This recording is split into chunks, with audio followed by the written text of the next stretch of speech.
What is up, y'all? Sunfish.King is back and I'm live. I was on a trip at the river all weekend, so I couldn't do any live streams over the weekend, but you guys know I wanted to. What up on the reel? What up, Cranking with Sawyer? What's up, Manel? What's up, Mo Creek? How's everybody doing? I said, who likes trout fishing? Mo Creek said they're a good flathead bait. I bet they are. Never been trout fishing. Looks amazing, though. It is awesome. Privately owned water, of course.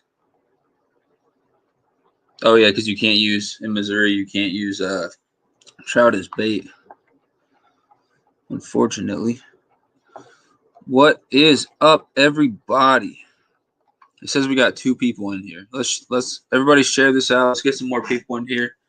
I'm going to talk some trout tonight, multi-species weekly, but we got to get a couple more people up in here. If you guys didn't notice, I'll put these pictures up behind me. They look like paintings, but they're actually pictures of trout that I caught and I had made for me. I had these like canvas things made. But I caught both of these at Roaring River in Missouri. You probably know where that is, Mo Creek. So those are stocked rainbows. What up, little Bassmaster? Hey, what's up, Weston? How's it going, man? What up, Wyatt Willis? Nate, what's up, man? How you doing? What's up, Fish Slayer? Everybody's joining in now. Yeah, I caught both of these last year. I just figured I'd put those canvases up so y'all could see it. We got 10 people in here. What's up? What's up, Red Girl X? Weston's birthday is tomorrow. Everybody say happy early birthday to Weston Hamilton. That's awesome. Fish Layer Freshwater is going crappie fishing soon. Any tips? Yeah, this whole thing is going to be about trout fishing, but if anyone wants to give Fish Layer Freshwater tips for crappie, we can do that for a couple seconds. I would say go out and use crappie jigs unless you're going to be using minnows. But yeah, try to find some either fish go off of a dock or something where you're going to have some depth and drop straight down like vertical jigging, or you're just going to have to throw out near some structure, near some wood, near some submerged timber of some form, something like that, unless they're just submerged at some depth. But I like to use little crappie jigs like Bobby Garland with a 1/32 or a 1/16 ounce head on there. And I just toss them out. Really, like a light rod is really good. Use a real small rod like this, like the Dock Runner. And use a bigger rod. This is 6 foot, but it's light. It's like super sensitive. And you just toss it out and you kind of jig it. But I would use light line if I were you, like 4-pound line. There's a lot more crappie tips than just that, though. What's up? Let's see. You ever fished the White River below Bull Shoals? Awesome trout fishery. No, Mo Creek, but have you ever? Where's my phone? So I got a professor who's awesome. He knows a couple creeks that have like some trout that have been there so long that there's like, you know, populations of actually what you would call wild trout at this point in Missouri. So like real cold water streams and stuff like that. And let me see. He gave me a list of them today. He gave me a list of a bunch. I only wrote down 4. He said Spring Creek, Mill Creek, Crane Creek, Little Piney. I don't know where all those are. But apparently he goes out there and fly fishes those and catches what he describes as like their own subspecies of wild trout that are like different. They're smaller. They're different colors, stuff like that. Thanks, everyone, for saying happy early birthday. What up, Jeremy? How's it going? He's about to chow down on some tacos. Oh, man, Jeremy's getting ready for are you participating in JV Outdoors taco competition, Jeremy? I'm sure he is. He can put away some tacos, I'm sure. They are soft shell, man, so you got what you wanted. Wait, is Kentucky Guy in here? He said Kentucky Guy Fishing. I don't see him, though. What up, Kentucky Guy? If you're here, I just didn't see your comment. What up, unidentified user? I'm headed to super pressured and really big lake for trout. Any tips? Bass and burritos. Oh, yeah, it's going to happen at some point. All right, I got to write that down. I can't forget about bass and burritos. I've been busy, y'all. So if anyone wants to give unidentified user tips, we're about to get into this thing. I got some stuff to talk about, but we could definitely talk about that. Unidentified users head into a super pressured and really big lake for trout. And I always think lakes are a little harder than rivers and creeks are for trout, but it just depends. Any tips? So first off, are there stock trout in there? Or are they basically wild trout? Because if they're stock trout, I'm sure you know about the whole power bait thing. It works really, really, really well. Some people don't like to fish that way, especially if you're going to release the fish. It's not the best method. But yeah, I really like power. Like for stock trout, you can't really go wrong with these little. This is like basically dough pre-cut chunks. They got marshmallow baits and stuff like that too. But like corns, there's also the form stuff that you have to actually make yourself. But yeah, put any color of that power bait stuff and float it on. Tiny hook. I use like a 1 or 2 pound leader, and like Maxima is really awesome. Trying to see what line, and this is for like a lot of baits you're going to be throwing. Oh, let's see, Maxima Ultra Green 2 pound, super thin. It's kind of like 1 pound of. It's the same diameter as 1 pound is of a bunch of other types of line. It can break really easy. But yeah, and I'll use power bait off the bottom with like anywhere from 18 to like 30-inch leader with like a 1/4 ounce of weight, or if obviously it's a lake, so you shouldn't need more than a 1/4 ounce of weight.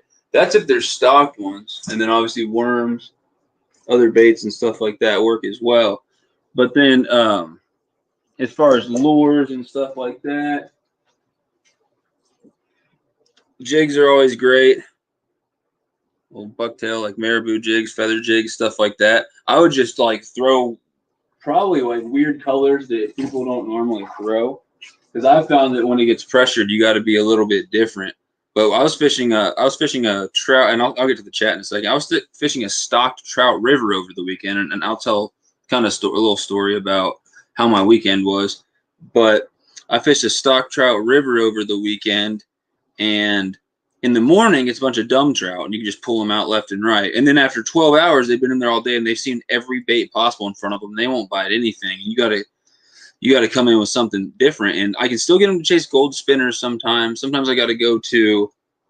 They don't let you use that dough power bait that I was just showing you there, but they got the soft plastic version. And I'll put like a lot less than that 1/4 ounce of weight. I'll put a little split shot in there, and I'll toss that out and just let it flow down to the bottom. And if they don't hit it on the way down, tighten it, wait a couple seconds, drag it on the bottom, and then do that again. Little crankbaits work good. And then I was doing really good. When it got to where they wouldn't bite anything, I started throwing little chartreuse or white jigs like this. And those were doing really good. But I'm sure people in the chat are giving advice too. So I just wanted to get my spiel out of the way. Let's see. What up, EDJ? How's it going? Thanks for being here. Nate said he's going to try to catch a sturgeon. Dude, that'd be awesome. I think I might at some point try to go to the river and catch a sturgeon this year. That'd be sweet. What up, NKR? Cranking with Sawyer. Off the Hook said use power bait. Yeah, if there's stocked ones, yeah, power bait. It's kind of like a cheat code. Stocked, season open Sunday. Yeah, do exactly what I said with the power bait. Go off a dock or something like that. You can even drop it directly down off the dock. But I like to, at the end of this thing, I'll play a couple of my videos and probably some other people's videos as well. But I'll play some trout videos towards the end. But you've probably seen my videos. If not, just go watch them and look what I do. I either fish off the bank with a little rod holder, or I'll just fish off the dock and I throw them out there 30 yards, something like that, maybe less. You don't have to throw it too far because they do hang around the dock, and just let your bait fall to the bottom. Just make sure that it's on a hook that is size, I would say size 12 or a little bit smaller. If you can see that little hook on there, because it needs to float the power bait off the bottom. They won't really come and eat it off the bottom nearly as much, especially if it's stagnant water like a pond or a lake. What up, GNR Fishing? That's gripping and ripping fishing. What up, man? How you doing? You do a lot of trout fishing, gripping and ripping? You ever do any trout fishing? Let's see. Henry Harrington, what's up? Sorry I'm late. Sharon Links. That's awesome. What up, Living in Outdoors? I need to get with you on those stickers, and then also if you guys are still interested in an interview, let me know, because we can totally make that happen this month. I would love to do a little short interview with you guys or whatever if you guys want to do that. Unidentified user, he's gonna have to fish the bank. There are about 30 people in each dock. Yeah, so find a little creek, find a little drain, try to find some moving water. If you can't, it's fine. When you get there, try to find a spot that's not right near other people, but find out which way the wind's blowing. And I know it sounds counterintuitive, but go to the bank where the wind's blowing into and the water's moving into, and cast into the wind. Because these fish are going to move a little bit off the bank. They're going to face where the water's coming in, and they're going to basically, if you've ever seen trout, they kind of like sit in one spot and just kind of chill there, wiggling, and wait for food to come up to their face and eat that. So you want to, if you can put your spinner, put your jig in front of them and zip it in front of them, or put your power bait to where it's going to fall down in front of their face while they're sitting there facing the wind, facing, the direction the water's coming in. That's going to be awesome. So that's one of the first things I do. Everyone does the opposite, and they go to where they're going to be casting with the wind because they're like, oh, you want the wind behind you, it's going to help you out. It's like the fish, there's a lot less chance the fish are going to be there. But the fact that you said the trout season just opened, they probably just stocked a whole bunch of them. So you might have luck catching them wherever. But the people around the dock will probably have the most luck because early in the season after they stock, it seems like a lot of them hang out right near where they first put them in. They find a spot and they like to hang out right near there. You can catch them all over, but I like to fish right near. I find out where they put them in. You'll see a little gate on the dock. You'll see a little boat ramp or something. You'll be like, that's where they had to put the fish in. That's where they had to stock them. So I'll try to fish near there, but also, like I said, where you're fishing into the wind, into the current. What up, Casting with Cass? A little late, but I made it. Oh, you're never too late to join the fishing conversation. Guys, this live stream is sponsored by Off the Hook Outdoors. If you guys have not checked out Off the Hook Outdoors, please do that. Off the Hook Outdoors channel is about to pass mine with subscribers and with probably, viewership and stuff like that as well. I've been saying that for a while, but really, really putting out a lot of content, been putting out a lot more stuff than I have lately. So I really respect that grind. Not that it's a competition or anything. I'm just saying that I really respect it. Been coming out with some good stuff. They like pour their own soft plastics and stuff over there. A little bit of hunting, a little bit of fishing. Awesome outdoor stuff. So, and Ted with Off the Hook Outdoors is a friend of mine as well. So, one of these days soon. I got your package, by the way, today, man. So, one of these days I'll probably unbox that on a little live stream, and I'll let you know when that is if you want to come in and be part of that. Show off your baits and talk bass fishing. And we will do the burritos and bass at some point. I don't know when that's going to happen. You fish at the local dam, caught 3 catfish and lost a big one. You've also been catching some carp lately, I've been seeing, Henry. That's awesome. Wait, Livin' Imin said, oh my goodness, definitely interested in an interview. All right, yeah, I'll get with you on Fishbrain. Like I said, I've been super busy, but like as soon as things slow down a little bit, hopefully here in a couple weeks, maybe less, definitely would love to have you guys on. Get some more people over there checking out your channel. That's really the whole goal, and then find out more about what you got going on there. I mean, I can watch your videos. I've watched plenty of your videos, but just talk to you guys and stuff like that. That'd be awesome. What up, Donks Boys Fishing? Guys, do me a favor. Someone share the link for Donks Boys Fishing. This guy's awesome. Before I ever did a live stream, I was just chilling in the chat of one of his live streams, and I met a couple cool people that way for sure. I think I already knew Luke Crane, but Luke Crane was in there, and then Justin to Fishin and Family Real TV. Some awesome people, awesome channels. How you doing, man? How's it going? How's the fishing? How's life? What up, Manel? Let's see. Only trout spot we have around here is a stocked pond. It was stocked. I'm way behind in the chat. I'll skip a couple and catch up. 50 plus people at a time for a single pond. The trout will die if they're not caught. That's how it is here. A lot of these ponds are more shallow, and it's Missouri, and it gets really hot to where the water temperatures get to where most of them will die in the summer. So they have a limit of 4, and no one's going to get on your butt about keeping your 4. They're actually thinking about making the limit 5 here in the future. But a lot of people don't keep. At the beginning of the season, would keep 4 like every single time. And then the last few times I've gone out, I've tried to release every one because I got tired of cutting them up. I honestly have a couple in my freezer, and you can't. There's laws with possession even in your own house. I'm not too seriously worried if I have a couple extra fish in my freezer because it is what it is. It's food. But I'm never going to keep more than the right amount. I'm never going to keep 5 or anything like that at the lake. But yeah, I don't. If it's that situation, I don't care about people keeping their limit. If you're in some river that's super pressured and the population's dwindling, probably shouldn't be keeping your limit every time you fish. But that might be a different subject. Wanted to ask if you would come out to your wedding in August. I could try to work that out, man, because August, as long as I'm not starting a new semester, you know what I mean, starting college and stuff like that. But I would be honored, man. I would be honored to try to come out there and make that happen for real. Yeah, Justin's a cool guy, man. His channel's been doing awesome lately too. Awesome content over there. Let's see. Yeah, Mike's awesome too. From Family Real TV. I only have trout worms. My plan is to go near the boat ramp and cast out about 20 feet with a bobber. Maybe, man. Maybe. I'd almost, if I were you, buy some actual worms or dig up some actual worms and fish off the bottom if you were going to do that. I don't use trout worms unless it's a river. But, I mean, you're a pretty good fisherman. I've seen a lot of your stuff on Fishbrain and stuff like that. I'm sure you could rig a trout worm like a finesse worm, you know, like for smallmouth stuff like that. You could rig it. There's a lot of ways to rig a trout worm to where you could actually use it, you know, like a lure or whatever. I don't know how good that would work just sitting there off a bobber, honestly. I really don't think it'd be the best. You've got to have some crappie jigs or something somewhere. Little spinners. These are amazing. Right here. I showed one of them backwards. And we'll get to baits in a second for sure. I mean, I have no problem talking baits now. But we'll get real hard into baits here in a second. What up, Luke? We were just talking about you, man. Nothing bad. We were just saying that one of the first live streams I was ever in the chat of was Donks Boys Fishing, and you were in that chat as well. Throw links up. Yeah, any and I'm sure you guys have been doing it. I've been seeing you doing it, so that's awesome. Any moderators, feel free to share links of anybody who pops in here who has channels and stuff like that. He wants Dogs Boys. He said he wants to show some love. You have night crawlers. Yeah, if I were you, maybe throw one on a bobber. But if I were you, I'd throw them off the bottom. Get a nice 1.5 to 2 foot leader of.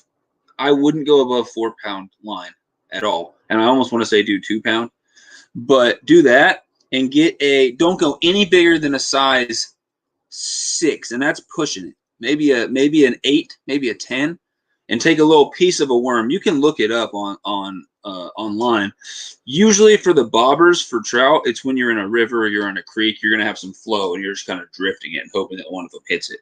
I've never caught a trout off a bobber in the lake. It's all and I've only caught like 1 or 2 trout in my life off a bobber. I never use bobbers for trout. Not that it's something that you can't do at all, but not one of my go-tos. But yeah, night crawlers would be your best bet, I would say, in that lake.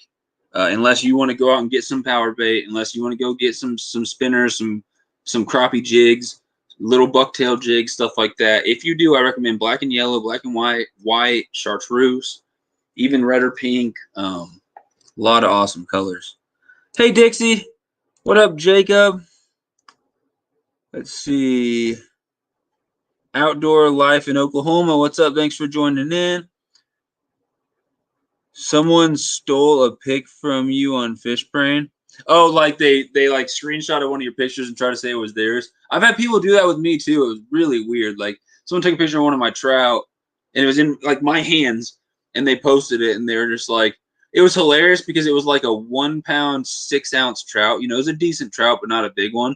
And someone posted it and they were like, nice 4 pounder I caught. And I was just commented on this and I was like, that's hilarious because that's literally that's my hand right there, and that fish is nowhere near. That's not even 2. But yeah, people are nuts. I know people have made fake accounts of my friends and like literally said that they were my friend and made like just change one letter in the name or something like that and try to follow a bunch of people and stuff like that. Super weird people. What do you mean? How do you do that outdoor life in Oklahoma? Let me know. The smaller the hook, the better, especially with finicky fish. Yeah. They uploaded your PB carp, losers. The one they stole was a 5 pound trout, and they said it was 12. Yeah, people do that all the time. That's hilarious. What up, Igon Cold Turkey? How you doing, dude? Is that are you Obama been fishing from Fishbrain, or do I have you mixed up? I know he had a turkey as his picture too. Nice backdrop. Yeah, these are both trout that I caught in Missouri, man. I caught these in Roaring River, which is a stocked trout river. And there are some trout in there that have been in there long enough, you know, reproduce stuff like that. That they're not necessarily stocked, but they were stocked. So, but yeah, I caught both of these in the same day. This was the best trout day I've ever had in my life. And that river, it's not like fishing a wild place. You can go there and catch 20+ fish. Most people don't because the bite gets really tough and they don't like try to mix stuff up. But I caught both of these in the day. I caught 54 rainbows in one day. And I don't have like footage because I didn't have a GoPro at that point, but I've took pictures of every one. So I do have a video. It's just a slideshow of the pictures. But everyone, thank you for being in here. I really appreciate that. If you love trout as much as I do, hit that thumbs up on this video. I'd really appreciate it. Go ahead and ring that notification bell next to the subscribe button so that you can see when I come out with more like live streams, more videos. I'm going to be doing trivia this weekend, hopefully. Hopefully going to be doing a couple more live streams this week. And soon I'm going to be doing more live stream fishing. Yeah, I figured you were Gone Cold Turkey. It's you, NorQ. What up, NorQ? Are you wearing the hat right now? The one of one? The last green hat that I sold? Obama Been Fishing. Yeah, if anyone wants to go follow Obama Been Fishing on Fishbrain, awesome dude. Awesome channel. I mean, not channel. Awesome profile, I guess. I always say channel. Awesome profile on Fishbrain. Catching some nice fish. Been catching some, I believe they're stripers lately. How do you pop up your YouTube channel thing? What do you mean? Like when people are sharing their link? Someone share Outdoor Life in Oklahoma's link. You can't do it. Only my moderators can. So only the people with the blue names with the little, if that's what you're talking about. If that's what you're talking about. All right. Hey, what up, Rocco Taco? How's it going, man? Beautiful photos. Thank you. Okay, so this is Jake I'm going to pronounce that wrong, and I apologize in advance.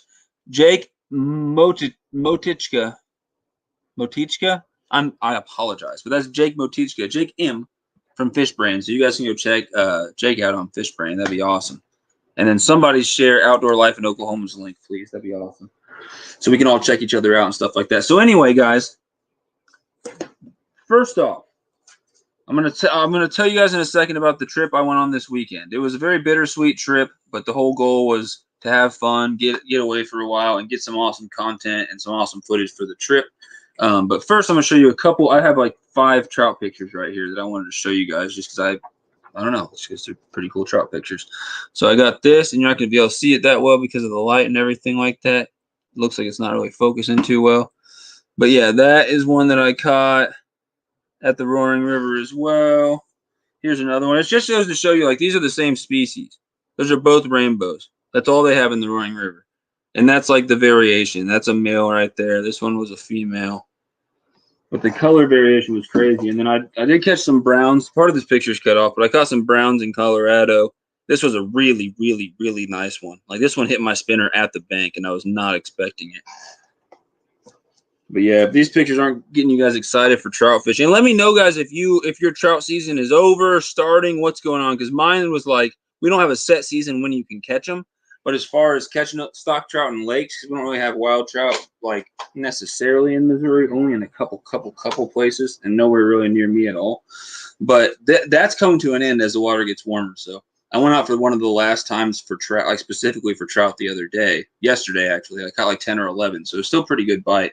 And I would have gone today if I wasn't doing this live stream. And then that's a rainbow, pretty nice rainbow.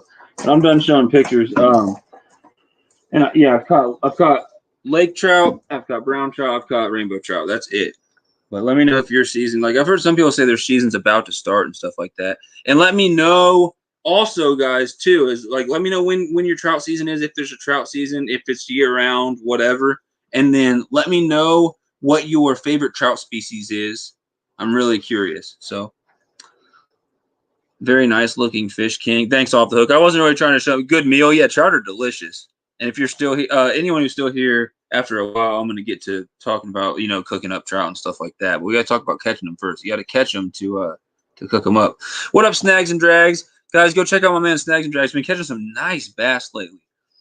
He's a younger YouTuber, but he's been grinding, more than some YouTubers 2-3 times his age lately. Like, he's been killing it. Awesome channel. Thanks for tuning in, Snags.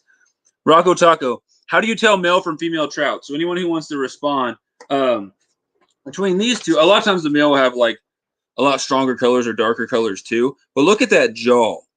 It's like the whole mouth. The males will get this really like big hook jaw on them. And the females will have a smaller, more rounded shaped mouth. And I will real quick actually bring up another tab. I don't know why my computer always freaks out and loses its mind.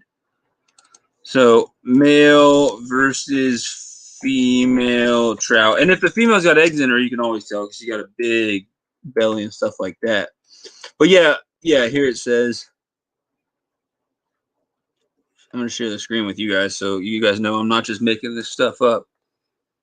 Share the screen. There's two main ways it says right here. All right. Look at the mouth. Like I said, one of the best ways to tell is examine the mouth. Female have a shorter rounded nose or upper jaw, while the male have a more elongated snout. So again, male with the more elongated versus female with the rounder, shorter nose, snout, whatever you want to call it. The female will never grow what's called a kype, K-Y-P-E, a hooked lower jaw. The male gets it as it increases in size. Here's one I didn't really know. Look at the anal fin, which is the fin on the caudal end, so towards the tail, on the belly, on the ventral part of the fish. So it says a male will have a slightly convex. Okay, so look right here. The male sticks out. I don't know. Yeah, you guys can see my mouse, right? The male's curves out. The female's curves in. And I actually didn't know that one. But you really won't be able to tell that with stock trout because all their fins should have a lot of damage on them because they always nip each other's fins. They're kept in really tight quarters and stuff like that. They have a lot of fin damage. So I would say wild trout would be a lot more reliable to go by that. Is there a third way to identify? Let's see. Yeah, he says that he's not sure. So those are the two main ways. And then color, like I said, a lot of times, not always, but a lot of times the females will be a lighter color and not as colorful, but that's not always true at all. So how do I stop sharing that screen? I'm going to go ahead and stop that. All right, we're back.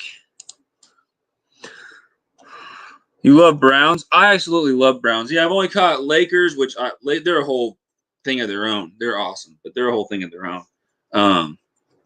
But out of rainbows and browns, it's really tough because all the browns I've caught have been wild. All the rainbows I've caught have been stock.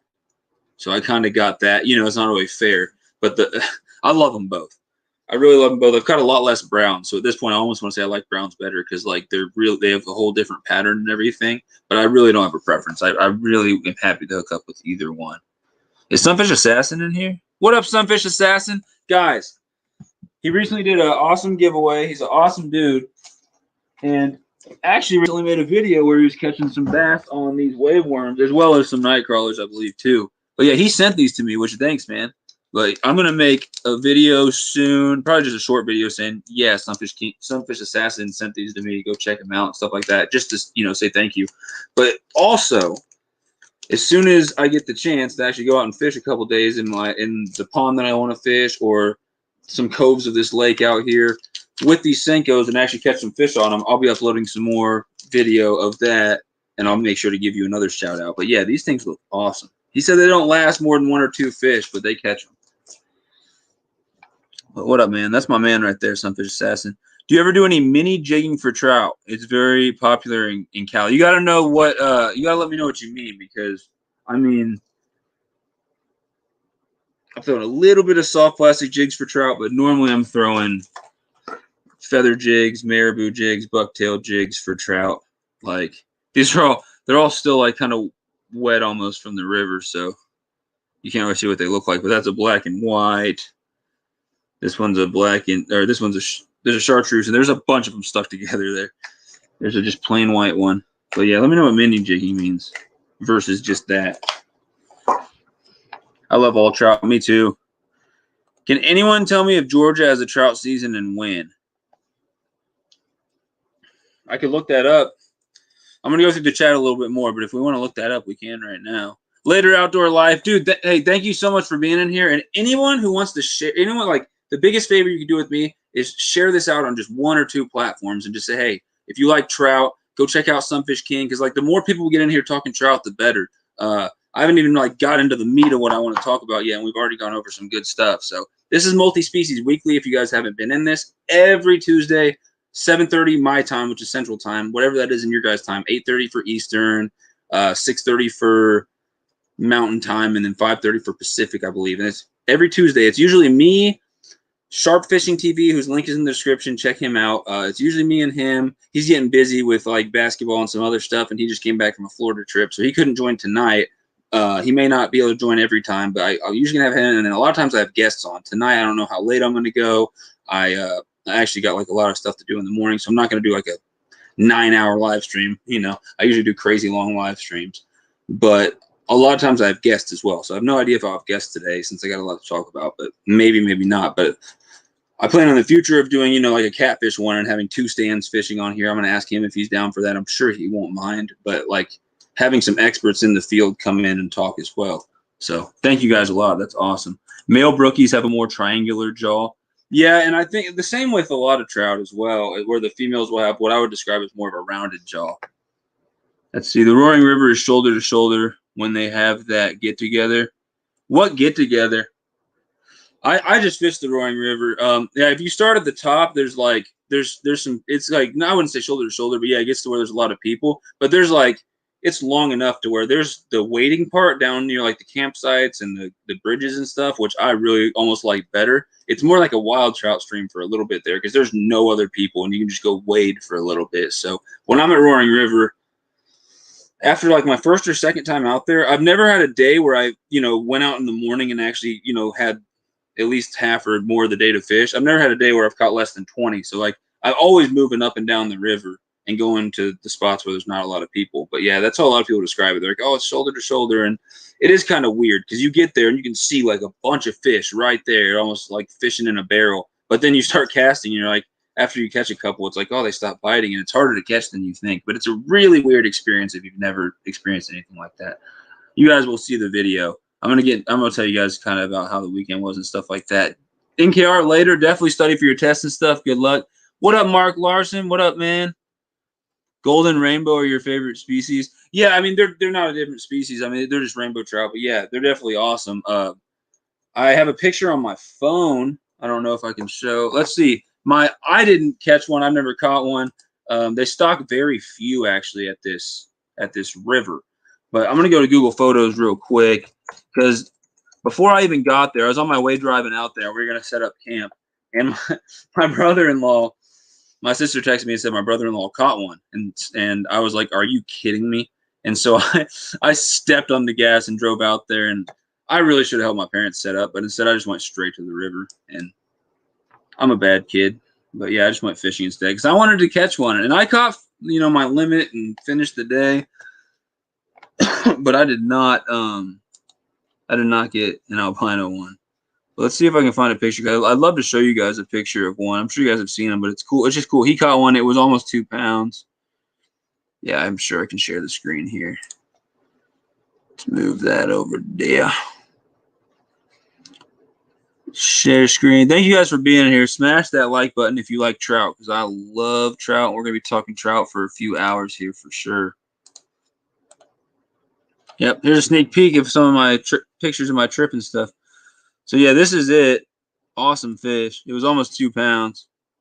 It was 1 pound 10. I guessed it exactly. So it's like, I guess closer to 1.5. But yeah, they're awesome. And sometimes they get even more colorful, you know, more yellow or more white. But we've seen very, very few up there actually stocked in the water. I got some blurry pictures, but yeah, awesome fish. I really like them too. And maybe if you guys talk me into it later, I might show you guys some more sneak peek pictures of some of the fish I caught and stuff like that. Let's see. Coming in hot once again. What up, Jeremy? Living in and outdoors. Do you fish Superior often? I have a cousin in Duluth and didn't know if they have good bank fishing spots around Duluth Harbor. I can't answer that. Hopefully he can. What up, Backyard Boy? Hey, he catches some nice trout. Definitely check out Backyard Boy's channel. Got an interview coming with Living in and Outdoors sometime this month. definitely going to try to do an interview with Backyard Boy and Ashton Basson this month, so it's going to be awesome, guys. Thank you guys for being in here. Really, really, really awesome. So, I am going to real quick, I keep dancing around it, really, really short and sweet, a summary of my trout, because I went on a trip this week, and I actually left Thursday morning. So I was going from Thursday all the way until like the middle of the day Sunday. And the whole thing was to like go camper camping and to catch trout. And I will tell you just a summary of what happened. On the way out there, I had like multiple issues that like were just, it's almost like the universe didn't want us to go out there. Had a dead battery and literally had a tire explode while I was going like 80 something on the highway. Very, very crazy stuff was happening to seem like prevent us from going down there. We persevered. We got down there, caught, some fish every single day, caught a bunch of fish actually, had a great time, did some camping, kept some fish, got some good footage of everything, and then got back yesterday. Some corruption, some glitch happened with my SD card and my GoPro, and I lost like, I hope it wasn't half. I haven't went back and looked, but it looks like I lost almost half of the footage from the trip, like the second half. So I still got the first half. So very upsetting, but I'm going to make what I had. Like I lost at least 30 catches, which is crazy, but I've definitely still got some awesome stuff, and I'm going to definitely do the best I can with the footage I got. So, but it was all rainbow trout. I used a bunch of different baits, and I caught them for a couple different days, but it was definitely a weird situation. It's a stocked river. They stock them like almost daily out there. So you got every morning you got stupid fish that you can catch on basically anything the first couple casts. And then by the end of the day, there's a lot less fish in those holes, but you can still see them with your eyes. So you think it'll be easy, but almost anything you throw in front of them at that point, they're just like, I'm not going to eat because I've watched 15 of my friends get pulled right out of the water. So crazy, crazy place. I'll definitely upload the footage that I did get eventually. So yeah, that's what happened. Snags and drags is hook setting people. Awesome. That sucks. I so hope that never happens to me when I'm filming my movie. Yeah, I hope so. Your movie's going to be awesome. And like I said, I'm definitely going to play your movie. I'm going to have a movie night and play your movie on here. As long as you don't put any copyright music or anything. I know you won't, because you want that movie to be like copyright free and everything, so you can, you don't get in trouble. And once you blow up, it can be monetized. So go ahead. If you haven't commented your favorite trout species, let me know. And then PB trouts. Let me know what your PB is. I'll let you know right now. My PB rainbow, I've lost some 3 pounds or so just because light line, line snap, shaking the hook, stuff like that. My biggest that I've confirmed weight is right around 2 pounds. My biggest brown is like 2 pound 10 or 12 ounces, and it was a big one. It was actually, this one I showed you here is actually my second biggest. This one was like 2.6, I think, and like 19 inches, I think. But I caught one that was like 21 inches, and it was a female, and she was like 2 pounds 10 ounces or 2 pounds 12 ounces. And then someone came down and they're like, hey, this is private property. I'm like, oh crap. So yeah, no wonder I caught a big fish there. But that was out in Colorado. I had no idea I was on private property. That was hilarious. What up, Ignatius and family? He's talking to the Sunfish squad. Yeah, man. We're just talking about trout, man. We're talking about catching some trout, which if you go to that lake, that Johnson Lake behind Price Chopper, the trout fish is still good. I caught like 11 yesterday. So again, lake trout. Yeah, lake trout are awesome. That's your favorite? I went out with a guided trip one time and caught lake trout. And if you guys didn't see the picture, this is probably one of the biggest ones I caught. Oh yeah, my PB lake trout is probably like 2 pounds 5, 2 pounds 8, something like that. And I don't think I took a measurement on it, but it was probably right around 19 inches, 20 inches, something like that. But that's either my biggest or my second. I can't remember. I think I got a bigger one, but it didn't look as good in the picture. Like I got a blurry picture. Or I don't think I got a picture with me. I think I just got a picture in the net.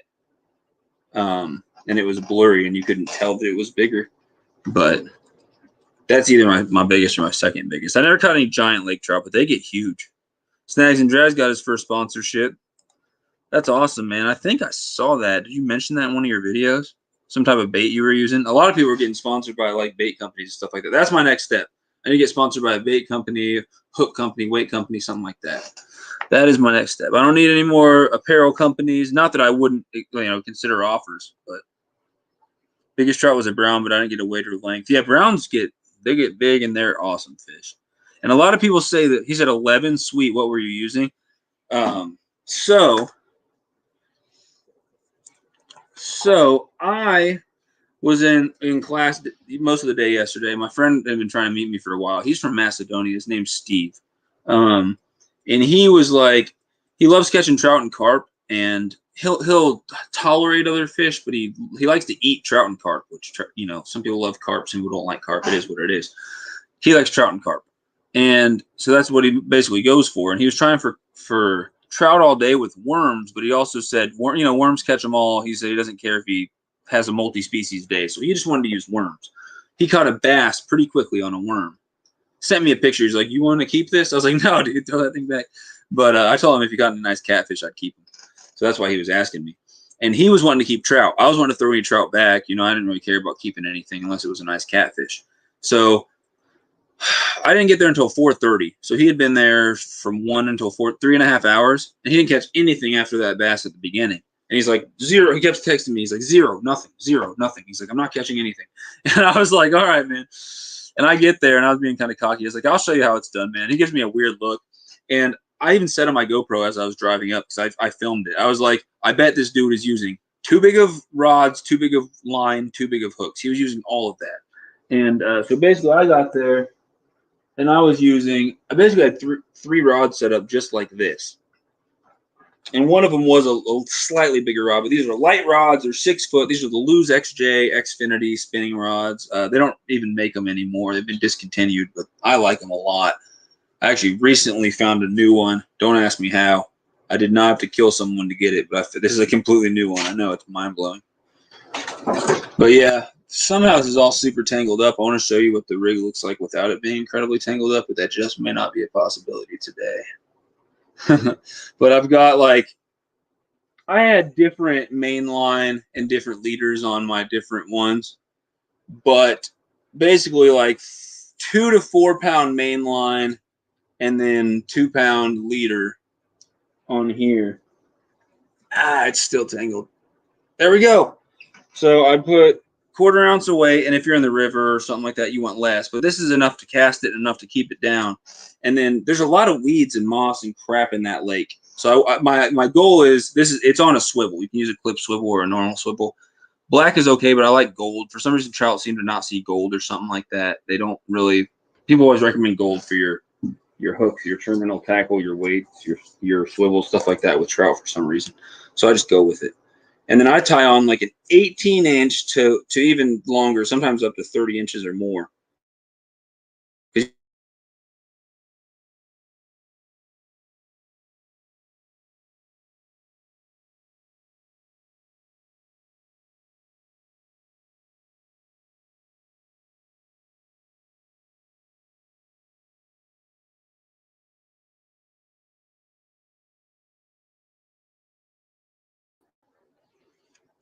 I froze for a second. It won't happen again. All right. I don't know why my internet does that sometimes. If I freeze, I'll be right back, like I always say. So this is down on the bottom. I'm using floating power bait, so it just floats up like that. And I was getting bites every few minutes. I was tearing it up. I had 3 rods out there because you're allowed to use 3 rods. And I was using orange and chartreuse, and they were biting both. Probably the chartreuse a little more. Chartreuse is like the yellow highlighter color, and it's just floating power bait dough. I need to buy some more if I'm going to do any more trout fishing this year.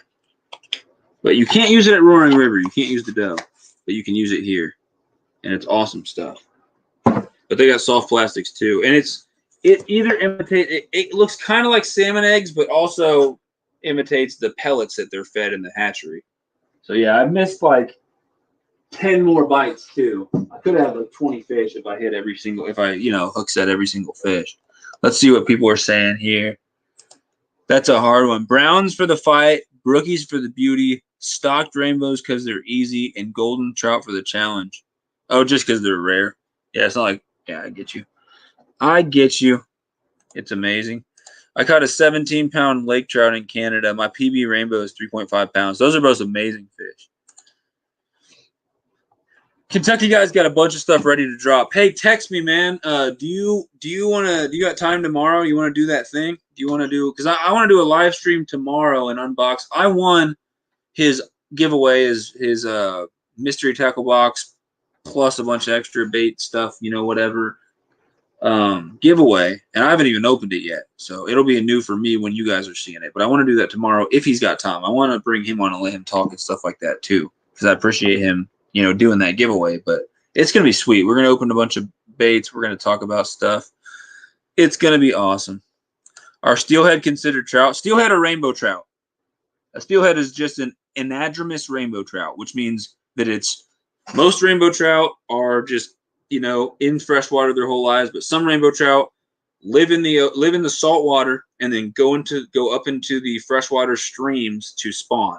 And that's what a steelhead is. It's just a rainbow trout. And because it lives in the ocean, strong currents, they get stronger. The average size in a lot of places gets bigger. They're kind of shinier, chromer color. And yeah, so I mean, they're just rainbow trout. They're definitely trout. They're the same exact thing. Their meat's better too. I can't wait for that either. He says he's got a bunch of stuff ready to drop. Dude's always got stuff up his sleeve. He grew faster than like any fishing YouTuber I've ever seen, man. Like in a couple months, he got 1,000 subscribers, making awesome videos, getting a bunch of views on his stuff, great content, and then amazing giveaways on top of that. So he's an awesome guy. His link should be in the description for this video and will be for a while. And I'm accepting. I got some links if anyone wants to support me, you know, go the extra mile and support the channel monetarily. I've got some donation links down there. If you donate, you'll probably get your name thrown on my description, stuff like that. It's basically just any money that I get is going to go back to the channel. It's expensive to run a channel, and I'm poor right now. But I'll get off that and get back to the trout. What up, Tips Icy? He's also a really awesome dude, awesome supporter. Check out his channel. His description should also be in the link for this video. He recently supported the channel with like a $20 donation. And he said it can go to anything, but I'm going to put that in my kayak fund. So I actually started an Excel file. He's the only one who's officially donated to the kayak fund. So I've got $19.12 right now in my kayak fund. So I can't buy a kayak with that, but we're going to keep that going. Anyone who wants to throw 50 cents, $1, whatever, donate to my Venmo, to my PayPal. I'll throw that to Kayak Fund. I'll give you a shout out. And then I've got my top 3. Whoever's currently my top 3 contributors are listed in the description. And then I might even do top 5 eventually. But yeah, I just want to give people recognition for helping me out. Caught some big rainbow. 12 pounds? That's nuts. Yeah, he said he's caught a 12-pound rainbow. That's freaking crazy. The floating stuff works well. You mean the floating power bait? It's crazy. Backyard sending me 5 of his homemade spinners tomorrow, including a custom Sunfish.King spinner.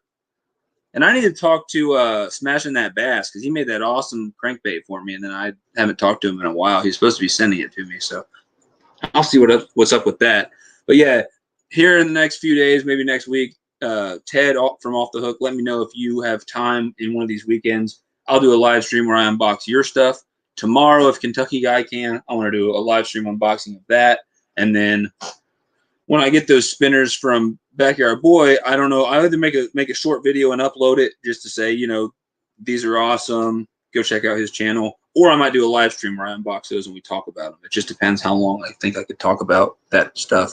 Tomorrow's great. All right, yeah, just let me know. Just text me, man, or I'll text you and we'll talk about what time works for sure. I can't wait to see the Sunfish.King in the kayak. Oh yeah, man. And if I hit the lottery, hit the jackpot, something crazy, I'll buy the kayak way before I get that fund up. But I'm telling you guys right now, no matter what kayak I want to buy, we get my kayak fund up to $300, I'm buying a kayak immediately. Because you can get like a kayak for like $200, but I want a somewhat decent. I want to spend like $350, $400 is my max. I'm not spending over $400, but I want a decent kayak that's going to hold up. As soon as we get around $350 with the kayak fund, I will buy one. And I'll start immediately making videos, hopefully making live streams from the kayak. It'll be awesome. He said, yo, Daniel. Yeah, what up, Daniel? What up, Dirt Tracking? You said, how you doing? Long time no talk. Yeah, all weekend I was out at the river catching trout, getting into shenanigans, stuff like that. So I'll have some video coming out soon. I lost like half the footage, unfortunately, but what I do have, I'll come out with soon. Good to see you, man. Thanks for being in here. Everybody smash that like button if you love trout as much as I do. Later, living in and outdoors. As soon as I get a little bit less busy, I'll email you, or send you my information on those stickers. I really appreciate you helping me out, trying to get me some quotes on that, and then we'll talk about an interview, because I'd love to get you guys for an interview. Thanks for being in here. Appreciate it. Guys, someone throw up the link to Living in and Outdoors for me. And then who all in here is a mod? We've got Off the Hook. We've got Tips is a mod. So, yeah, we got a couple good mods in here. We should be good. Snags and Drags, let me know if you're a mod. If you're not, I'm going to make you one, because you're always I can't see who's a mod right now. But, yeah, I think we got plenty of mods. I think we're good. So let's talk about stocked versus wild versus native, guys. So obviously we all know what a stocked trout is. A stocked trout is a trout that was literally put into that water. The population of trout does not normally belong in this lake, in this river. Missouri has 99% stocked trout. Most of our trout, almost all of our trout are stocked. I can't catch any wild trout around here. I've never caught a wild trout. And one lake, 5 to 10 minutes that way, and then one lake 20 minutes that way, and then 2 lakes 30 minutes that way, there are stocked trout. And then the river I went to is like 3 hours southeast of here. But yes, there are stocked trout, which means that they were put in there. That river always stays cold, but in those lakes, they'll pretty much die over the summer and then not get stocked again until November.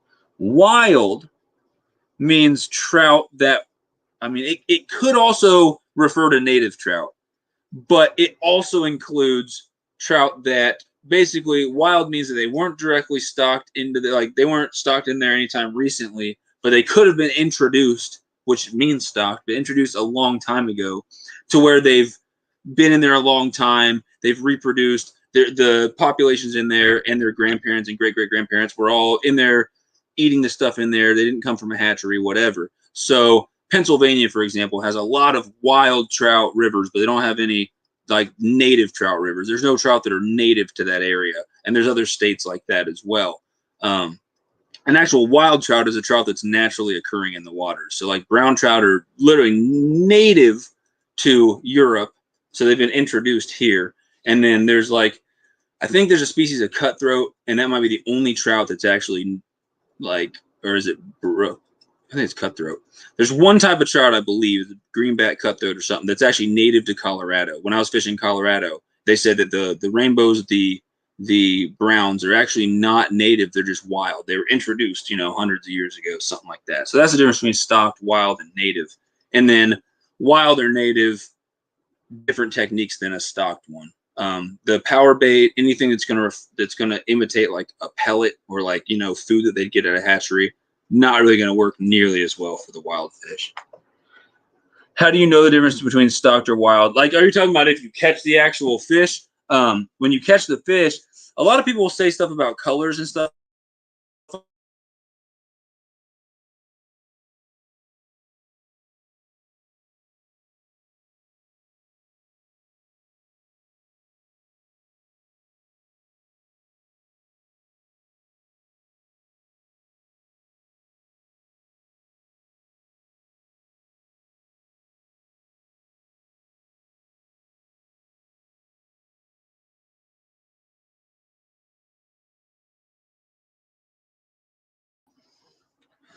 Internet froze up again. Sorry, guys.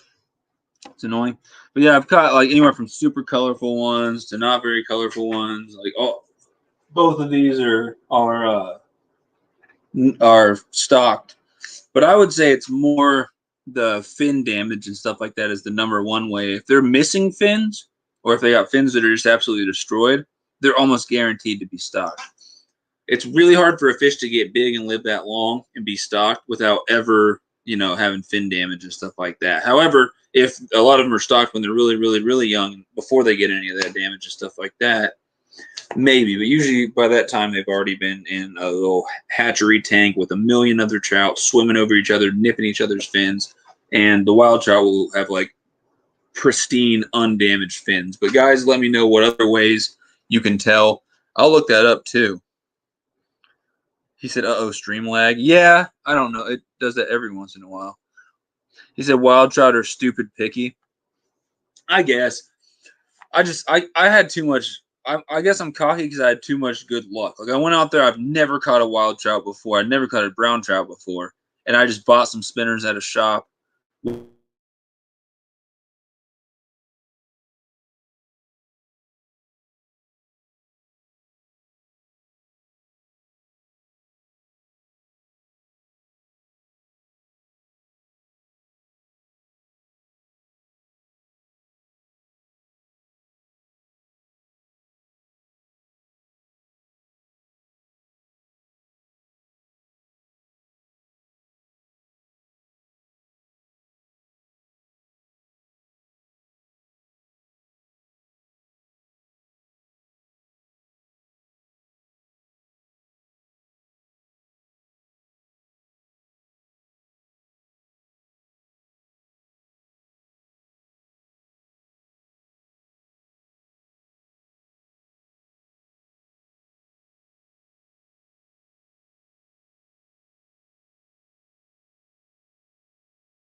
It's frustrating, really, really frustrating. What up, straight to the point? Hopefully you're still in there and didn't leave when we were having these stupid internet problems. Now it says my internet's fine. Hey guys, thanks for hanging out. If it freezes again, I'll be right back. If I continue to have internet problems, I might have to end early, but I don't think we're gonna have that issue. I think we're fine. It said the internet was screwed up. Now we're right back to fine. So I deeply apologize for that, and thanks for hanging out. But as I was saying, yeah, I think I just had really good luck. It's definitely harder to catch wild than it is to catch stock. Stock are dumber. They've been fed food that has fallen in front of their face their whole life, and they haven't, had hooks and stuff in front of their face. They haven't seen their friends yanked out of the water and been exposed to fishing pressure and stuff like that. Wild trout have a more stricter diet. They don't just eat anything that falls in front of their face, stuff like that. On lunch, just joining. Well, thanks for joining in. We're talking trout, so let us know what your favorite trout to catch is. If you like to catch trout, what your PB trout is, stuff like that. Let's talk gear, guys. Let's get right into gear. Hopefully, we don't have any more like lag or internet issues or anything like that. And if anybody wants to, and I know you guys have probably been doing that as well, so I appreciate it. But if anybody wants to share this out on Fishbrain, Instagram, whatever, as long as you don't have internet issues, I plan on at least going. It's 8:30 my time. I plan on at least going to 10, so at least another hour and a half, but probably more because I have like an hour or so at the end of this discussion that I want to play a couple of my videos. If any of you guys are still here and have trout videos, I'll play your trout videos if you want me to. And then if anyone has any like recommendations for YouTube trout videos, we're definitely going to play some trout videos at the end of this thing. So I have like an hour to an hour and a half put aside for that. So we'll talk about trout until 9:30 or 10, and then we'll start that. So that's my plan. But let's talk gear, guys. Rods. What rods do you guys like to use for trout? And we can talk fly rods. I'm waiting for Fishin Junk to come in here to talk about fly fishing. He said he'd be in here, but if he doesn't, I mean, if any of you guys want to talk fly fishing, we can get right into that. But I want to talk about like spinning setups and stuff like that first, and then get into fly fishing because I want to take some notes down and get some people's recommendations if anyone knows about fly fishing. But first, let's talk rods, reels, lines, stuff like that. Like I said, caught a lot of trout on this, which is it literally has a picture of a trout on the handle, but it's the Lose Xfinity Speed Stick. It's a 6.6. It's actually a medium. It's actually a medium, but it feels like a medium light in my opinion. And then caught most of my trout on these. This is what I was throwing the spinners with in Colorado, but I've caught trout on all different types of baits on these. These are the Lose XJ Xfinity. They're light rods. They're 6-foot rods. And I even have used smaller, lighter rods Pretty sure I've caught a couple on the dock runner. That's always fun. He'll put a big old bend in this tiny little rod. There's only a 3-foot long rod, and it's ultra light. So there's super fun. But let me know, guys. Rods, reels, stuff like that. Let's see. Tigers. Not many have heard of them. Yeah, tiger trout are awesome. I've never caught one ever. St. Mary's is in Colorado. St. Mary's is your spot for them. What do you mean by St. Mary's? I know of St. Mary's like Glacier. I think I've been there. You know, like there's the big glacier thing, and I got on a trash bag because I didn't have my snowboard, and I snowboarded down it on a trash bag, and it was really dangerous and crazy. But yeah, is there like water right near there, like a lake or something? Let me know. I've been to Colorado a lot, but I didn't used to fish. I've only been to Colorado to fish one time. 7 more hook sets until Off the Hook does his giveaway. Yeah, you're gonna blow up, man. You're gonna go right past me with hook sets here soon. But yeah, when he gets, I think he's at 493. When he gets to 500, he's giving away $200, 200 plus. It's more than $200 leather jacket. So go check that out. Also got awesome content. So go check out his channel. Rocco Taco's on Fish Angler, guys. Check out Rocco Taco on Fish Angler. Got quite a few pics there. That'd be awesome if you guys went and checked out Rocco Taco. He said, Mark Larson said, Rocco Taco, when you get a channel, he'll be there. It's a good person to have behind your back with Mark. Ultralight rod with 1,000 size reel and 4-pound line all day. Yeah, I'd say the line. Let's get right to line too then. Line, I wouldn't just say 4-pound line all day. It totally depends. It totally depends what you're throwing. When I'm in Colorado and I'm throwing spinners, I go up to like 6 or 8-pound line because the water's moving faster. The fish aren't going to see it quite as well. And the reason why I do that is because it would help to have a little bit lighter. But if you catch on any rock, sticks, anything, and your hook gets stuck, you're snapping that 2-pound line immediately. One of the best things I did out in Colorado was switch from 2-pound to 8-pound. Because I was throwing 2-pound, I was breaking on everything, and then I switched to 8-pound. You can't cast nearly as far, but I went from losing 10 spinners in a day, spending $70 in a day on baits, which I just cannot literally afford, to losing like 2 the next day when I switched. But at Roaring River, where it's super clear, it's not moving quite as much, it's a lot smaller area, and in clear water, you can actually see the fish. I'm throwing like 1 or 2-pound all day, whether I'm using a spinner, whether I'm using a jig. And anytime you're using a bait that's just sitting there, you want to go light on line as possible. Because I've seen a million trout, if you're sight fishing, come up to the bait and then swim off because they see that. They either see the hook, they see the line, something. And it seems to be even more the case with wild trout. But they're really picky, they're really finicky. Lightest setup possible for trout. Yeah, definitely. I love trout on light or ultra. Either when you're catching trout on like 2-pound or 1-pound line and super light rods, I mean, it's the funnest thing in the world. I've got some awesome content coming out soon as I can edit these videos, where I've had days where I've caught 10 or 20 trout on these rods. And, you know, they look fairly stiff, but they're not at all. I mean, these things bend really good when you get a fish on. And I'm sitting there, like, fighting them on 2-pound. Either my whole line is 2 or 4-pound, or just the leader's 2 or 4-pound. And that Maxima stuff, like I said, is closer to 1-pound. This is it right here. It's 0.005 inch diameter. So 2-pound of trilene, 2-pound of Berkeley Vanish, Fluoro, all that stuff is twice the diameter. So this is about the diameter of 1 pound of a lot of famous brands. I definitely noticed the difference. When I fish with that, I got to set my drag crazy loose, and I have to tire out the fish. There's no horsing it. There's no bringing it in. You will snap your line. You have to tire the fish out a little bit. Fly fishing today and caught a sucker fish. That's awesome. He said, wow, ice fishing pole. Oh, talking about that one. Yeah, I'm way behind. There's 4 or 5 lakes in the area, kind of hard to get to, but greenbacks and tigers in those lakes. By St. Mary's Glacier? Oh, I need to look that up. Next time I go to that area, I'm definitely going there. Oh, I'm guessing that they'll bite on spinners all day. A lot of people don't like spinners. They like jigs and stuff like that. Most people at bait shops I've talked to, they're like, oh, spinners are good, but jigs are usually your go-to. And I talked to one guy one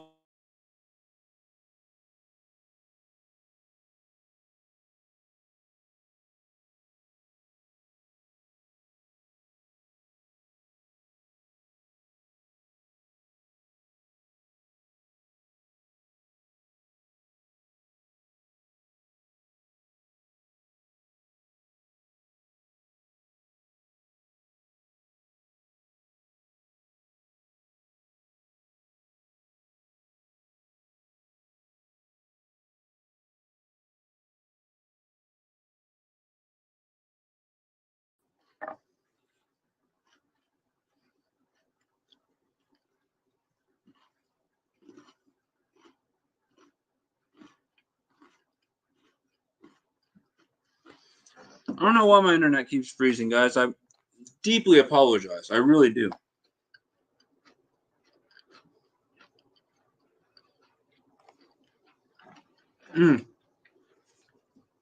Yeah, Maximum is awesome leader. The reason why I use that is it's super, super hard to see for the fish. The fish seem to not be able to see it. When I switched to that, I was getting way more bites. I think the first full day down there, I caught 24. Next day, the conditions were exactly the same, but I switched to that line, and I caught at least 30, if not more. Now, that's a good frozen picture of King. I bet, man. You don't look impressed. I wasn't.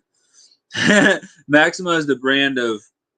I wasn't happy with that last freeze. It kind of upset me. Them cookies looks good. They're actually weird. You know, Oreo does the like weird limited time flavors. This is like a hit or miss. Some people love them, some people hate them. They're actually like a coffee, a Java flavor, which they're not bad. But if you don't like coffee, you'd hate them.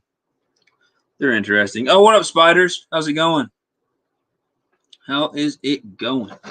We were talking about gear for catching trout, any type, like for your Lakers, for your whatever. When it comes to Lakers, you want something sensitive on the tip but has a little bit of like a backbone to it because Lakers can get huge.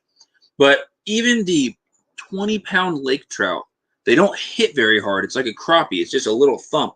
So it's like, you're in here, tips icy. Okay. When I went, I'll tell you exactly how we caught lake trout because you asked about that or you were talking about that. Here's how we caught lake trout with the guide. And the guide that I went with, you can look him up. It's Fish Winter Park. His name's Adam. He is Set the Damn Hook. All one word, Set the Damn Hook on Instagram if you want to look him up. Set the Damn Hook, which is hilarious because I'm sure as a guide, that's what he's thinking half the time because they're jigging for lake trout. They're not seeing those little tiny thumps. So we went out and he's got all the gear. He's looking for basically there'll be big congregations right on the bottom. It just looks like, you know, it's a bunch of fish together right on the bottom. Now look for that. Sometimes near structure, anywhere from 40 all the way to like 100+ feet down. And we go out there with big, I mean like probably a 1/4 ounce jigs because they're heavy, they need to drop jig heads, and then big soft plastic bodies, tubes, swim bait looking things, doesn't really matter. He said his go-to colors, and he had a couple others, but he said if he could only bring out 3 colors, he'd have some purple, something white, and something chartreuse. That's it. He didn't get too crazy. That's it. And I don't even think we threw purple. I think we stuck with white and chartreuse all day. Decent size hook on it, probably about a 1/0, maybe even 2/0 hook. Maybe a little small. It's probably about a size 1 hook. But every single time we tipped it with a little square chunk of suckerfish meat, which out in Colorado, out where you catch Lakers, they sell sucker meat everywhere. If not, just go get your own. But yeah, suckerfish meat. I didn't catch one fish when we jigged without suckerfish meat. Every fish I caught was when we were jigging with suckerfish. I wouldn't get a bite for 10 minutes, and I'd pick up and be like, oh, the suckerfish meat fell off. It was night and day difference. He said he's had days out there where he forgot the sucker meat, and they caught like 2 fish all day. Crazy.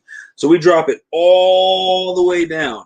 And if you see on the fish finder, if you have a good enough one, if you see the fish start coming up and chasing that, you can shut the bail and stop it before it hits the bottom. You know what I mean?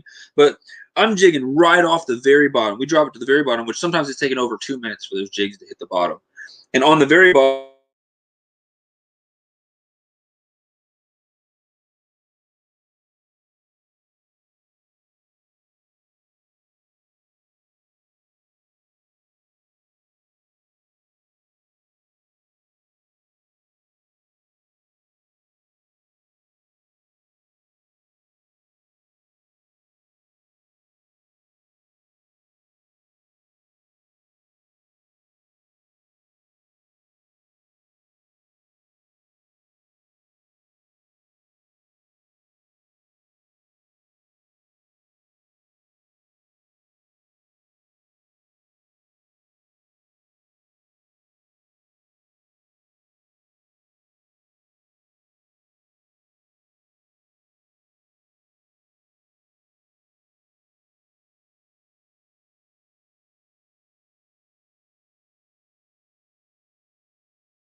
Thanks, Tips Icy. Appreciate it, man.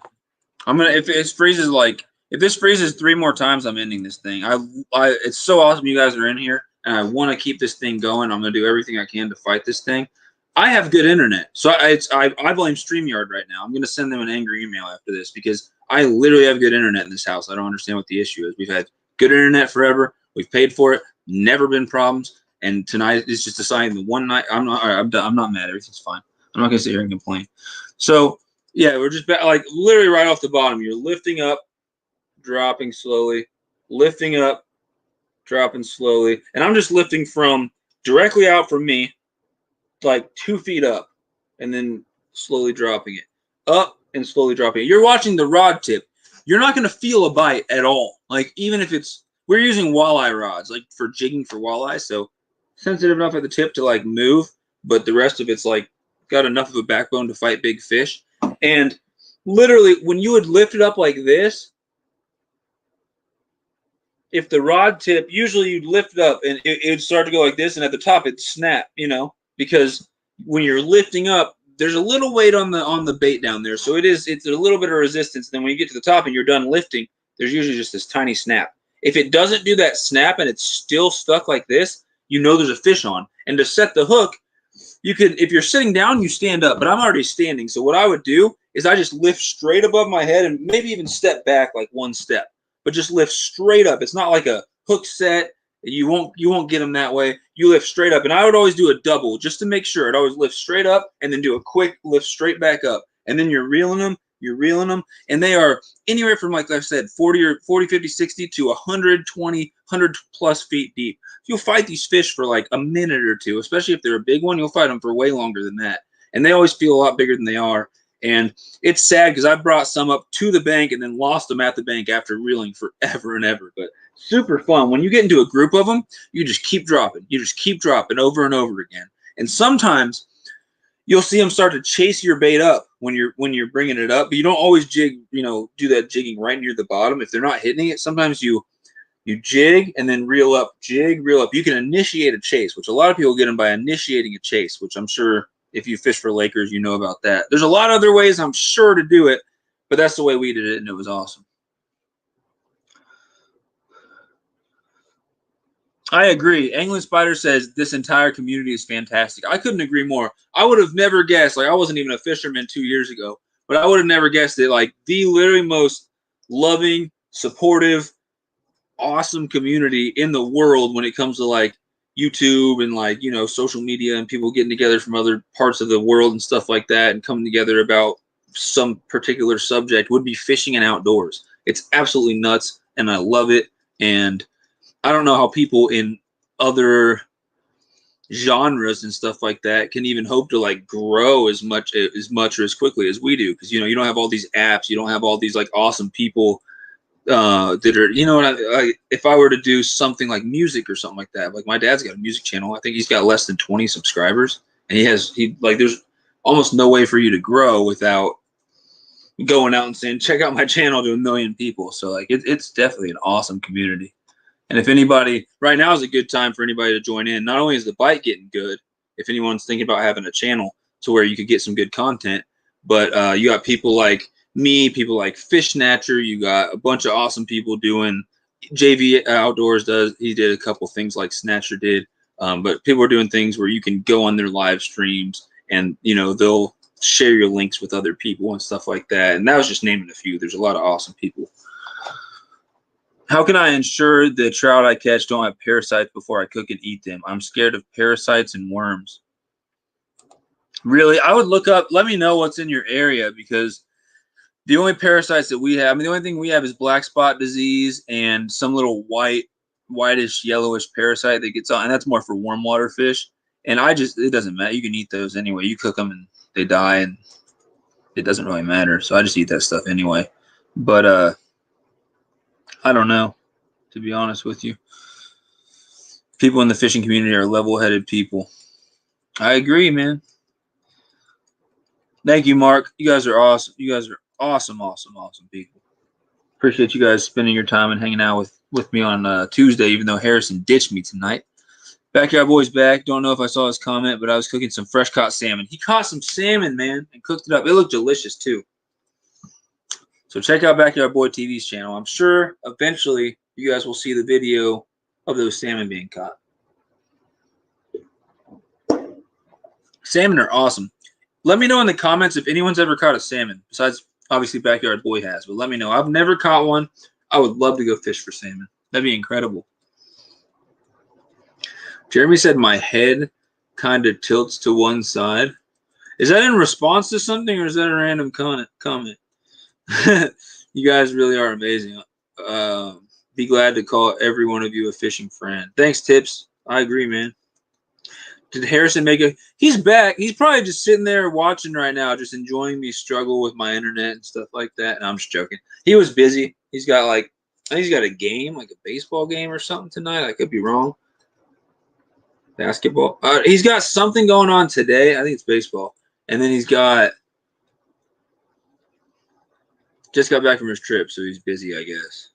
So, England Spiders got pinks and Chinooks. That's awesome, man. I've never... Fly to Utah, Sunfish.King. Come get some salmon. If I head to Utah, I'll probably... Honestly, if I go fish for salmon, I'll probably be in Colorado. But if I head to Utah for salmon, I will call you and ask you where I should go for those salmon. What's going on? Oh my goodness, guys. I've got line just coming out of my backpack. I lose so much line that way. Let's see. Hope he had a good trip. Yeah, I think he did. He already uploaded a short from the trip, and then he said he's got a Florida series coming. So I have no idea how he's going to go about it, but he's going to upload his footage from Florida. And I know he caught, you know, a new species, and I know he caught some nice fish. So be looking forward to that.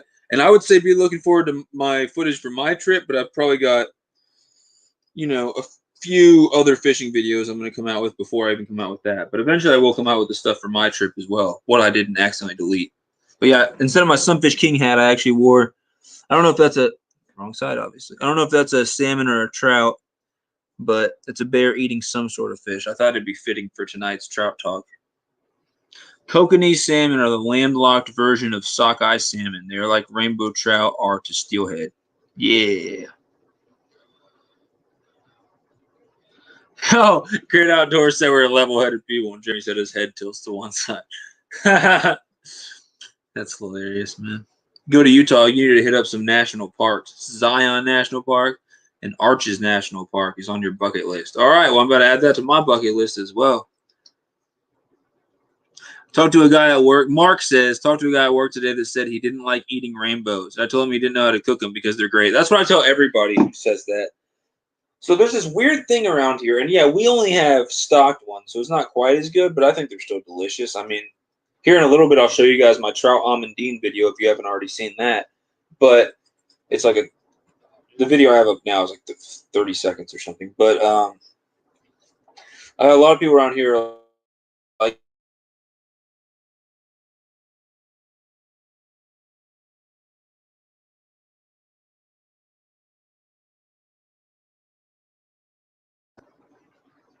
oh man, I thought I was freezing there for a second, but we're back. Jeez, I was getting upset. I don't know why my internet is just being like this tonight. But yeah, anyone who says that rainbow trout's not good doesn't know how to cook them. That's my opinion on it. They're good a bunch of different ways. Rainbow trouts are so good. Stock trout are MOT horrible or not horrible. I don't know what you're saying, but yeah, I've never eaten a wild rainbow trout. I've eaten. Honestly, the lake trout and the brown trout I caught might still be in my freezer if you want me to be 100% honest. So I don't know if I've eaten any. I've had wild trout, maybe from like a restaurant or something, but definitely all the trout that I've cooked has been stocked. So it's been good. A lot of it's white, but then every once in a while they have these like hybrid ones or whatever. I don't know how they do it, but they got pink meat, and so those ones taste a lot better. Not horrible. Yeah. Yep, I know that wild trout tastes a lot better than stock trout. Just has to do with their diet and everything like that. So anyone else, rods, reels, anything like that as far as, or like waders? I don't have my waders in here, but like wade fishing is an awesome way to catch trout as long as you're not trying to wade fish somewhere that's like 8 feet deep or really rushing water and you're going to die. But super awesome. Just walk up and down. Obviously net. You guys probably use a net for trout. Quick trivia. Quick quiz. Pop quiz, guys.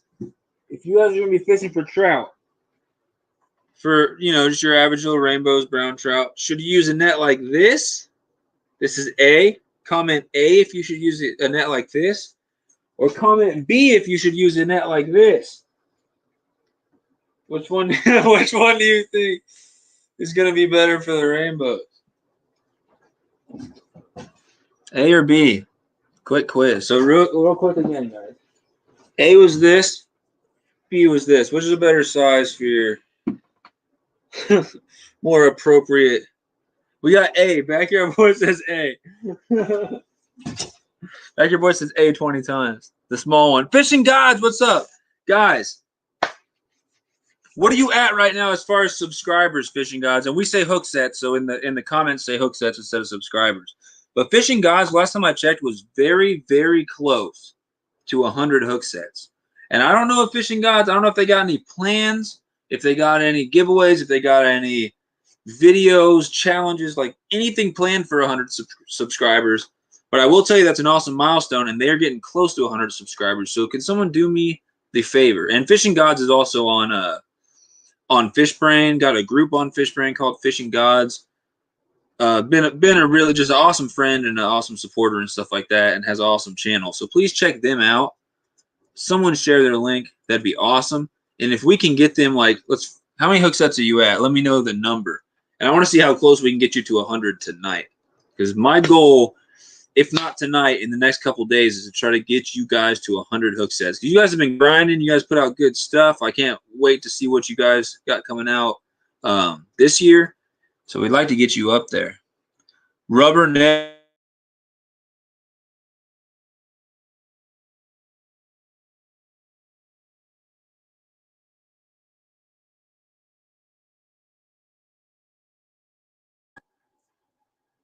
The only problem with this one is, and yeah, you want rubber, not like the mesh, not like the rope material, because it takes the slime coat off really good, and it can actually rip the scales off the fish. And yes, trout have scales, they're just little micro scales. The problem with this one is the holes are so big. If I'm using a spinner, if I'm using a jig, the whole thing with the line and everything will fall through one of the holes while the fish is flopping around, wrap around the fish 5 times, and then I've got this horrible tangle that half the time when the fish is flopping around, I try to release it, it snaps the line. I'm like, gosh, dang it.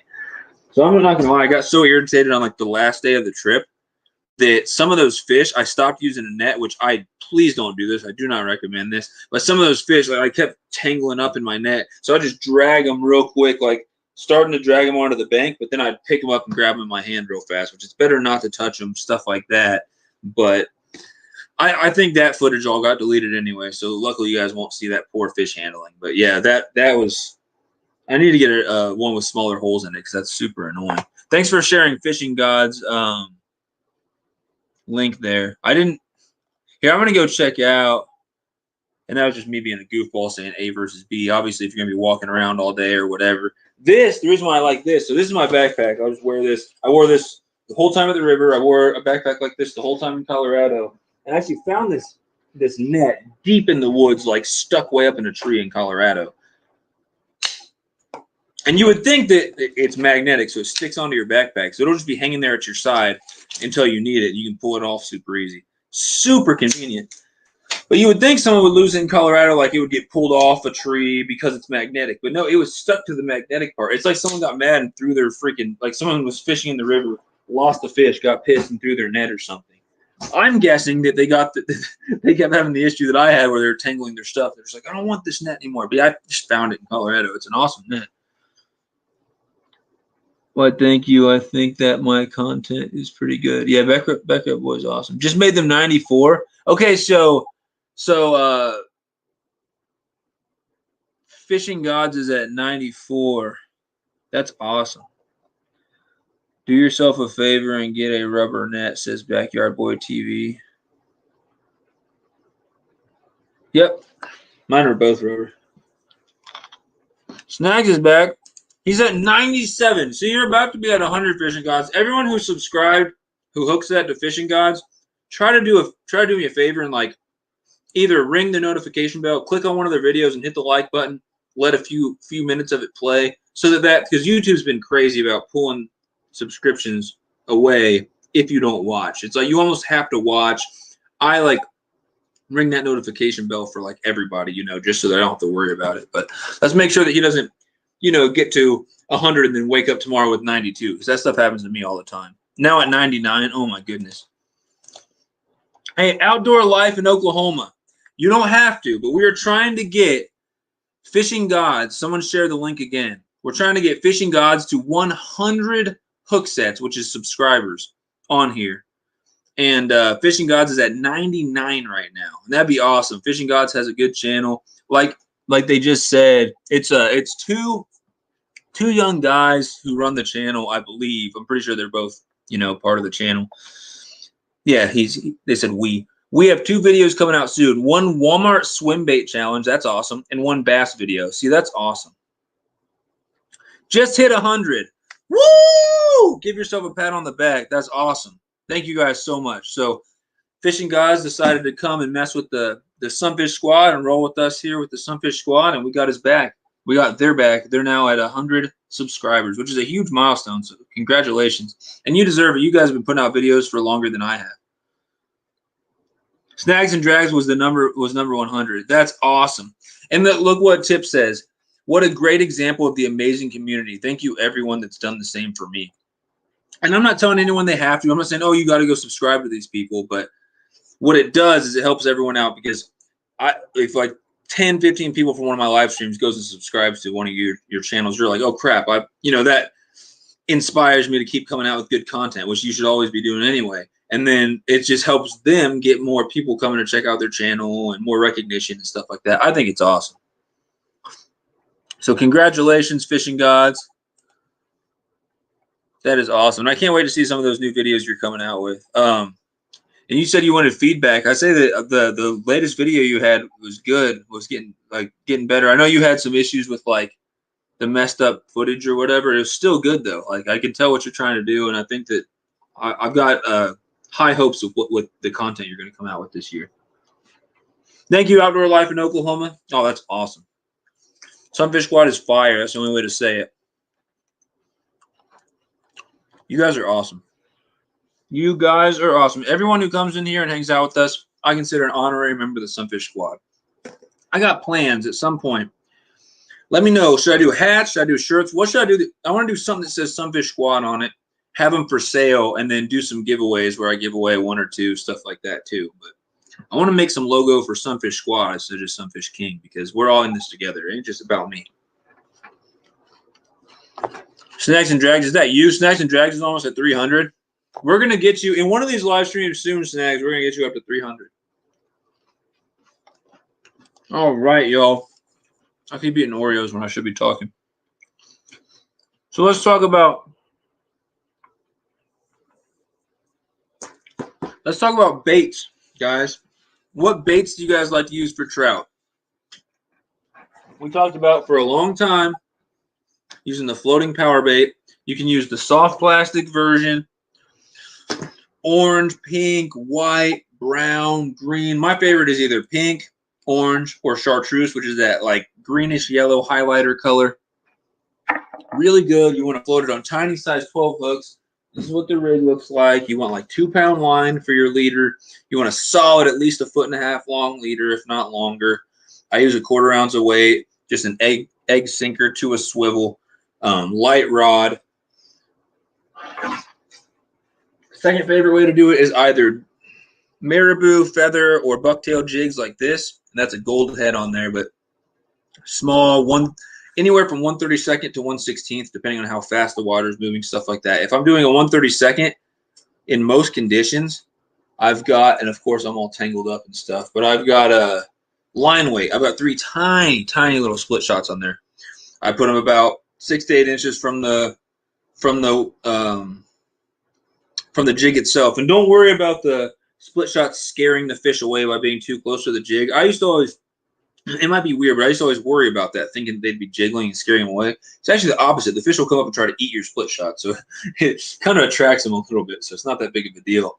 But yeah, black and yellow, black and white. Chartreuse works awesome. Yellow, white, pink, those jigs. And then probably one of my all-time favorite baits, and especially for the wild trout. If I'm going back to the Colorado River, this is what I'm throwing for most of the time. Spinners. Panther Martin spinners. These things are amazing. This is probably my favorite color, but for a general rule, I mean, you've got black and yellow, you've got all different types of colors, but I just like either gold or silver for most conditions. There's one that I really like. I don't know if I have it with me, but it's a black with yellow spots and then has a gold blade. This one's incredible. Black, yellow, and these are 1/8 ounce, number 4, with a gold blade. This one's awesome. Tore it up in Colorado. This is probably my favorite of all time, but gold blades I do for like clear water and sunny days. And then if it's more overcast days and or cloudier, less clear water, I go with a silver. And you'll be able to tell if you're fishing with something gold in cloudy water and then you switch to silver, you'll be able to see it twice as far out. And the fish can too. And I've noticed that on days where I've been getting no bites on something gold, I'll start throwing something silver and start doing a lot better. So I thought I had, yeah, here's a silver version of one. So that's the same. Panther Martin 1/8 ounce deluxe spinner in silver. And then rooster tail. Spinners, rooster tail, spoons all work awesome. So they're great. And a rooster tail is just basically a spinner with a little bit of a tail on it of some color. Dude just hit 280. Let's go. Let's go. If it ain't chartreuse, it ain't no use. Chartreuse is awesome. When the bite got tough later in the day, I switched to a chartreuse, one of those little marabou jigs or little feather jigs, and oh my goodness, every hole I went to, it would get a bite on the first throw. It wouldn't do great after that, you know. Like the fish would catch on pretty quick. Oreos are also fire. I can't stop eating these Oreos. Oreos are life. Fishing gods could become a young backyard boy. Great content, dude. I don't think you guys are like super far apart in age, are you? That's hilarious, though. Yeah, you guys both have great channels. I like to use spoons. And is that for like vertical jigging or just the same way that I use my spinners, you know, throwing them out, zipping them in from the bank and stuff like that? I actually don't like spoons a lot. I mean, if you don't use them with a swivel, they're just, you know, fluttering and twisting up your line and stuff like that. But for vertical, you know, jigging or vertical spinning or whatever you want to call it, through like the ice or off a dock, yeah, spoons are way more effective than a spinner or a rooster tail. But for the way I fish it, I think it's more personal preference. I think you can use spoons, you can use rooster tails, you can use spinners. I prefer spinners even over rooster tails, but spinners or rooster tails a lot more than spoons. But spoons work great. They're just not my personal preference. And it's all like confidence and how the bait feels. I like things with a spinning blade because they have this vibration of the rod tip. So it makes it easier to grind for me. I like to fish stuff that feels good. I can't sit there and fish like a Senko for hours because it's a lot of throwing out, letting it fall to the bottom, and then twitching. And it's not my favorite way to fish. So I can only do that for like 20, 30 minutes without a bite before I give up. I can fish a spinner for 4 hours without giving up, and I have. Or I just throw it out there, and I just feeling that vibration of the rod tip. It feels good to fish. It feels like you're doing it right. You can tell that you're doing it right by the way it feels. And, you know, I'll also twitch it, and I'll stop it, and I'll do other movements and stuff with it, especially near the bank. A lot of twitches because a lot of fish will hit it right at the bank. But the spoons, to me, don't feel as good to fish, so that's why I don't grind with them as long. But spoons are great. I'm not saying there's anything wrong with them. Gold or silver, spinners work well. I'm still learning to use them. Any questions you have about spinners, let me know. Hopefully I can come out with some videos or something about it. Yeah, I like to toss them out from the bank. And a lot of times I run them right along the bank. But if you're using them in a lake, it's a little different. I love to use them in the river. I'll toss them, let them run, you know, let them flow a little bit with the water. And then what I do, it's almost like setting the hook. I pop it and start to reel a couple times, and that'll engage the spinner, basically get the spinner spinning. And then you can feel it spinning. And I just slow retrieve it at a constant speed. Sometimes I'll jig it sideways a couple times, jig it up and down a couple times, changing the speed or the cadence, going a little faster, going a little slower, or even a quick stop. I don't do a lot of stopping in the river because it'll fall and get snagged. But all those changes will entice different bites. But yeah, I just like slow retrieve it back and do a couple different jigs and a couple different movements and stuff like that. It'll make it look like a struggling fish or something like that. And I fish it just a lot near any little pool that looks good. If you see some rocks and then fast moving water afterwards in a creek or river, awesome. But yeah, in a lake, I'll let it fall a little bit and then start, then pop it and start reeling it back in. But like I generally just spin it pretty slow, just fast enough to get that blade spinning and moving. And they seem to do really, really well. I can hang out for a bit. What's up, everybody? Awesome, Jeremy. So you've never caught a trout, right, Jeremy? You guys don't have trout?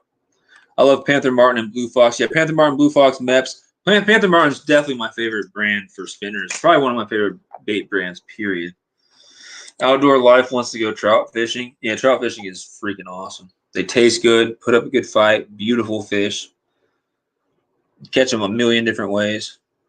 Trout magnets are becoming one of your go-to baits. Really, like for the trout, I never really use them, but they work pretty well.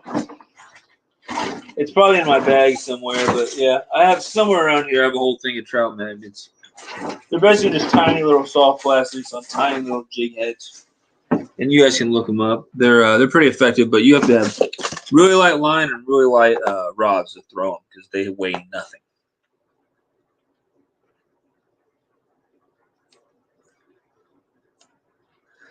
You want to get better at them, but hardly have any luck. Really, yeah. I've just always done good with spinners. Hopefully, maybe one of these days soon, I can go out with spinners again and catch some more. I've got a video I'll come out with soon where I caught some on a spinner, and hopefully in that video I kind of explain what I was doing a little bit. But yeah, that's basically how I fish them. Spinners are his favorite lure or bait to throw. It will catch anything. That's what I'm saying. Like when I was fishing for trout, I saw a little green sunfish in the middle of winter. I don't know what he was doing, but he's coming up shallow, just kind of hanging out. And I just buzzed a silver spinner in front of his face, and he just freaking smashed it. It's hard for fish to ignore a spinning, like, shiny blade in their face for some reason. You have 4 awesome trout fishing vids. Yeah, Snags, if you're still here, we're going to talk for another 30, 45 minutes, maybe an hour about trout and stuff like that. And then I'm going to play some videos at the end. I'm going to play some of mine and some of your guys' videos if they're about trout. I'm going to play some trout fishing videos before we end the whole thing. So if you're still here in like 45 minutes to an hour at the most, we'll get into all that. And I'll play 1 or 2 of your videos for sure. Panthers and Cast Masters, I need more advice in the lake. If I'm in the river, it's on the fly rod. Okay, well, the river, sometimes the fly rod does better, sometimes spinners does better. There's a couple places in Colorado where every time I went, there was Colorado native, like dudes out there who fish every day fishing with the fly rod. They'd catch a couple, and I'd show up and just tear it up with the spinner. I'd go to the hole next to him and just pull them out. But there's other places where I'd barely get into any, and guys would go out there with the fly and tear it up. So it's just different parts of the river. It's really weird. But yeah, for the lake, I mean, look for docks, bridges. Wood is good. Any wood, any timber, anything like that. Near the bank. Little pools, little indentions in the bank, riffles, places where the water's kind of moving fast. Throw it into the wind. Like, go to the bank where the water and the wind, like I said earlier, if you were in here, is moving towards you. So you're casting into the wind. The fish are going to be out from that, stacked up, facing directly into the wind and into the current. So you're just going to keep casting out there, let it fall a little bit, and then start zipping it back up. And like I say, it's easy to sit there and slow retrieve, sit there and slow retrieve, sit there and slow retrieve. Every 3, 4, 5 casts, mix it up somehow. Do a couple sideways, like jig, jig, jig, or up and down, jig, jig. Or I've done some crazy stuff where I've been pulling it in, and then like I got bored out in the river and I put in headphones. I had a bite in like 2 hours, and I was like, sometimes when I really feel like I need to give up because nothing's happening, I put in music and I'm like, all right, just make myself have a good attitude, make myself have confidence. I'm like, I'll do this. So I go back out there. I'm like listening to the music and almost jigging to the music. And I did some weird stuff where I'd be letting it go, and then I'd stop it for a second, and then I'd pop it like a freaking jerkbait and then start doing it really fast. I'm just imagining what it looks like in the water, like fluttering almost like a spoon and then starting to go again and stuff like that. Caught in a weird little area that I don't even know if I had caught a fish there before. I don't even know why I was fishing there, but a weird little area I went back to a couple times. That's where I caught this nice one, just doing some weird stuff with the spinner. like yo-yoing it almost. I'd let it fall a little bit and then pop it, let it fall a little bit and then pop it. So you can, there's no right way to fish a spinner. And different people have different luck on them, but I've had such good luck from the beginning on spinners that I have like a lot of confidence. And the more confidence, all baits work almost. Most baits work. It's just a confidence thing. Me and Jeremy talk about this all the time.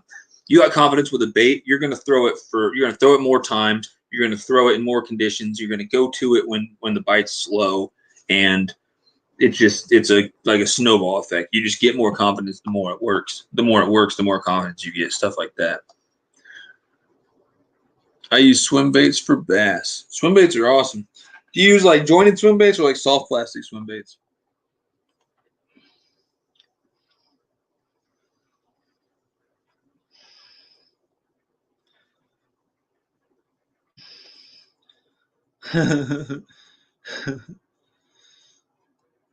Shut up, Riley.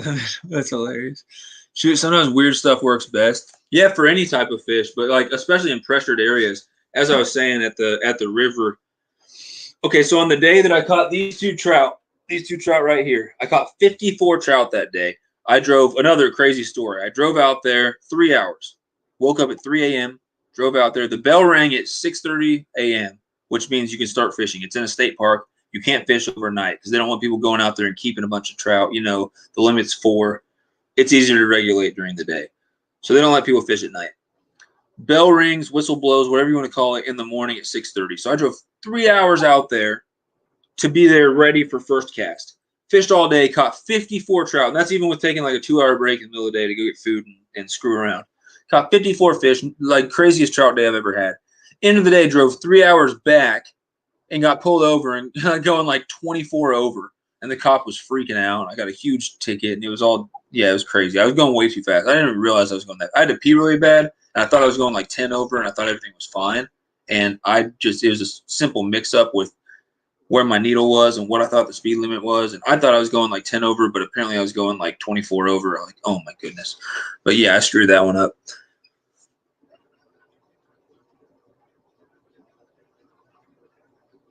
But yeah, it was crazy. It was definitely crazy. That day, what I'm trying to say with Jeremy said throw weird stuff. I started out with jigs, switched to spinners, spent most of my day tearing them up on. You can't use the dough bait, but you can use, in most of the river, the soft plastic.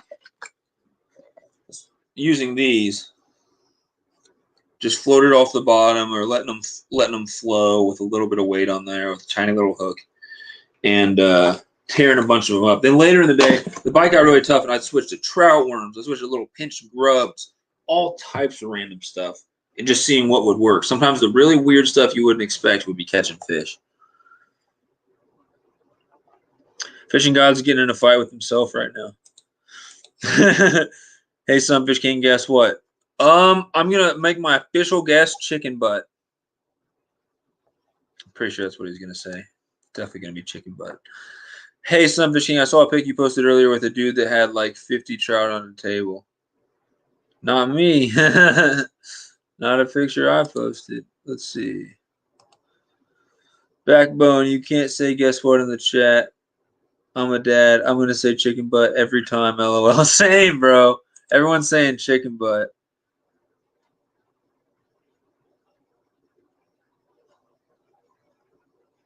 That's more bluegill than you've caught in one day? Oh, like 54? It was the craziest day ever. It was insane. Let's see. You can play some of my Weber River vids. They're fire, if I do say so myself. Yeah, if you're still in here in a little bit, let me know which video you want. We're going to talk a little bit more, and we'll get to playing some of your guys' videos. We still got 15 people in here. Where do you guys? So first off, tell me when your guys' trout season is. Is there a set trout season? There's not one in Missouri, but the trout in stocked lakes is definitely going to be over pretty soon. But I can still periodically take trips out to the river and catch them out there. So that's how it's going here. But also let me know where you catch them. Do you guys catch them in lakes? Do you catch them in ponds? Do you catch them in rivers or creeks? What is it? There's a couple creeks, streams, whatever you want to call them, in Missouri that have ancient populations of wild trout that were put there a long time ago, and they're like spring fed, so they're always cold. And I'm Definitely would like to take some trips to some of those. It'd be crazy. But most of my trout fishing is either that one river that always stays cold because it's fed from Table Rock, which is like 200 feet deep of water from the dam, and it's always cold. It's spring fed. I'm cramping up, guys. Ooh, ow. Or I'm fishing one of the stock lakes around here, which they're pretty small. You can almost call them a pond. You can hand feed yours. That's crazy. Trout fishing probably tomorrow. That's awesome, man. Good luck. You want to trout fish, but you need to get a license quick. Same here. Yeah, you definitely got to have a license. Jeremy doesn't catch them at all. They don't have trout there. Ow, guys, I'm cramping up. What's his name? Backbone said, guess what? And then never told us. I guess it was chicken butt. I think we all guessed it. You don't know when it is. You've only caught lake trout. Lake trout are awesome. We were talking about those earlier. Here's one of my nicest lake trout, which, again, it's not very big. Lake trout get huge, but definitely a fun little fish to catch. No trout season in Utah. They stock all year. That's awesome. So you can fish for them all year. That's crazy, man. I'm jealous of you guys over there in Utah. I'm going to have to, here in a minute or two, I'm going to have to go get another monster to keep this thing going.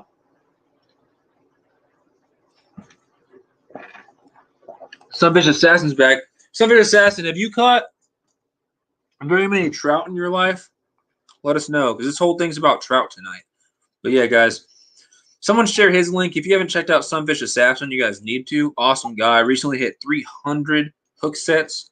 And I've always loved that dude, always loved his content, but it's just getting better and better lately. And I'm all about, improving and better content. So it's been awesome. He catches some really nice fish, multi-species fisherman just like myself, and he loves sunfish just like I do. May 15th in lakes, April 17th in streams, but no streams around where you're at. Okay, so you got to wait till May 15th for it to start. Albert Wangs said, trout, very interesting. Yeah, Albert, what was that one that you caught? Was it like 7 or 8 pounds or something like that? He caught a monster. It was a stalker. He caught an absolute monster. Sunfish Assassin, only in a stocked pond in Colorado when he was 15, on very funny story. If you want to type the story in the chat, you can. You don't have to. I won't put you on the spot, but we'll take it. You're here too. Yeah, Fish Slayer's here and Albert. Same time they both popped in. 8.2. He got an 8.2 pound trout. I think it was huge. So yeah, go over to Fish Slayer Freshwater's page, and there's a little video. There's a little video on there that has a picture of that, or I think a couple pictures of that monster. I mean, they caught an absolute monster, or Albert did. Pennsylvania has some of the best trout waters in the world. Native browns. They're wild. They're not native. We just went over this. You're good. But yeah, wild browns and all sorts of stock trout. Yeah, there's no native in Pennsylvania, but yeah, there's wild browns. Yeah, wild brown trout are some of the best fishing ever. Like in Colorado, they got wild browns in the Colorado River. One of the best trips I've ever went on in my life. But I'm sure Pennsylvania's got some amazing waters. In Oregon, they stock brood trout, retired trout that lay eggs, and they're really big. Yeah, that's what that 8-point-whatever pounder was. Every once in a while, they'll do that in Missouri. Stock a couple of the brooders, a couple of the really, really big ones, like the females or even the big males. But it's usually just smaller ones that are like a little under a pound or a little over a pound. Yeah, Snags, I normally don't make people a mod when they ask, can I be a mod? That's not how I go about it. But I told you earlier that I'd probably make you a mod just because you're always good with sharing links and like wanting to share links and stuff like that. So yeah, as long as you know how to share links, we'll definitely talk about it. What up, Georgia? Thanks for joining in, Georgia Fisherman. Appreciate it. Mark said Sunfish Assassin is the bomb. I definitely agree. Brown trout's on your list and lake. Yeah, I've caught brown trout, lake trout, and rainbow, and that's it. I love to catch tiger trout, cutthroat trout, all brook trout. Like, I'd love to catch some of these other species for sure. There it is. Sunfish Assassin says, Fort Collins, Colorado, KOA. He paid $20 and got a 33 with a rooster tail on it. Okay? So he paid like Zebco 33, I'm guessing, with a rooster tail on it. And rooster tails are, if you guys don't know, I'm sure you do, just a little spinner with a little bit of hair on the back. Sometimes they got a treble, sometimes they got a single point hook. He'd never seen a trout in his life. He caught 4 or 5. See, that's how it was with me with the freaking out in Colorado with those wild browns. It was crazy. In about 20 minutes, he got 4 or 5. That's crazy. And they were dying. So the guy comes down and says, "Oh, the suspense is killing me." Well, we wait for the rest of the story. So yeah, you guys catching them in rivers, creeks. What's up? And then again, what to look for. Let me know. Sunfish Assassin's gonna finish the story, but let me know what your favorite structure is, or what you look for when you're looking for trout. I'm sorry, native brookies, not browns. Okay, yeah, you guys probably have native brook trout. I could definitely see that. That's awesome. They're probably beautiful too, and I'm sure in certain creeks you have like little subspecies of brook trout that look a little different, and act a little different. They were dying. He caught 4 or 5. Sunfish Assassin caught 4 or 5 in about 20 minutes. They were dying. So a guy comes down and says, "How's it going?" I told him I was supposed to catch 1 and keep it. I told him,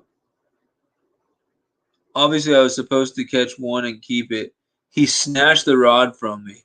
He told me to go back to camp, and he was really, really mad. I didn't know. So what, you were only supposed to catch 1 fish and keep it? You weren't supposed to catch that many? That's awesome. He tore it up, man. They didn't want you to keep catching all the dang fish in the freaking thing. That's crazy, dude. Surprised your name isn't the Trout Assassin. I'll tell you again, come to Utah this summer and I can help you catch brook trout, 20-pound lake trout, salmon, and a butt ton of perch and white bass. I want all that stuff, man. If there's some way I can take a trip out there, I'll get some locations from you, and then maybe one day I'll try to freaking meet up with you and do some fishing. That'd be awesome. That would be awesome. Just show your parents one of my live streams so they know I'm not some creeping weirdo from Fishbrain or something like that. And be like, "Hey, I want to go fish with this dude and catch 20-pound lake trout." It will be sweet.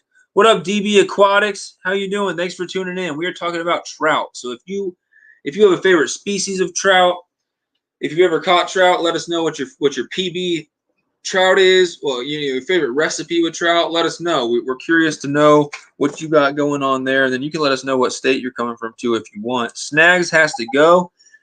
Later, Snags. I'll try to make you a mod if I remember to sometime soon. And then, yeah, we're going to get you to 300 subscribers here soon, Snags. You've been putting in a lot of work lately. A trout fishing stamp in Tennessee costs extra, and it's about the same cost as a regular fishing license. Yeah, so it's in Missouri, in-state. It's $12 for a fishing license, I think, and then it's $10 or $12 for a trout stamp as well. I think it's 10. Might be 12. But yeah, 10 or 12 for a trout stamp, and then you're good for the whole year. But at that river I go to, you need a fishing license, but a trout stamp doesn't do anything for you. You don't even need one. You have to pay $4 per day, and then you can catch as many as you want, but you can only keep 4. Later, Snags. Yeah, I would recommend it, man. If you were rich, you'd play for the plane ticket.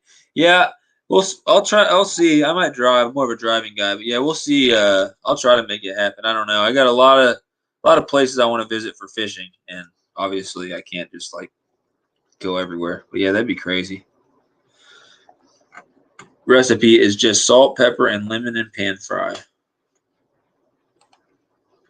Rocco looks for a drop off and tries to land right off it. Trick is to pull up without snagging. Okay, yeah, I like to look for docks, bridges, wood, falls, pools, fishing near the bank, stuff like that. DB Aquatics has never caught a trout. Would love to go trout fishing. Just bought a beta today, though. Oh, awesome. Is it going to be kept in a tank by itself? Is it going to be kept with other fish in like community tank? What's your goal? What's your plans with the beta? And then let us know, size of tank. Is it going to be planted or unplanted? I'm curious because I'm definitely I would like to be a lot more of, a aquaculturist or whatever you say than I am, but I've set up a lot of tanks in my life, and I manage a tank at the university in Warrensburg, and it's a big native tank, and we've done a lot of work with that and everything. So I've definitely got my experience and stuff with the fish tanks. I just wish that I had more time to mess with it more and set up more tanks and stuff. So let us know about your beta and your tank plan and everything with that. Fishing time, let's go. What up? just caught his PB a few weeks ago. A 9+ rainbow. It was a planter. That's freaking nuts, man. I've never caught a rainbow anywhere near that big. That's definitely bucket list to catch a monster rainbow like that. Just saying hi. Got it. Lots of homework to do. Albert's probably going to accompany y'all most of the evening. Later, Fish Slayer, if you do got to head out, that's cool. No trout stamp. Regular fishing license is all you need. Yeah, that's awesome.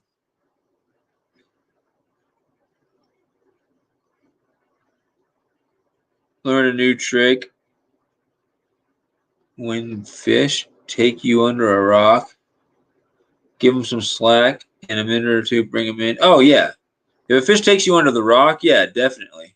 Just give them some slack and let them work themselves out of it. For sure, I agree with that. And then also, Rocco, there's been times where I've gotten a jig stuck in a tree or something like that, and the water was clear enough where I could still kind of see the jig. And I don't know how this worked, but I was just like, this might work. And I did the pulling on it like a guitar string, trying to get it free, and it didn't get free. But I noticed it was moving around on the tree. So I'm like, this might work. I'm sitting there just jiggling it, trying to attract any fish. And sure enough, a fish eventually comes up, picks my jig up off the tree, tries to swim around, and gets hooked. I just wanted the fish to grab it and take it off the stump that it was hooked on, but it actually hooked the fish. I actually ended up catching the fish, so that was awesome. So that can work sometimes, and I've done that. Like that's the only time I've ever done that with a jig, but I've done it like 100 times with worms, with like other types of fish, where I'll get stuck on something and there's a worm on there, and I'll just put that rod down and give it some slack and come back and just go to something else. And a lot of times you'll see the line eventually pull out because the fish will come, pick up the worm, and pull it, and a lot of times it'll unhook the hook for you. So it's crazy. Later, Fish Slayer. $34 for basic fishing and $22 for a trout stamp here. Where do you live, man? That's some Nazi stuff right there. That's just not even right. Later, Mark. I appreciate you hanging out for sure. Thank you. Thank you. Guys, go check out Mark J. Larson Outdoors, please, if you haven't. Really, really, really awesome member of the Sunfish Squad here. Got an awesome community built around his channel, and then got some awesome content as well. Your plan is to get a bigger tank and more fish. Cool. Good plan. Oh no, he's got red dress with Popeye. He's giving us some antibiotics today. Yeah, with those fish, when something goes wrong, man, it's a lot easier to deal with it before. Yeah, it's rough sometimes, man. Good luck with your fish. We've lost a lot of fish over the years to different random stuff. Usually what will happen is our tank will be great forever, and then something will happen and a lot of fish die. But I've had a couple events, that were tragic. We've had some fish die, and different tanks that I've done over time. I decided to be on this account instead of personal. Oh, you're Albert. Albert is Fish Slayer now. Anyone have techniques for crappie fishing? Fish Slayer asked that too earlier. I mean, what? Guys, can we take like 2 minutes, guys? Let Fish Slayer know, let Albert know techniques or tricks for crappie fishing. I mean, it helps to know what depth they're at, but I mean, once it gets to the point where it's pre-spawn, they're going to be hitting a lot. You're going to fish shallow. You're going to fish around docks. You're going to fish around submerged wood and stuff like that. But I'm just going to show a bunch of baits that would probably work for crappie. So obviously spinners will work fine for crappie, but that's not the go-to. The go-to is going to be, for me, is going to be little crappie jigs, little I almost said Panther Martin, little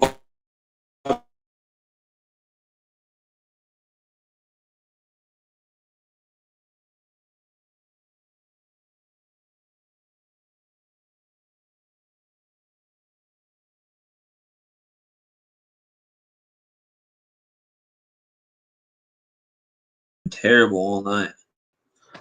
I froze for a second. My internet sucks. And then little marabou or feather jigs, bucktail jigs, like Jeremy Albritton, he ties his own. Look up Jeremy's channel, Jeremy Albritton's channel, for ideas on jigs. He ties some awesome jigs. Tube jigs work really good for crappie, smaller ones. And you just toss them out from the bank, toss them along the bank, and just let them drop a little bit. Watch that line to see if anything hits, and then just kind of constantly jig it as you slow retrieve it, or erratically jig jig, however you want to do it, and then mix it up every once in a while. What you can also do is you can go to the end of a dock or off of a kayak or boat, and you can do what's called vertical jigging, where you drop it straight down to the bottom. In the winter or when it's cold, I like to keep it right near the bottom and just do like almost like you're ice fishing, just a couple little jigs, couple little jigs. But as it gets warmer, you go to the bottom and you can do a couple different methods. You can jig it, go to a couple different depths, jig it, go up a little bit, jig it. Or what I like to do, it works really well off of docks, especially as it gets warmer, is I go to the end of the dock, I'll drop it down, try the different corners of the dock, the different posts and the supports and stuff like that, and like slowly bring it up while jigging on the different corners of the dock, and you just slow retrieve it up from the bottom. But I mean, all these, there's a lot of different like spoon, spinner, jig. This is called the crappie bomb. You can use this with a live minnow or with a crappie, one of those little crappie nibbles. And then if you want to use minnows, do them under bobbers or drop them straight down, like I said. And just get like a size 2 or a size 4 hook, like one of those sickle hooks works really good, and do live minnows. Live minnows works great for crappie.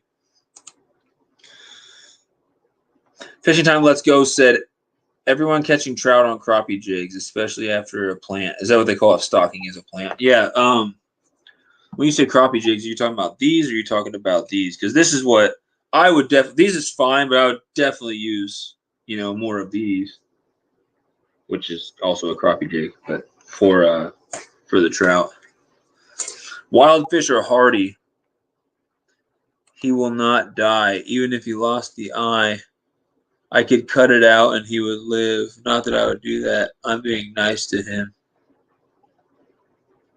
I don't know. We had a creek chub, wild fish, get a tiny little infection, and he didn't make it at all. So wild fish are hardy, but it depends on the species. I mean, wild minnows, no, they're not hardy at all. If you look at them, they're dead. And then wild trout, if you're talking about rainbow trout especially, I wouldn't call any rainbow trout hardy. But I know what you mean.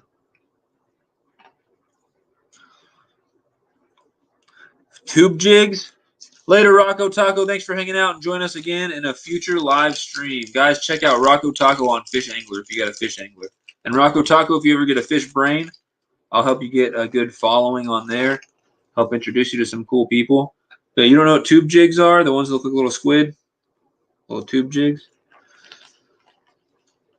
Those work amazing for crappie. You literally can't go wrong with tube jigs. And then there's all different kinds of the shad style, the baby shad or sexy shad style crappie jigs. You're just going to stick those on any 1/32 or 1/16 ounce jig head. I like the unpainted, but there's also ones with crazy colored eyes and stuff like that. And then if you want to,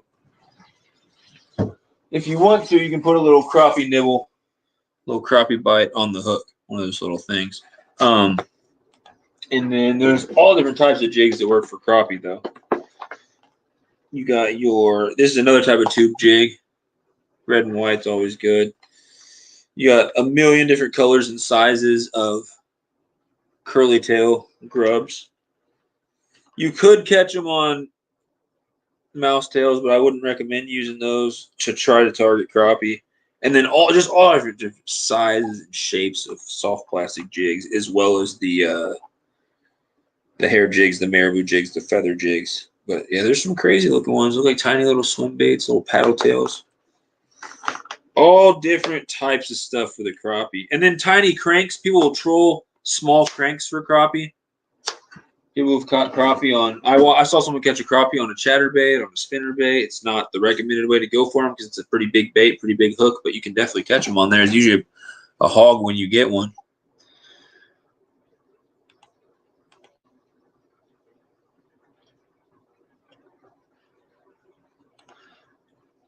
A1 Fishing Fan. What up, A1 Fishing Family? What do you mean by what do you think about scents? What do you mean by that? What do you mean by that? And are we talking about crappie or are we going back to the trout? I'll answer that if you clarify a little bit about what do you mean by scents. But yeah, as far as the trout, guys, let me know if anyone's caught trout on jerk baits, crank baits. I know those work, especially smaller ones. People have caught a lot of nice trout on bass tackle. People in Colorado in the river, when I went out there, there's a guy throwing topwater rats. I was like, what are you fishing for? He had apparently caught like a 24-inch brown trout out there one day on a topwater rat. I'm like, that's pretty crazy. Crappie. So what do you think of scents for crappie? I don't really know what you mean. Unless I would imagine that these crappie nibbles, when you do use them, put a little bit of a scent in the water. It says most powerful scent. So that's probably why when the bite gets tough, people use the crappie nibbles. It'll make them hold on longer. Helps the fish find it with that scent in the water. But yeah, besides using a crappie nibble on your jig or whatever, I've never done anything that would have any smell for crappie. I just try to. I'm a jig guy. I'm not a big minnow guy or anything, but I will every once in a while use those crappie nibbles on the jigs. I just don't use them as much as most people do. I saw a YouTube video where someone caught a 20-inch trout on a Senko. Yeah, one of the trout I recently was not even filleting. I was actually about to release it. I caught it.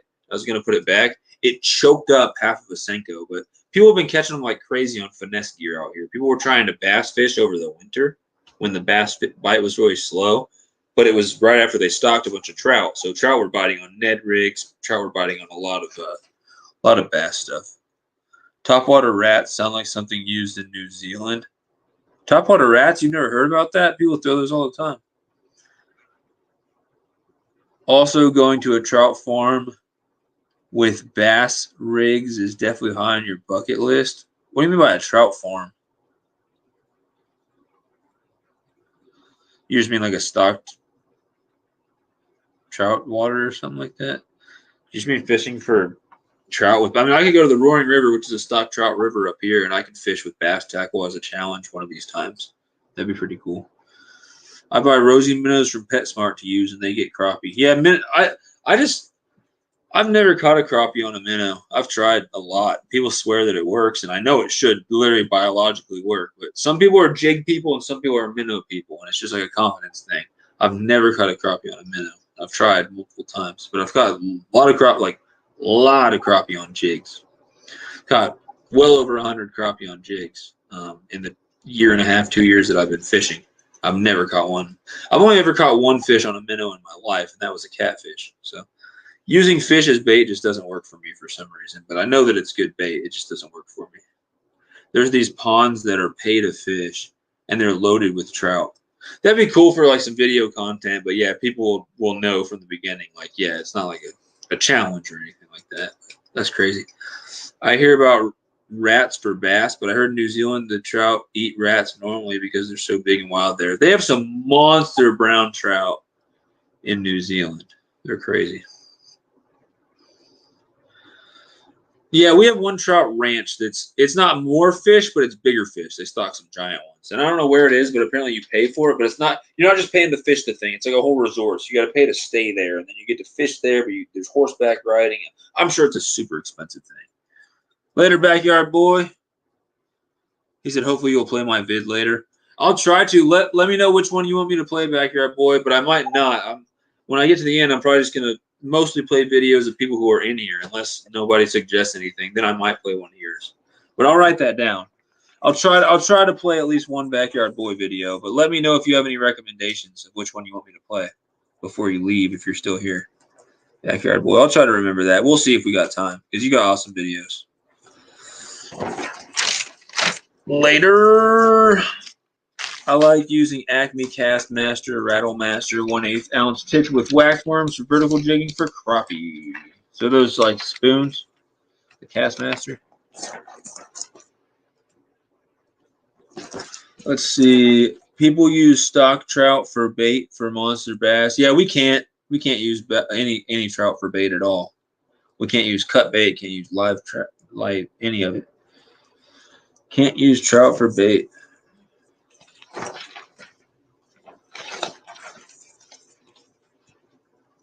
Safe handling, guys, for a little bit, and here in like half an hour we're gonna play some videos. We're gonna play some trout videos for anybody who wants to hang out and watch some trout videos. And if you guys have any trout videos on your channels, I'll play your trout videos too. And for sturgeon, I'm pretty sure. Yeah, but for sturgeon it would be like cut bait, right? Not live bait. All right, let's talk about safe handling, guys. My motto when it comes to most fish, but especially trout, is keep them wet, use a net. Keep the fish wet and use a net rather than trying to grab them with your hands or throw them on the dock or throw them on the bank, blah, blah, blah, blah, blah. Keep them wet, use a net. So the biggest thing you can do is try not to touch the fish and try to get it back as quickly as possible. So this is some of my best fish handling was on this day when I caught the 54. I would pick them up in my net like this, hold them in the water. As you can see, these fish are still in the water, still wet the whole time. Wouldn't touch them with my hands. Your hands have oils on them that will take the slime coat off the fish. They'll damage the fish. The best thing you can do if you're going to touch them for a picture is get your hands wet. But I keep them like that. I use pliers or I use little forceps like this. Grab the hook, get it out of the fish while it's still in that net. Take a picture real quick, and then I just flip the net over and let the fish swim away. Get a quick release video if I'm going to do that. If I'm taking a picture, I try to take one, maybe two, as quickly as I can, and then let it go. The cooler the water, the better the chances of the fish surviving. If it's super warm water, super warm air, best not to even fish for trout at all. If you're going to, though, you have to keep them in the water. I mean, you can't take them out and take 3 pictures and then put them back if it's a 70-degree day, 80-degree day, something like that. Just like with muskie. If Off the Hook Outdoors, yeah, he's still in here. As you know, same with muskie. They do a lot better when it's cold. You want to keep them wet. You want to get them back as quickly as possible. You don't want to leave them flopping around on the boat or whatever.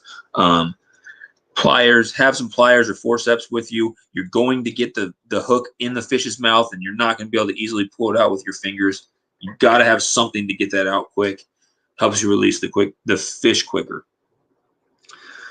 Quick release is the best, and the less time they're out of the water is better. If anyone has anything to add to that, let me know now. Like we said, use a net, and use a rubber net is a lot better than a rope net.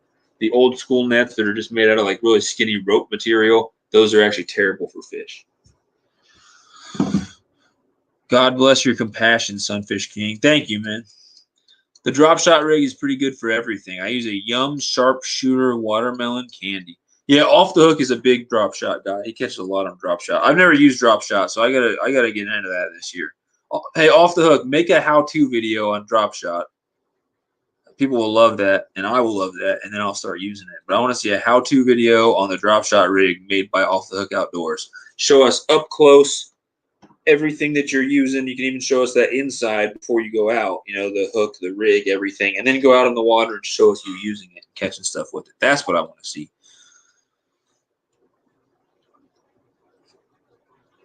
Butterworm. The kids kill the crappie on them. I don't know what a butterworm is.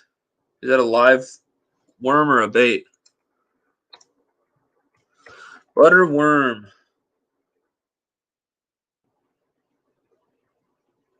Yeah, I don't know what that is.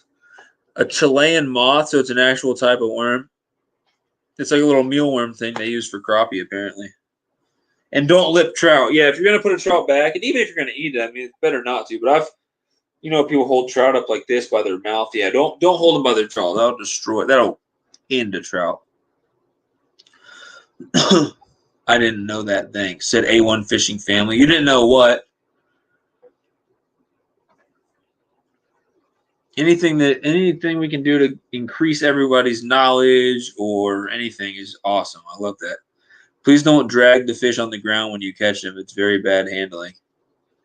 Yeah, I try not to. I did it with 1 or 2 fish at the end of my trip, but I didn't get that on video, luckily. But it's just because every time I pull a fish out with my net, my weight, my rig would fall through it and then get wrapped all around. So the last couple fish, I just walk backwards, drag them a little bit onto the bank, and I try to go up and pick them up really quickly and stuff. But yeah, it's never recommended to let those fish flop around on the bank. It's not good really at all for a carp, a trout, any fish to like sit there on the grass. Really, some people freak out about that, but it's not good to get any of that stuff on them. It takes away some of their protective slime coat and everything. The butterworm is like a fat grub. Trout handle? Yeah, for sure. It's crazy, man. You can do everything right and release a trout, and it'll float up and die. So you got to be really careful with them. In Colorado, every single brown trout I released in Colorado swam away healthy. So that was I pride myself on that. And then almost every single rainbow over this trip. Anyone that didn't, I pretty much had to keep. Tips Icy, have a good night. Thanks for being here. And guys, Tips Icy is a big supporter of the channel. He is one of my top 3 supporters when it comes to actually like donating to the channel. His link is in the description for this video. Definitely go check his channel out. Got an awesome channel there, and just a good friend and a good, just awesome member of the Sunfish Squad. So thanks for being in here, Tips. Have a good night, and we'll see you next time. Guys, go check out Tips. A1's never been trout fishing. Well, I highly recommend it. Yeah, it's a grub. It's actually a moth larva, is what it is off the hook. It's the larva of a Chilean moth. All right, guys, we are gonna get to playing some videos here in a second. Playing some of my videos, playing some of your guys' videos. If you guys have any trout videos, if you guys have any recommendations as far as trout videos that you want to see, or ideas for me to like look up on YouTube for like monster trout or trout on the fly or something like that. I wanted to talk about fly fishing more. Let me know, is anyone in the comments a fly fisherman or has fly fished for trout? Let me know if you have. I think Off the Hook might have at some point, but let me know, guys, because I wanted to get a little bit of advice in this thing. I thought we'd have more fly fishermen tonight, and I wanted to get some advice because soon I'm going to be getting a fly set up for trout and going out with one of my professors if I can. He's an awesome guy, and trying to catch some trout that way. And he says 4 or 5 weight, line weight forward or whatever he said. And then he gave me a website to look at, but didn't really give me any brands or anything. He said don't spend more than like 100, 120 on like a beginner combo, which I wasn't going to anyway. I've caught trout on duo reeless jerk baits. Yeah, jerk baits work good for them. And are those floating jerk baits, or are those more like sinking or suspending jerk baits? Let me know, because I've never really thrown jerk baits. But yeah, jerk baits, crank baits, those can definitely catch them. I fly fished once, but I kept landing green sunnies. That's awesome, though. I would not be upset about that at all. And that's what I would do. I mean, I don't like to brag, but I am the green sunfish king. Like, I'm the absolute master of green sunfish. I'll challenge anyone to green sunfish. I learned the entire biology, the entire ecology of green sunfish, except for winter. I know they go deep in winter, but I can't really find them as well. But if it's warm, like basically here in a week or 2, if not already, I need to go out and check in a couple days. As soon as the green sunfish come up shallow, I will know exactly where to catch them in any water they're in. I'll be able to catch a bunch of them. I've got an idea for a video coming up soon called the 100 Green Sunfish Challenge, where I'm literally going to try to go out in one day and catch 100 green sunfish in one day. And let me know, guys, do you think it would be more challenging for me to catch 100 out of one spot in one day? Or do you think it'd be more challenging for me to go to a couple different spots and, like, catch 25 at 4 different spots or something?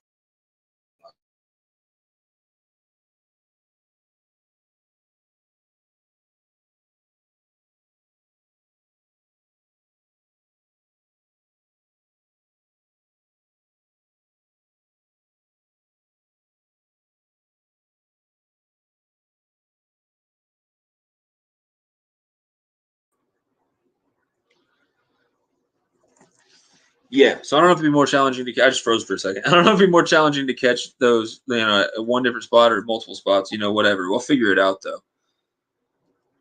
Later tips. 4 times tippet. You mean 4-pound tippet? I'm planning on using small flies to catch bigger bluegill. Yeah, catching bluegills on the fly definitely got to be fun. That's something. As soon as I get the fly set up, I'll definitely go out for bluegills and stuff like that. Creeks, ponds, everything. I don't fly fish much anymore. Hard to with the kids. My buddy's really into it. Fish with Kish is his deal. So let me know, man, if you do have any advice on, and we can just do it since me and you are buddies, man. You can just text me. You can just let me know. We don't have to do this over the live stream, but if you have any idea of what I should get for a beginner fly setup, let me know. But yeah, I'll take any advice I can get. You don't need a fly rod to fish with flies. Oh yeah, you do. Yeah, you do. It's just stupid. It's like I spent all last year fishing with spinning setups for everything, like for all my bass baits and stuff. Now that I have a bait caster, why would I ever go back to that? It's just horribly ineffective. Do not try to fish flies with spinning setup. It's dumb. Like, flies are made to be fished with a fly. They weigh nothing. They're made to be thrown with a weighted line. You can get a heavy bobber. I've done it. It's stupid and it sucks. Don't try to fish flies with spinning setup. It's just dumb. I've caught bluegills with weighted bobbers and flies. Yeah, but it's just not an effective way. If you're going to be using a spinning setup and you're throwing bobbers, why not use suspended jigs or use worms? I mean, use the setup that's made to fish for that stuff. Don't put a fly reel on an ugly stick and go, this technically works. You know what I mean? Like don't just do something that works. He said it works for me. It's not the most. I'm just giving you advice, man. Like if you want to take advice from someone who catches a lot more fish than you, do what's more effective. Don't go out and try to make something work and say, oh, it works. It's not recommended. Don't try to, because you have to get a weird weighted bobber to even be able to throw it. With a fly rod, the line literally has weight. It's meant to throw flies. I guarantee you, wherever you're throwing flies with your spinning thing, and this isn't me bragging, this is just me trying to drive the point home.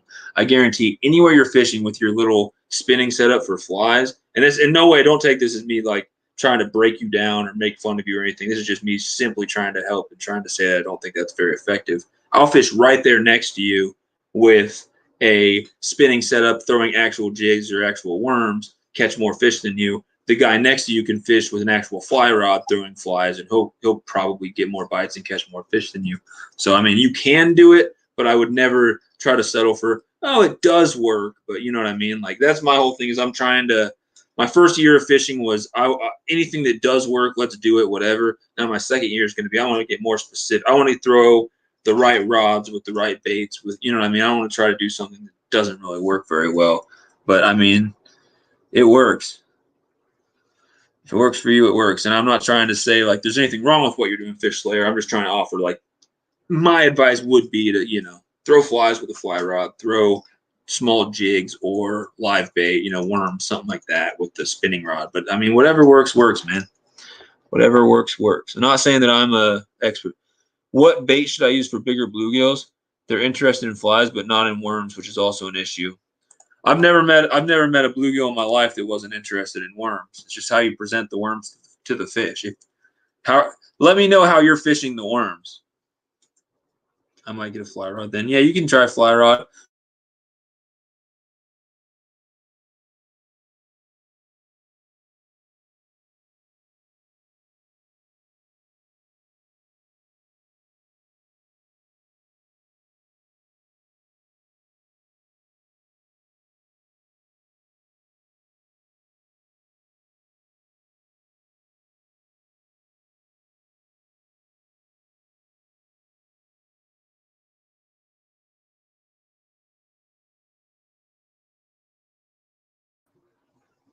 Sorry, I froze again. Hopefully that doesn't happen again. So, guys, here's what we're going to do. Use the equipment. I couldn't agree more with I agree, trying to take them out of the water.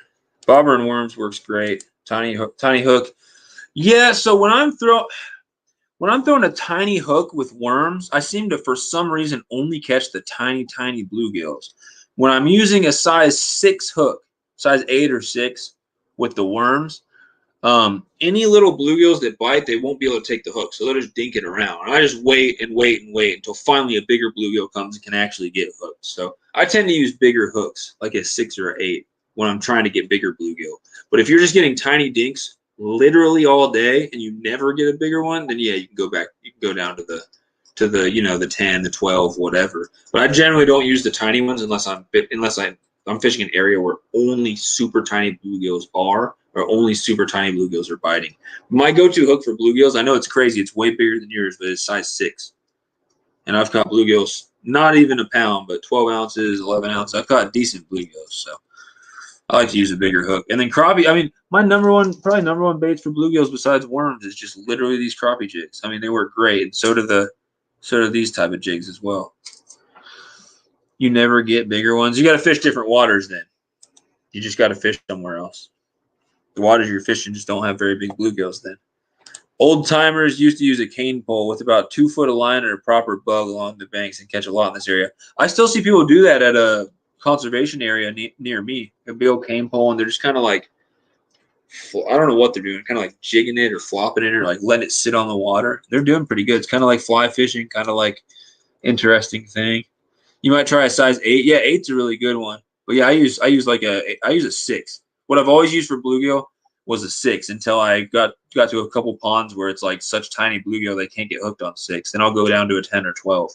But I'm normally a size 6 guy for bluegills. Like almost every time I'm fishing for bluegills, I'm using a size 6.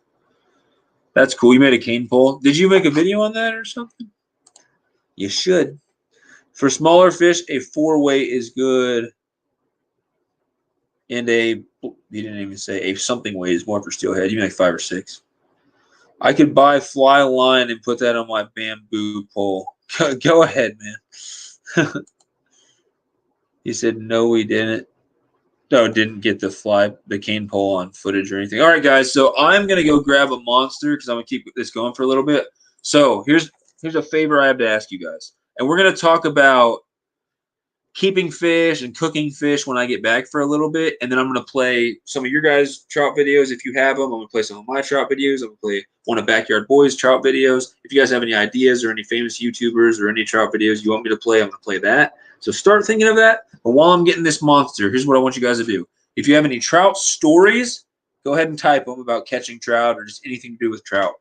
If you have a favorite recipe or a favorite way to cook trout, let me know. And then let me know what your favorite species to eat. If you think that rainbow trout tastes the best, if you think brown trout tastes the best, if you think some other trout tastes the best, lake trout, etc.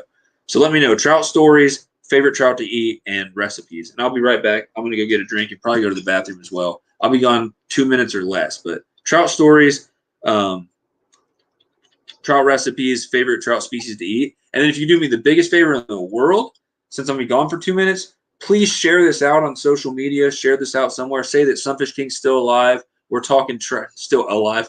Still live. I'm also still alive, but I'm still live. Talking about trout, talking about fishing, interacting with you guys. And I plan on going about an hour and a half to 2 hours more because I'm going to play a bunch of videos after this. And we're going to react to them and talk about them and stuff like that. So appreciate it, guys. I'm going to get a drink. Go to the bathroom. I'll be right back. Probably a minute or two. But yeah, I'll read your comments when I get back. Thanks for hanging out, guys. Ooh.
Oh, man, this room is a mess.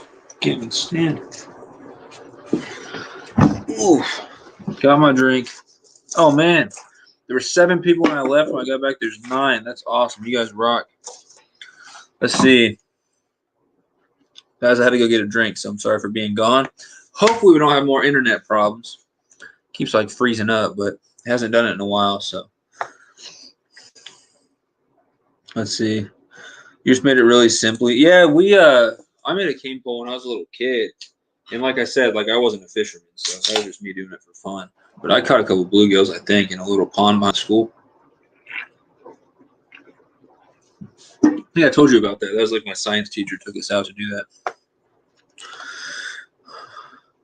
Snags and Drags just posted a trout video. All right, so here in about 30 minutes, I'm going to start playing videos. I've got a couple of my videos that I want to play, and I'm going to play Snags and Drags. I'll play your first trout video, and then if you hang out during the whole thing, I might even play one more of your trout videos. But I'll play, not your first, but your most recent, the one you just uploaded, your new trout video. And then back here, our boy said he wanted me to play a trout video, but I didn't hear which one, so I might play one of his videos as well. But yeah, we're definitely going to play some trout videos after this because, I mean, trout fishing is awesome. I just got back from trout fishing all weekend. Got back, and the first thing I did yesterday was go trout fishing with my friend. The trout season is going to end here soon to where I can only go to that one river and catch them, which is like a long trip and stuff like that. So, but yeah, if you guys want to, you don't have to, but if you want to, go on social media, share this live stream out. I plan on going for at least another hour and a half. We're going to start reacting to videos, and anyone who comes in here, if they have trout videos, I'll play some of their videos and stuff like that. Don't know if I'll have any time at the end to play non-trout related videos. I had written down here that if there were time, I could play, like, if anyone has any giveaways or anything exciting coming up, but I may not have time for that. So let's see what people said. Fish Layer said, last Friday, they went to a local pond that's tiny. Just got stocked with 980 fish. So trout, all your bites were within 15 seconds of casting, and sometimes they'd bite before they even set the rod down. Yeah, what were you fishing with? That's how, see, what I do is called drop fishing a lot of times. A lot of the fish, they wait for stuff to fall, and if it's trout or whatever you're talking about, they're used to pellets falling from the sky. If I got into one of those situations, what I would do is I'd get 2 or 3 rods, whatever you're allowed to use, get a rod stand, cast one, get it tight, or cast one and wait and see if anything happens. If nothing happens, sit it down, cast the other one, let it drop. Just keep doing that back and forth. And then once you've casted both or all 3, how many rods you're using out, pick up the first one and then recast it again. It's called drop fishing. It's like bottom fishing, but you continuously keep throwing it out. The reason why you would do drop fishing instead of bottom fishing is if they're hitting it more on the drop than they are waiting and hitting it after it's sitting there on the bottom. And so that works really well with bluegills and with a lot of fish as well, the drop fishing. Let's have a vote, guys. A1 Fishing Family says, what tastes better, crappie or trout? Let's have a vote right now. I'm really curious. Let's see. And you can do let's go the best of both worlds. So like wild trout, and you can pick whatever species you want. Rainbow. I don't know if you would say black or white crappie tastes better. I really don't think there's necessarily a difference. But crappie versus trout. You can cook crappie up however you want. You cook the trout up however you want. I have to pick between the two and say which one's better. That's a super tough decision. I would say trout, but barely. And just because I think there's more ways you can kind of prepare it. And if it's like the really, really good trout with the pink meat and everything, maybe a little more high quality than crappie. But it's hard to say anything's better than crappie because crappie's delicious. So I'd say they're incredibly close. But if I absolutely, like, you got to pick one or I'm going to shoot you in the head, I would pick trout, but just barely. Just barely. Let's have a vote, though, guys. Everyone say trout or crappie. So I really want to know. I'll cast my vote for trout. So we got 1 vote for trout. We're going to see what the Sunfish squad prefers, trout or crappie. I'm really curious to see what you guys say. And again, the offer still stands. If anybody wants to share this thing out, I really, really, really appreciate that. That'd be awesome. I've heard people say, like, hey, share me out when they're in the last 30 minutes. If I'm in my last 30 minutes or even like less than an hour, I'll never tell people to share it out. But anytime I plan on going like an hour, hour and a half, 2 hours, which is what I plan on doing right now, then I'll ask you guys to please share it out because that really helps me out getting more people in here. They think it's hatchery food. That's what I'm saying. Yep, that's exactly how. And then what hooks are you using, Fish Layer, and what line are you using, Fish Layer? That's my question. You have 2 trout vids. I thought you said you had like 4 snags and drags. So are you reversing on that? You have 2 total. If you have 2 total, I'll play them both.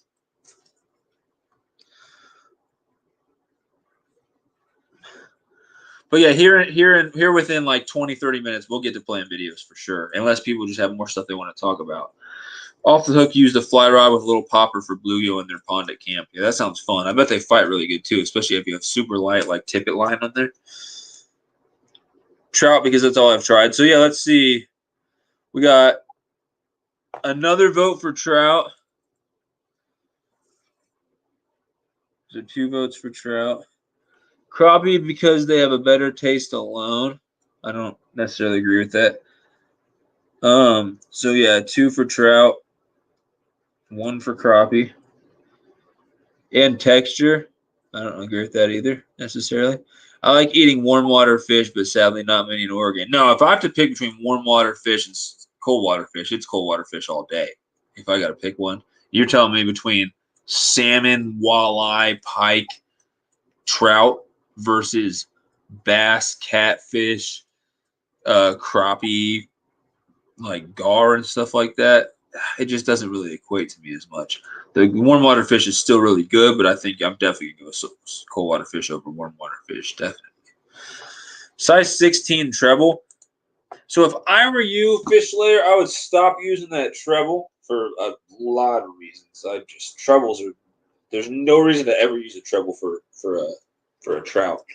But yeah, I would get a pack of, and look right now. Here, let me show you, fish layer.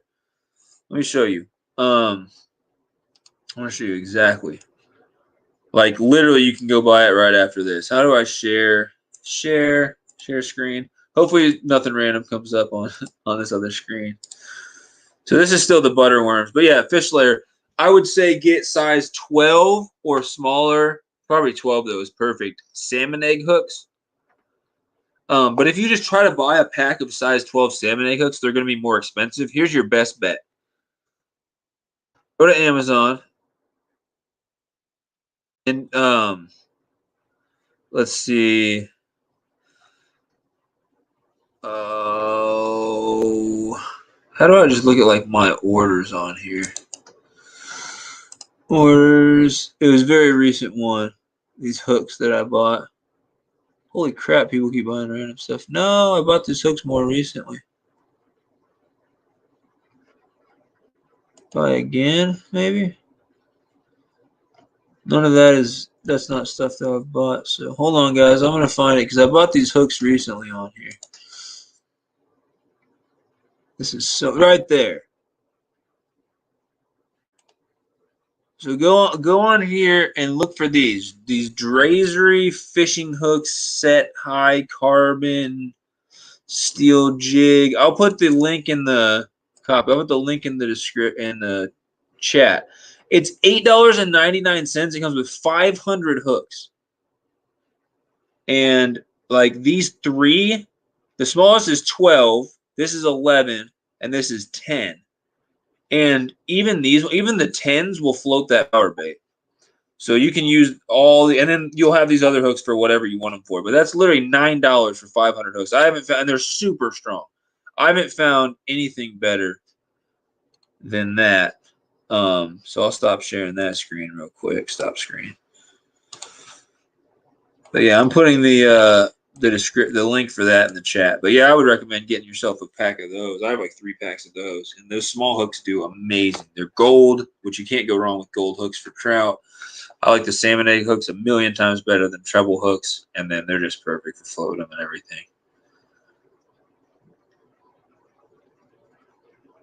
Okay, making sure. See y'all. Yeah, it's me. Wait, what's happening? I'm going to actually shut the account if I got hacked. What are you talking about? Yeah, it's me. Oh, Albert. Okay. Later, fish layer. See ya, man. Yeah, but I would recommend definitely stop using those trebles and get those salmon egg hooks. Anything I tell anybody for advice is for their own good. It's never just to sound smart. It's all because it's stuff that I've either learned myself or that I just recommend. Let's see. We did a test and caught a largemouth bass in the spring and ate it, and then they caught one in the warm water, and the bass in the caught warm water, and the bass in the cold water tasted better. Yep, like I said, the science behind it, the cold water fish tasting better. In the cold water, the meat or the blood is going to come out of the meat. A lot of blood, instead of being in the muscle tissue and the meat that you're going to eat, is going to surround the vital organs to keep them warm. And the less blood in the meat, the better it's going to taste. And actually, the longer the meat will stay high quality in the fridge or what in the freezer, whatever, without starting to go bad. So you want less blood in the meat. This is my first time on, so can I catch you on here every Tuesday? A1, I will be on every single Tuesday. Some Tuesdays I will be on Harrison's channel if he's still wanting to, contribute and be part of it and everything like that, which I think he is. He's just saying he's getting busy lately. But, I'd say most Tuesdays I'll be on my channel, but I'll let you guys know, like, go ahead and subscribe to Sharp Fishing TV. His link is in my description. And go ahead and turn on notifications for his channel. That way, if he's ever hosting it, then you'll know. But it's every Tuesday, 7:30 Central Time, the same time this one started, and it'll usually be on my channel. But unless Harrison's, wanting to do it every week, then it'll go back and forth every week. But either my channel or his. But yeah, definitely. And we talk about, it's not always trout. We talk about different stuff. It's not like a different species every week. We'll switch different species, but then we've talked about gear for an entire time. We talked about safety a little bit. We talked about pre-spawn. We'll talk about whatever. And I want to pretty soon I want to do catfish, and I want to have Stan on here from Two Stans Fishing. He's an awesome guy. I need to email him and ask him. But I'll go ahead right now. It looks like Trout won, Trout 2-1 crappie, unless someone else said one, which is interesting. But right now, if anyone has any ideas of what you guys want to talk about next week for Multi-Species Weekly, and just think right now, what's your biggest questions when you're going out there to fish? It's like, I have trouble blank catching bedding bass. Is that your problem? We'll talk about bedding bass. Do you struggle with catfish? We'll try to talk about catfish soon. What is it? Let me know. If you're just like you want to talk about bait casters and stuff like that, and you're confused on bait casters, I want to talk about what you guys are interested in. So let me know. We don't have a topic picked out for next week for Multi-Species Weekly yet, and we'd love to talk about what you guys want to talk about. So I'll take any suggestions right now. Who had some weird issues with the account?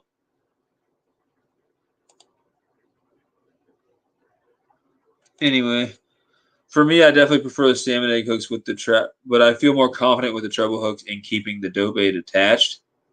Well, it doesn't matter. It doesn't matter about keeping the dough bait attached. Just if it comes off, just put another one on. I smash it down on there and I throw it out there, and I leave it out there for like 20, 25 minutes. And if I don't get a bite, I bring it in. And if the dough's still on there, I toss it back out. If it's not on there, then I put another one on. So I use those little salmon egg hooks, and I would say watch my videos. I'll play a couple of them on here, but they're the videos that I have on here. When I first started recording was at the very end. They stocked trout twice over the winter. They're supposed to do it 3 times, but they only did it twice. After the first time, it was good, and then it slowed down a bunch when there started to be like no fish left. And I started recording right at the end, where I'd only go out and catch like 3 or 4 fish each time. But then I still have my GoPro. When they did the second stocking, I have a lot of footage of me catching like 10, 20 fish in a couple hours out there that I'm going to upload. I just haven't edited it yet. So that'll come out soon, and that'll be awesome. And you guys can see exactly how I do that. I try to tell you guys what's going on, but it's the same thing I've been saying in this live stream, what I'm using. I'm usually using the power bait. I've got 1 or 2 videos where I'm using the spinners, but most of the videos where I was recording, I was using the power bait because I just really like to sit there and just tear it up, just let the rods go crazy. It's really fun to me. Last year I did a lot more spinner fishing. When I'm fishing for wild trout, it's always spinner fishing. But yeah, I would definitely say use the salmon egg hooks. They work. Trust me, I tear it up. That's why you ice your fish before you clean them. Yeah, and a lot of people bleed them out too. Snags and Drags said, Hook said A1. Snags, I'm gonna let me see right now, Snags. Let me know if if this works. I'm gonna go to YouTube right now, and I'm gonna try to make you a moderator, Snags. Let's go.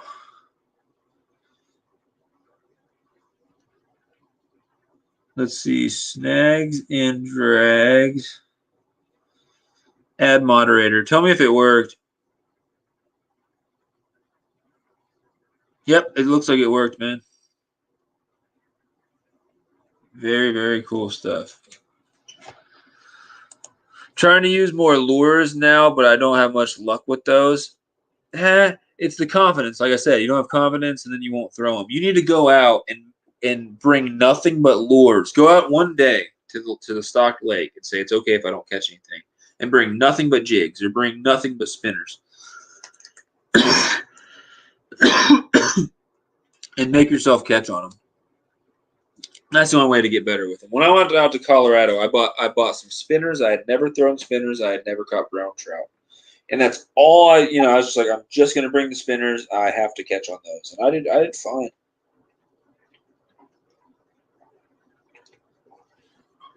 If you go out for 2 whole days and don't catch anything on lures, that like other people are saying, oh yeah, I'm catching on those. Like lures that you know should work, you're probably not throwing them right, or there's something wrong with your rigging. You might have way too heavy of line on there. You might have way too heavy of a rod, so you're not feeling the bites. There's no chance that you're going to go out on multiple occasions, like in a row, and throw the right lures in the right places with all the right setup and not get bites. Like it might happen one time, might happen a couple times. There's no way it's going to consistently happen because if you're doing everything right, you're going to get bites. It's not like it always seems like some people have better luck than other people when that's out there fishing. It all has to do with confidence. It all has to do. There is a little bit of a luck factor, but if you're throwing the right thing, right time, and you're confident with it, and you grind, you'll eventually catch. Like I had gone so long without catching a fish on my dang bait caster, and I just went to this pond one day that I know has bass in it, and I said I'm just gonna throw around the freaking this clickbait all day because I wanted to catch something on a chatterbait.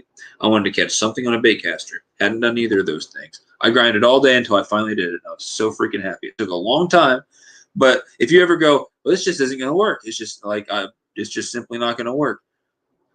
If you give up, it will never work. If it's not working, you either haven't grinded long enough or you're doing something wrong. So make sure that you're not doing something wrong. Watch videos, ask people for advice. Make sure you're not doing something wrong. You don't have something wrong with your rigging or how it's set up. But if you're doing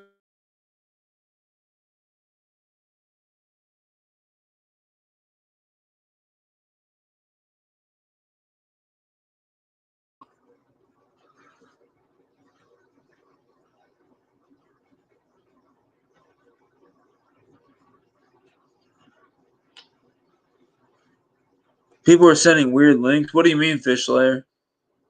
Good night, A1. Yeah, definitely check us out next time. And A1, I think I'm going live tomorrow with Kentucky guy. I'm going to email him and get that time figured out. But I think I'm live tomorrow. And then Ted, text me and we'll talk about when you have a little bit of time. I'm not making you be there for the whole thing, or you don't even have to be there for any of it, but I want to unbox the package I got from you sometime soon. And if you want to be in there, then I want to extend that offer to you. You can come in and talk if you want, or you just be in the chat if you want, whatever, like last time. But I just want to spend like an hour or two going over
Yeah, it's the absolute worst. That was a funny face. It's the absolute worst my internet's ever been. So I'm gonna go live tomorrow. I'm gonna go live this weekend.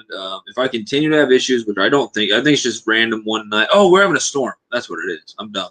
We're having a storm outside, so there's a lot of clouds and there's rain and stuff like that. So that's what it is. It won't be like this in the future. I usually have good internet.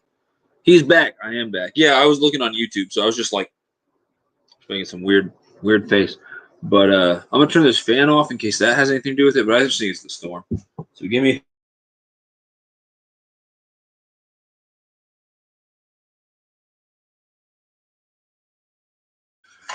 Oh,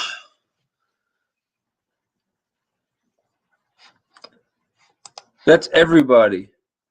That's everybody's account, man. Everybody gets the VOM dot whatever. And I meant to tell you, Sunfish Assassin, those because you're like you go through and you thumbs up and give a heart to everybody's comment, like all the people that are commenting on your videos.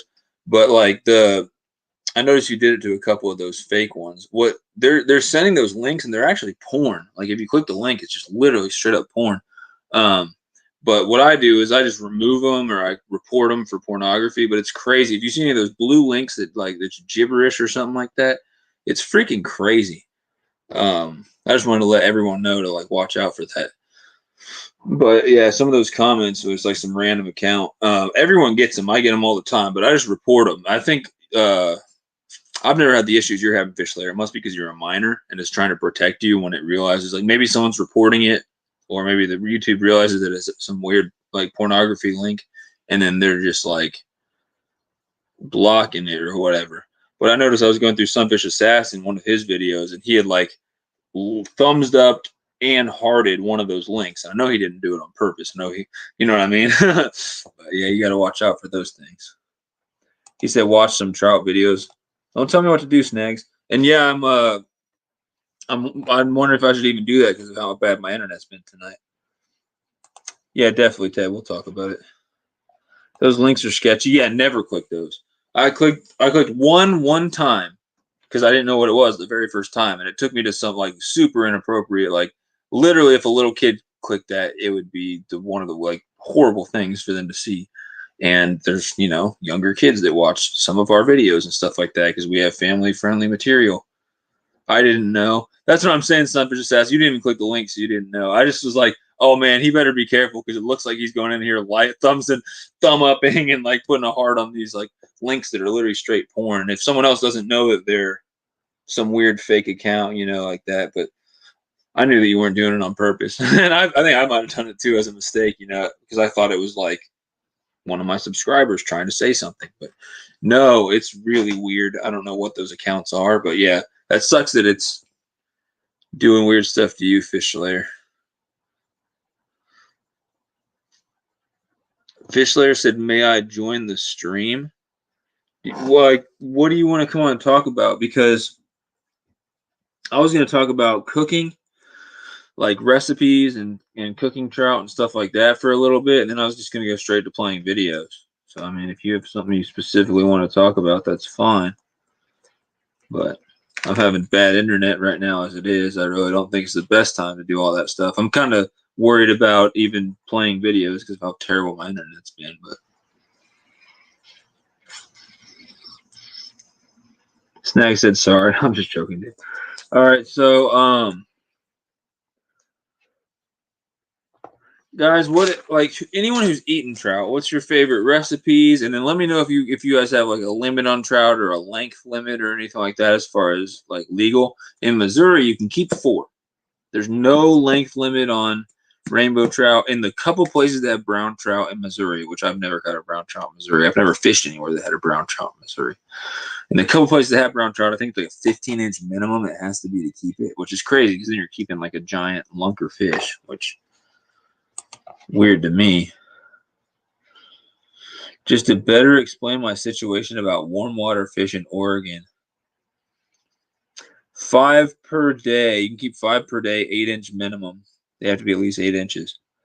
All right, Fish Layer, you got 5 minutes. I'll send the link for you to join, and you can talk about whatever you want to talk about. Copy. Give you 5 minutes, Fish Layer. There are exceptions though. In streams, it's either no take or 2 per day. Yeah, we don't really have many streams around here. Just a couple. But yeah, I'm gonna play my trout almondine video after Fish Lair comes on. So that was probably one of the best trout recipes I've ever made. Fried trout's always good, grilled. But I've had trout in a lot of stuff too. Like we've had it in tacos, we've had it in nachos, we've had it in sandwiches, all types of stuff. Here's Albert. I didn't know which Fish Lair I was talking to. What up, man? So the problem for me was that there's just you can see the bluegill there, like they're undercover, they're under this stuff, but it's hard to get them to be interested in whatever you're presenting. Like I'll drop down a piece of worm, and they'll just look at it, and sometimes they'll just run away. Sometimes they'll just no response. What line are you using? Are you using like 4-pound line, like really light line? I'm using 6-pound. Okay, that's probably fine, but I mean, I would number one try that in case the water's really clear, because you said you could see them. The water must be clear enough to sight fish. It might be clear enough to where you need to use 2 or 4-pound line. So see if that makes a difference. I've never really had that experience. Most places I fish, where if I see bluegill, I can pretty much get them to bite. But do you ever jig live worms as opposed to, like, are you just fishing them under a bobber most of the time? Well, sometimes I twitch them, like give them some action, and they still don't seem interested, which is the issue. Okay, yeah, I twitch them too. I'll fish them. Usually, instead of under a bobber, I'm fishing them on the bottom. That's my number one way to do it. Whether you can see them or not, I usually just fish them worms on the bottom. But I will do a bobber every once in a while if for some reason I can't, like there's too many weeds on the bottom. But just try. If you can see them, I don't see why a crappie jig or a spinner wouldn't work. Next time you see them, if they're near the bank, something like that, throw a little spinner or a rooster tail out and try to buzz it right in front of them. They should chase it. If they don't, then you've got some weird bluegill that just aren't hungry or something. The water isn't that clear. It's just that the ponds are built in a way that it optimizes the amount of shoreline. So the bluegill are always close enough to shore where you can see them, basically. And even on cloudy days, it's hard to see them. So, like, for example, here's like some ponds. I'm sharing the screen. They're pretty murky. For example, here, this piling right here, there's piling right here, and there's a few pretty big bluegill down here, and it's hard to get them to bite. Those are interesting shaped ponds. Wow. That's Yeah, crazy. so when they expanded the highway here, they dug out these places. So, like, just to make it in these shapes so that it was easier for people to, cast out to the middle. Dang, that's just all shoreline. Those look like some of the. Oh man, I'd be tearing fish up there all day. So those all have fish in them, all those different ponds. Yeah. Oh my goodness. The amount of fish is like this. The 2 thumbs up. The quality of fish, meh. There's bigger ones, they just don't bite. People need to take more fish out then. Keep more. Yeah, we try to keep the bluegill like as many as possible, but just bluegill doesn't seem to be very popular in Oregon. Sunfish Assassin said he never fishes with worms on a cork, like on a bobber. He always goes weightless on a hook. I've never fished worms weightless on a hook. But yeah, I usually put a weight. I usually use some form of weight. He said works every time. Yeah, I usually fish them on the bottom or off the bottom. But yeah, he says always on bottom. I really think that the better quality bluegills bite on the bottom and not near the top. Like if you're fishing for the little ones that you can see, that's what you're going to catch. But if you cast out a little further and either drop fish, like I said, where you're continuously letting your worm drop and then throwing it again, or just leave a couple worms out there on the bottom, or troll them in a kayak even works. But yeah, that should work. And then instead of using your little size 12 or whatever size hooks, I would go up to 8 or 6. I bet Sunfish Assassin throws bigger hooks, like Sunfish Assassin, what's your go-to hook for bluegills? Because you catch bigger ones. I bet he's throwing 8 or 6 like I am.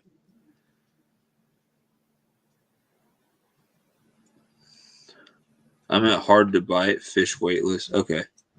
Later off the hook. See ya.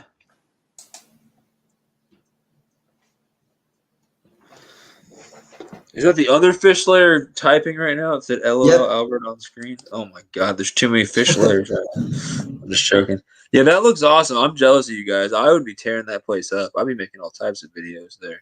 Because that's all shoreline. I mean, it's literally all shoreline. So it's not hard to figure out where to cast. You know, you don't have to like, oh, should I cast in the middle or should I cast? It's like there is no middle.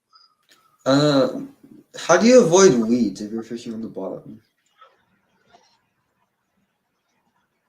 Like a long leader with worms? Do you really use the pump air or? No, just a really long leader. That way the weight will fall down in the weeds, and the worm, ideally, the worm doesn't really weigh anything, so it's not going to get dragged down into the weeds. It's going to sit on top. If you have a like a snell is like 6 inches. Let me pull one of these out. Like a snelled hook that comes pre-snelled, which I normally use for bluegills. But that's one of the situations where I will sometimes fish with a bobber if there's too much weeds on the bottom.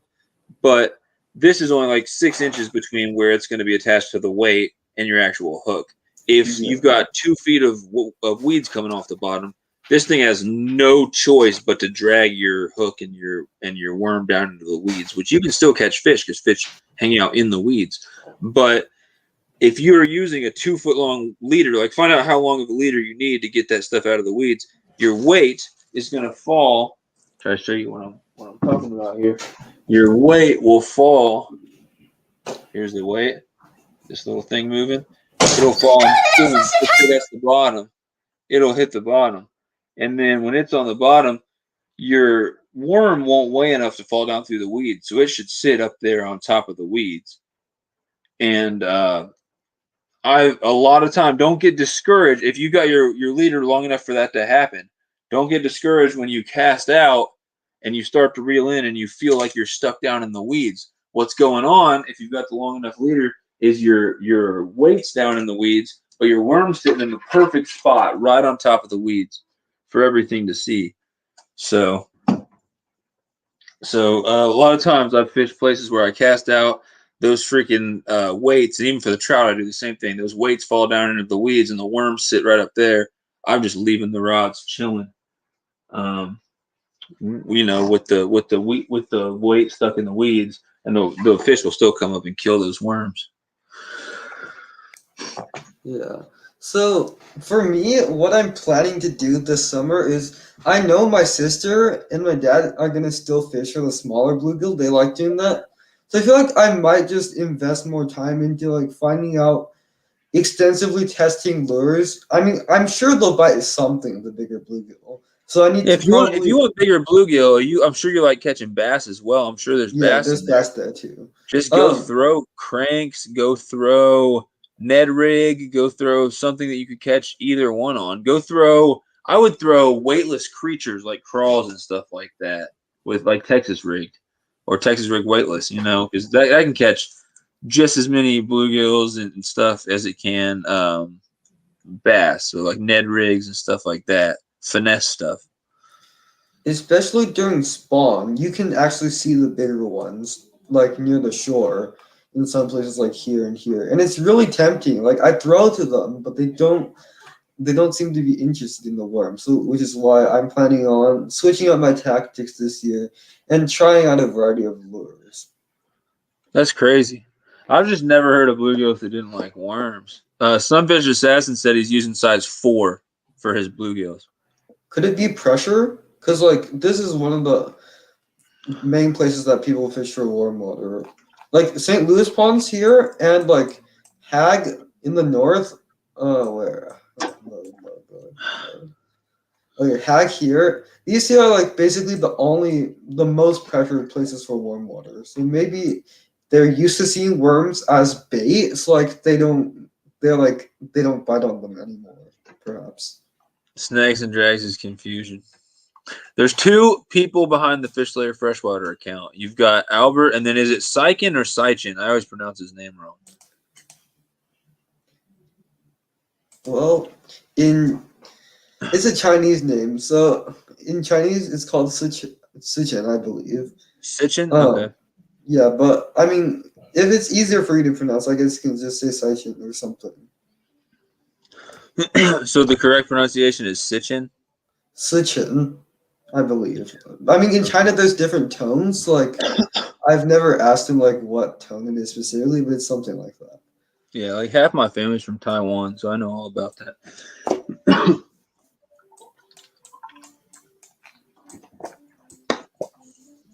And they've got American names and Taiwanese names as well. So hopefully that clears up your confusion, Snags and Drags. You got anything else that you want to talk about before I start playing some videos? And I will play. I'll play that video where you caught the big trout. I think it's up on your channel, right? It's just like a compilation of all the different fish.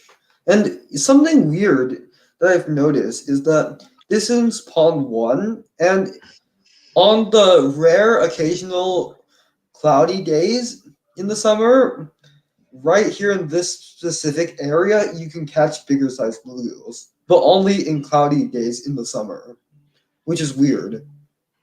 Like, and only in this specific area.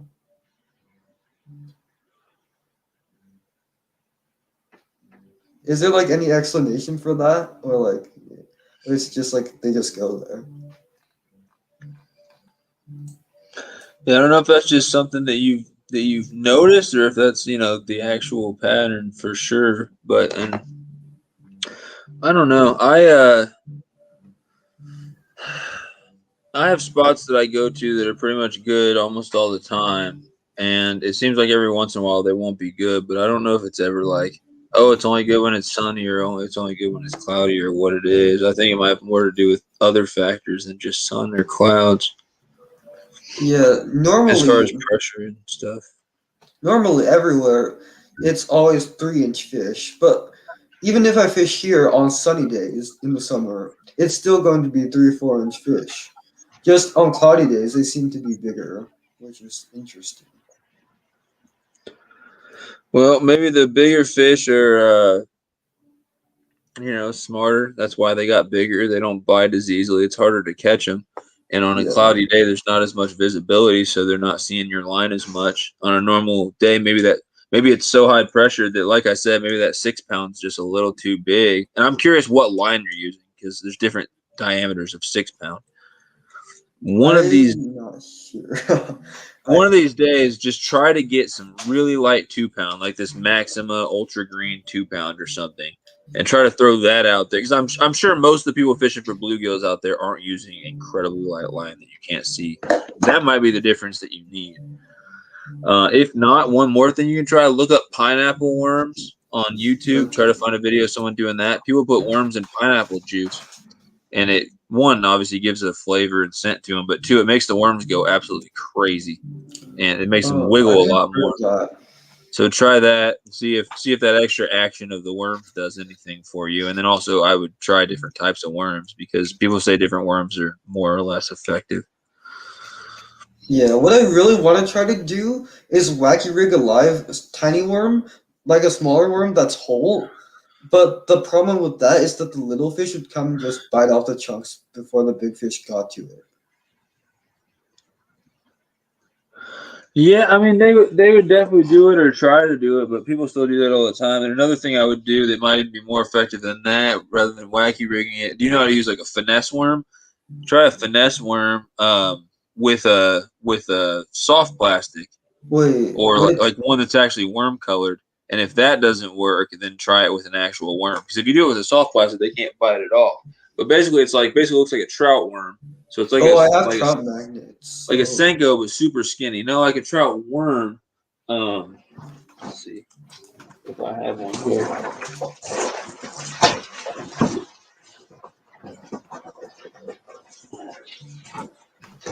Like, would these work? That's not at all what I'm talking about. Hey, stop it.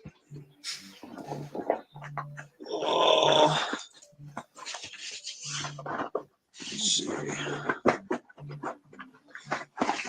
I don't know where all my shit is.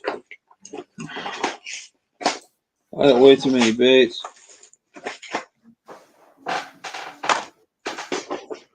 Way too many baits. There we go. Probably a little bigger version of, probably a lot bigger version of this. But basically, like between this and a normal size Senko, they're finesse worms. You can look it up, even longer. And then you just take the hook and you rig it through like that, just through the end. So it's just barely through the end and coming through like that. And then you throw it out there and you let it fall, you let it sink, and then you pop it on the bottom a little bit and twitch it back up and let it fall back down. Yeah, if they're really finicky, could I use like a trout magnet and rig it similarly? Because it's kind of smaller. I mean, I would use a trout magnet how a trout magnet is supposed to be used. Yeah, trout magnet, Like, basically you put it there and then you just like twitch it, kind of like what you use with other stuff. yeah, I mean, do you go out there and use crappie jigs? Because that's what I would be tearing it up with out there for all those fish. I haven't tried crappie jigs yet. I'll definitely try them this summer.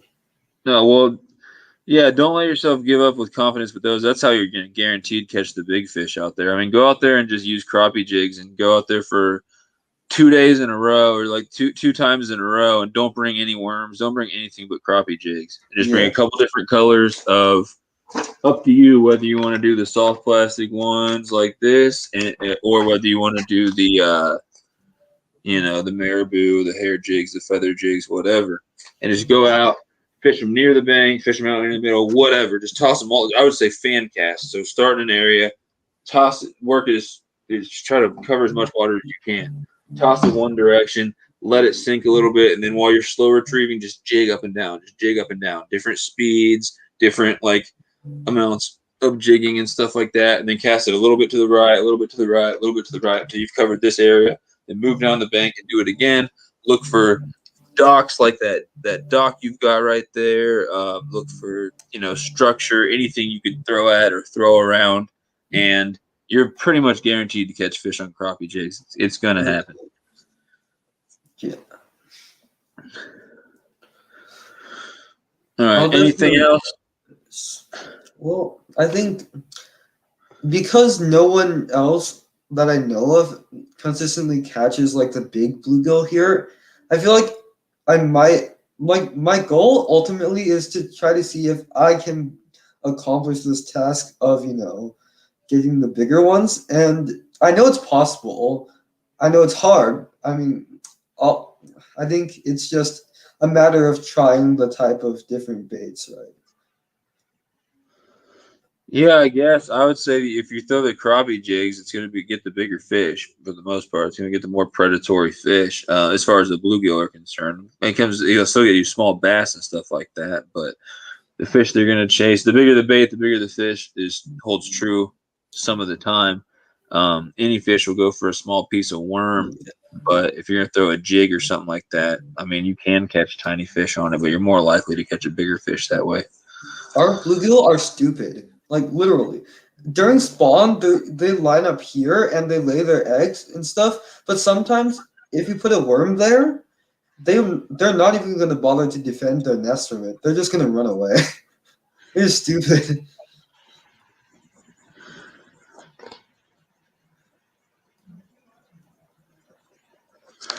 Yeah, they usually go for worms too. I don't know why you guys have trouble catching them on worms. It must just be a weird pressured area or something. Worms are pretty much never fail when it comes to me. This is the only place where I know that has the biggest bluegill. It's just I can't catch them. So yeah, I'll try all these strategies and over the summer, and we'll be posting videos over on Fish Slayer Freshwater on it too. Yeah, the crappie jig should work for sure. You should definitely, whether you're using the tube jigs or whatever type of crappie jigs you want to use, that should definitely work. And you can point out, feel free to point out what I'm doing wrong during the videos if I do something wrong. Gotcha. Okay. All right. You got any more questions or anything else before I start playing some videos here? I think we should be good with playing videos.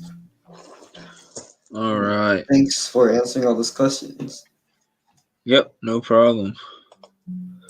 I'm going to, how do I stop that? I don't know how to stop this. There it goes. All right. I don't know what video I'm going to play first. Oh yeah, I should have played my Trout Almondine. All right, man.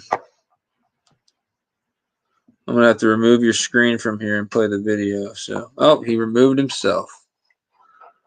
Well, thanks for coming on, Albert. Anyone who's still in here, Snags, let me know if you're still in here, man. I'll play your video first after my Trout Almondine short if you are still in here. We're gonna watch some trout videos, guys. Super exciting stuff right here. I'm going to open a new tab with YouTube. I'm going to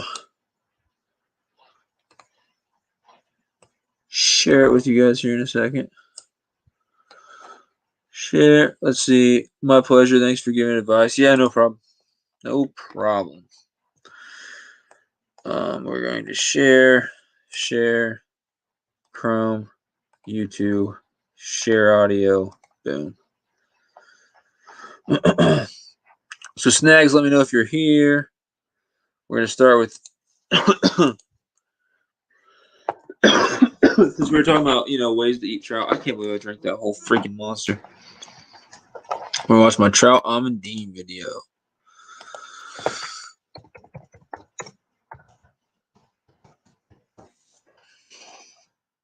$55 seconds. Yeah, guys, this got 12,000 views somehow.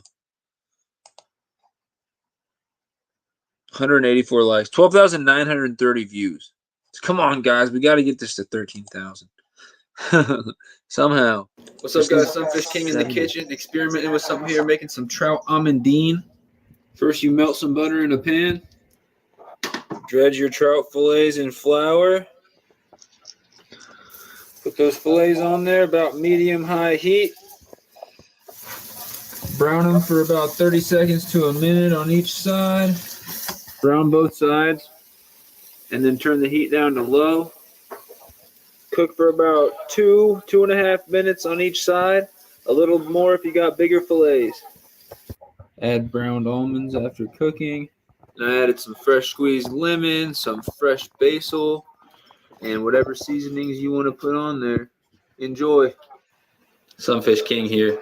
Thanks for watching. If you like that, go ahead and hit the like button and subscribe. And be sure to check out my channel for more fishing and outdoors content. Yep, that video right there got me like 30-something subscribers. Just literally from that one video. So Snags and Drags didn't answer.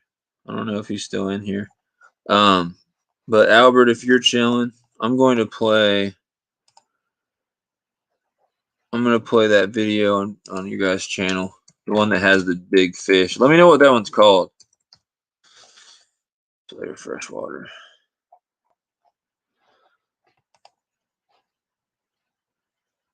Is it these one? Is it this one right here? No, it's not. Let's see. Videos. You guys are getting close to 100 hook sets. Look, 72. Nice. So which one has the monster? Is it Albert's Catch? Yeah, I'm guessing it's this one. I believe it was Albert's Catches. Wait, what if you egg washed the almonds? Would it stick more evenly? Dude, that sounds nasty. It wasn't like sticking. I believe it was Albert's Catches. It should be in uploads, I think. Egg wash the almonds. That sounds terrible. No, the almonds are just browned in butter and then put on top. You don't want no eggs on that. That'd be disgusting.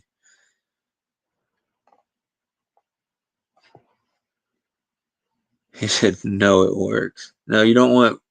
That'd be raw egg, dude. And you don't taste the egg. You egg wash any fish fillets. Yeah, that's before frying. The almonds don't... It's not like... The almonds literally get done in butter and then put on top. There'd be no... That wouldn't do anything. That'd just be gross. There'd just be slimy, nasty almonds on top.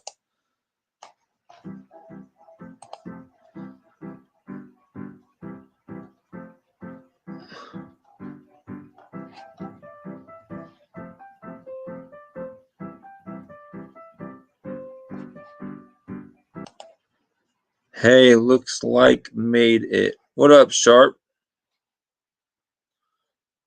We're listening to this is an original composition, I believe, too, by Fishlayer. Does his own music. Or Sitchin did the music. Albert did the catches. It's a team effort. The first one is the only one he caught on a rooster tail. The rest were on like power bait. Typos, lol. Looks like I made it. What up, Harrison? If you want to come on the panel and talk trout, you can, Harrison. Harrison, type which one of your trout videos you want me to play. Oh, shoot, I meant to pause that. Jesus. Sorry, guys. I'm struggling. Harrison, let me know which one of your trout videos you want me to play. I'll play one of your trout videos. Boom. They both play piano. Nice. And worms. Okay. That's a beautiful trout. Those are some beautiful dead trout.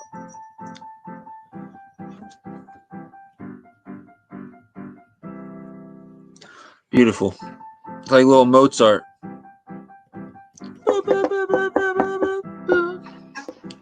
That's a lot of... How many limits is that?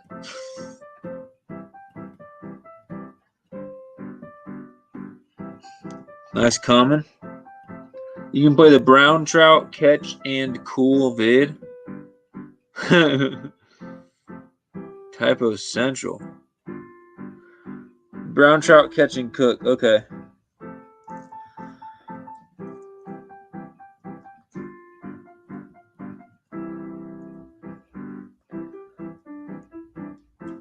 Brown trout catch and cook.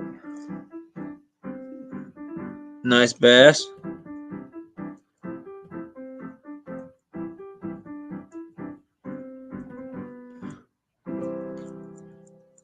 Perch.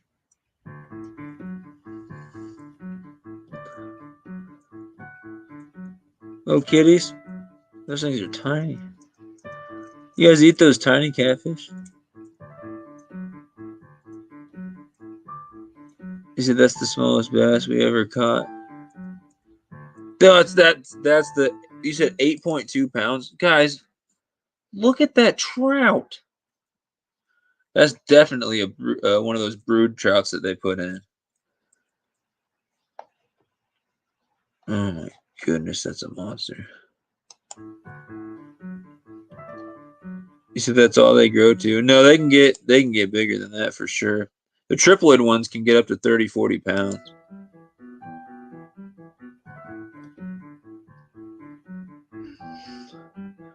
That's huge though.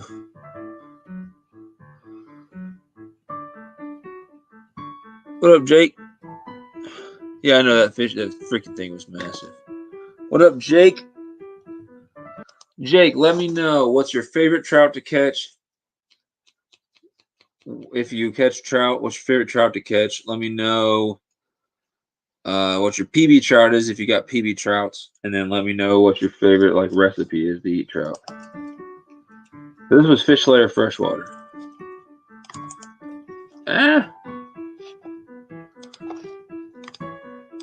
Well, I can't do that. If you guys haven't like well, I'm trying. I can't share. Harrison, if you want to share Fishlayer's link or something, or if Fishlayer want to share your own link, I can't. I tried. It didn't work.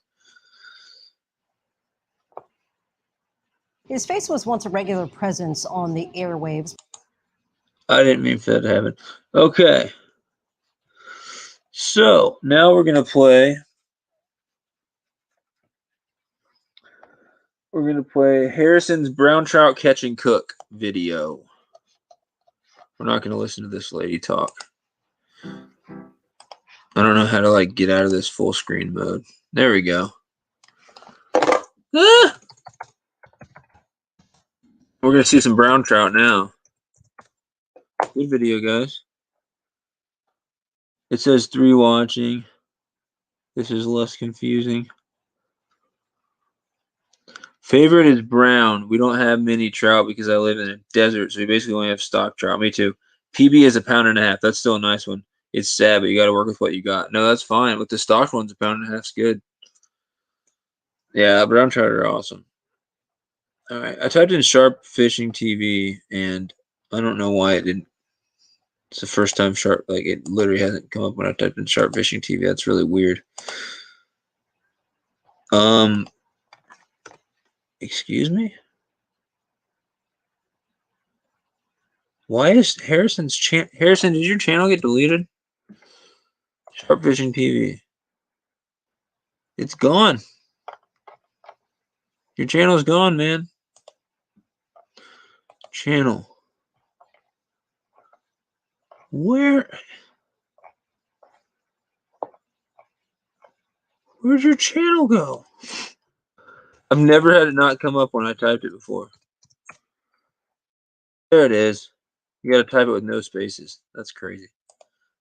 I thought you got deleted, man. Thanks for sharing his link too. So we're gonna play his brown trout catch and cook. Where's the search? Wow, right here. 5-minute video, y'all. He said Harrison's channel got deleted. I thought it did. I'm just making stuff up here.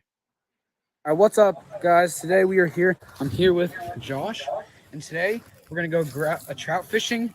So yesterday they just stocked this place with brown trout, and I'm hoping we can get some out of here. I've never caught a brown trout before, and let's hope for the best. Nice. That's a nice looking spot, man. Got the fluger. Nice little gold spinner. Just got a creek chub. Gonna get an underwater release. Nice creek chub. That was a trout at first. He hit it super hard. It's a chub trout. Here he goes. Oh, nice. Underwater footage, my man. All right, guys. So we're just walking to that spot right now where I just caught that creek chub. I'm bringing Max there now, so he can get his first fish today. None of us have caught trout yet. Doesn't seem like any of the people here have caught trout, but I did catch that creek chub, probably my biggest one ever. Me too, Albert. I wish they stocked our stuff with brown trout. That'd be awesome. I can't tell. Is it down here? Oh, no. It's right here. It's right here. Harrison's about to catch. Was this his first brown trout, I think? And then go cook it, too. All right. So I was using a little bit of power bait when I caught that creek chub. Trying with the inline spinner for a while. Didn't get any. There's one trout that I was just looking at right here, and he wouldn't bite. All right. Looks kind of fast. Just gonna Looks very fast. put some of this power bait on there. Really? You're trying to catch a trout with that power bait? That's crazy. All right, so I'm just gonna take a cast right in there. That's where I caught the fish. That's where I caught the creek chub. And then trout. I don't know about trout. Well, I'm gonna hope so. Oh no, you didn't get trout first. What? 2 of them fell off. It's kind of warm in here. Yeah.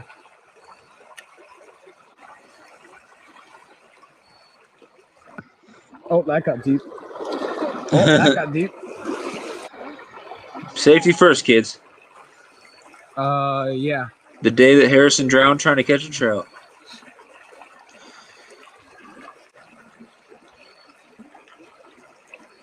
He's grinding this spot out. He wanted us to appreciate the grind. Okay, guys, we are at a new creek today, and I just caught my first ever brown trout. Nice This fish. is so cool. Taking them home to eat. They are pretty. It's 13 inches. Good 13 or fish. 14, I can't remember. But we're gonna flay him up, and it should taste really good. Just fishing with Josh. He's right up there. That'll be Right awesome, right Fish under Slayer. this little bridge right here. You can So, go. I would go super excited. We're gonna flay fish him with home, some. home. I'm trying. Yeah. All right, guys, cut it. If you want to go do that wild trout fishing before your fly combos come, just go out with some spinners, go out with some jigs, go tear it up, or even worms. Another brown trout. It's awesome. Super happy. Oh, God. Nice fish. A lot. It's bleeding out of the nose. Here. Do fish even have a nose? He says bleeding out of the nose. I don't think fish have noses.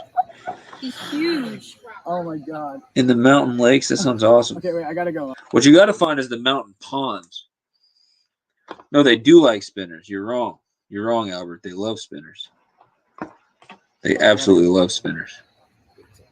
That is literally the trout cannot resist spinners.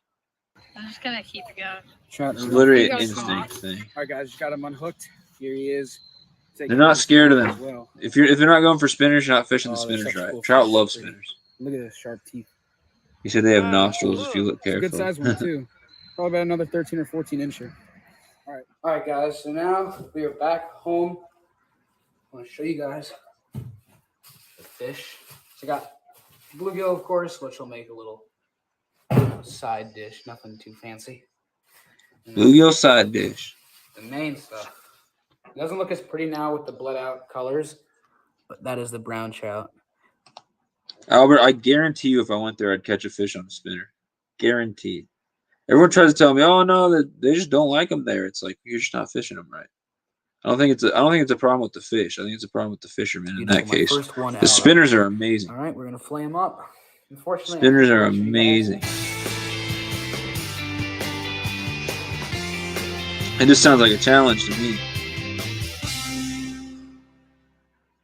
Awesome. Beautiful brown trout.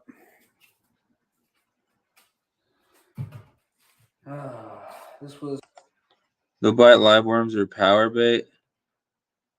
I do not believe that a wild trout will go for power bait and not for a spinner. I just simply don't believe it. a really fun video to make for you guys. I really enjoyed it. It was a new creek that I've never been to and never explored before. And the reason the trout weren't biting so much that we couldn't get any more brown trout is because they just Spinners are a grind, but they're awesome. about 2 days ago, and the fish were just dumped out of a truck into there, so they're a little bit skittish and a little bit hard to get. So that's what we get for today. But I hope you guys enjoyed today's video. Like and subscribe, and I'll see you guys in the next one. All right, guys, put the trout in the pan, cooking away.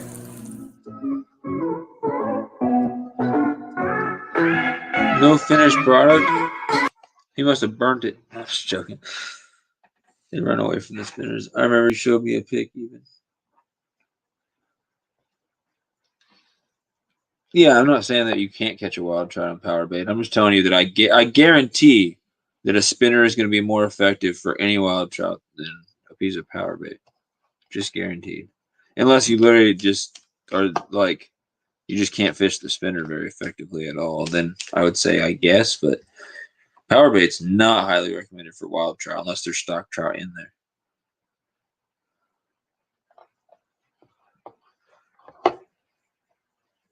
Yeah, well, there's no reason why it would be impossible. It's just like not what you would try. You know what I mean? Like you can catch a carp on a crankbait, but I wouldn't go out and throw crankbaits if you're trying to catch a carp. Same type of thing. All right, let's go back. All right, guys, we're gonna play one of my videos and then one of Snag's videos. If anyone has to leave at any time, let me know. And then let me know, Fish Slayer, if you guys have any more trout videos, because we can put that on the queue as well. But we're gonna go back to my channel and play one of my videos, and then we're gonna play one of Snags and Drags trout videos. It's all about trout. And if you guys need to leave, that's fine. I'll just stop it whenever everybody heads out. I have no problem doing that. I didn't mean to be here. I didn't mean to go to YouTube Studio. You guys seeing all my analytics and stuff. I got one to chase my crankbait. It was pretty big though. I've had one trout snap at a spoon on the fall. A 5-minute one. Yeah, let me know what that one's called, and I'll put that on the list after my video and Snag's video. So I want to play one called After Work Trout Fishing. Here it is. It's got 97 views, almost up to 100.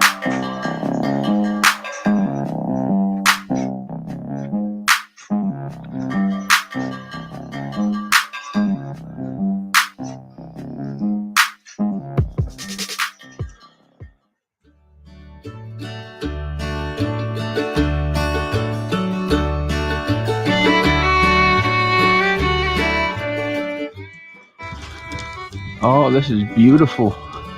It looks like I have the entire lake to myself. I see some people on the walking trail over there, but I'm like the only person at the lake right now. This is great. I can go anywhere I want.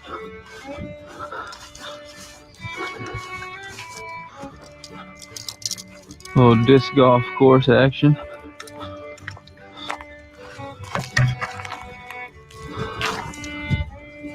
I found a RB rock. I don't know, but there, look at that. Some type of teach peace. Oh, that's a good message. Two right Oreos there. left. This is so sad. Look at that. So sad. So if I get skunked, at least I found a cool rock. So you gotta be positive.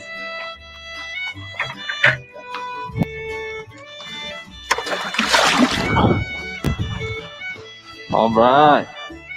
A little bit of power bait action once again. And we're gonna see what they're hungry for today. We got a chartreuse right here.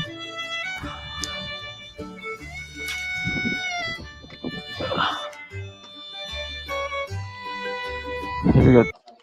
So at this lake, Albert, it's kind of what I was talking about with the worms. Same deal with the power bait. That whole lake has like 2 feet of weeds on the bottom. So when I was casting out right there, every time as it would fall, and you can kind of avoid it sometimes, usually not, but by like slowly retrieving and like pulling back as it falls, sometimes it won't stick as bad. But when it falls, you can feel the weight get stuck in the weeds and the moss and stuff every single time. But I just had like a 2-foot leader on there, like a really long leader, so that my power bait would float up above that stuff. And it would, I'd start reeling it back in, you know, to get my line tight. And it would actually like start to bend the end of the rod because it's like literally stuck in there. And I would just leave it and wait for a bite. And it still worked really well. The sherbet color.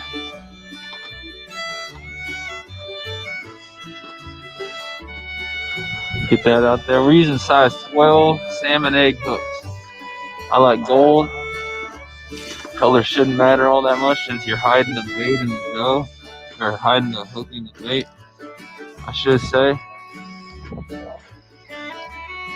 But I like gold just in case a little bit of metal is sticking out of the bait and they can see it. It seems like they don't care about the gold. They'll bite it. Let me know how well that worked, Albert. That's interesting. And this last one is the fluorescent orange, which for me is one of the OG colors. Fluorescent orange is OG, guys. I was using a fluorescent orange artificial salmon egg color when I had my epic trout fishing day when I caught 54 at the river in one day. What sucks, guys, is this container was left open. I might have to throw these all out because it's supposed to be dough, and this is so hard. I don't know if I can get it on the hook. It's really upsetting. Like I might have to waste the whole container. Sucks. I might have to get them wet or something. I don't know what I can do. So apparently trout work. do That's like awesome. orange from time to time. So now we're just waiting to see if we get any strikes.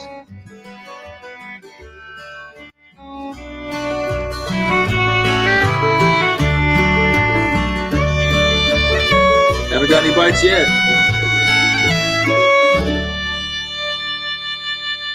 Put water in the bottle. You can still salvage it. Yeah, I'm going to try to put some water in there. I'll try, but if it just... Woo! We're hooked up. Oh yeah, we got a jumper. See that jump? Nice. Double jump. Oh nice. That was on the orange. Oh guys. nice.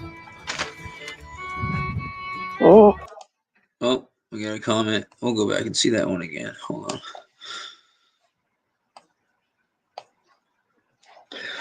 Last time I went to Canby where there are lots of weeds, I used a super small split shot and I was able to get through the weeds a lot better than in half-ounce egg weight. Yeah, because it won't fall. It won't fall all the way through the weeds. Yeah, you want less weight. Like out here, I should probably use an 1/8 ounce of weight unless the wind's really blowing, rather than the 1/4 ounce I was using, because you don't need to cast super far. Put a teaspoon of water in the dough bait container in a few days. It will absorb the water. Yeah, I was going to add a little bit of water to it.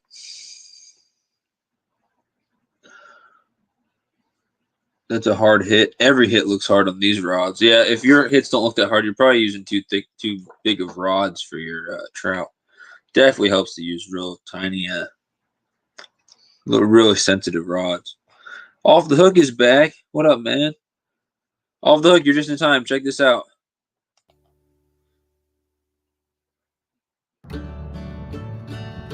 Green rod, left rod. Ooh!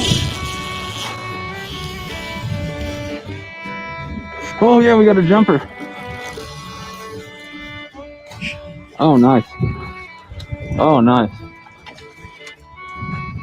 Oh. Yeah, it was a good hit, but yeah, they all look big on that, especially that yellow rod. They look maybe not into the net. Jeez. Even the small All trout. right. Look at yeah, that. on the little rods, because that trout's not even that big. You know, he's probably less than a pound. That guy right there. I know, Albert, especially on light line and light Nice rods. one.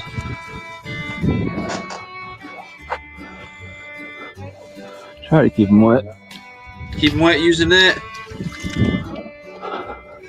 It was really cold out there, so Get a little small. a little bit better Pretty for the keeping. release. So I released him, I believe. He's a wicked hit. Yeah, man. Yeah, pretty nice one right there. Thumped it. That's the Lose rod. The Lose Xfinity Speed Stick Nice combo, trout. which is It sucks. This I have to guy throw right them. I've here. set them down here before, and they literally just swim into the algae. real hard good to watch. rod. Because you might I got a jig maybe tied not be able to right see it on the camera, but this is like 3 inches deep of water right here, and then it It's drops super off pretty shallow. quickly.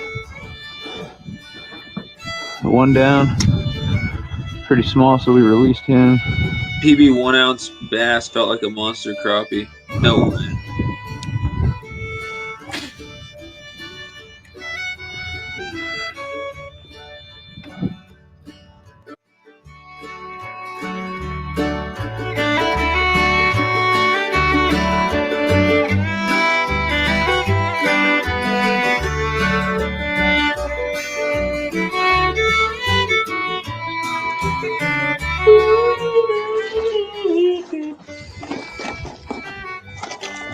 All right, y'all.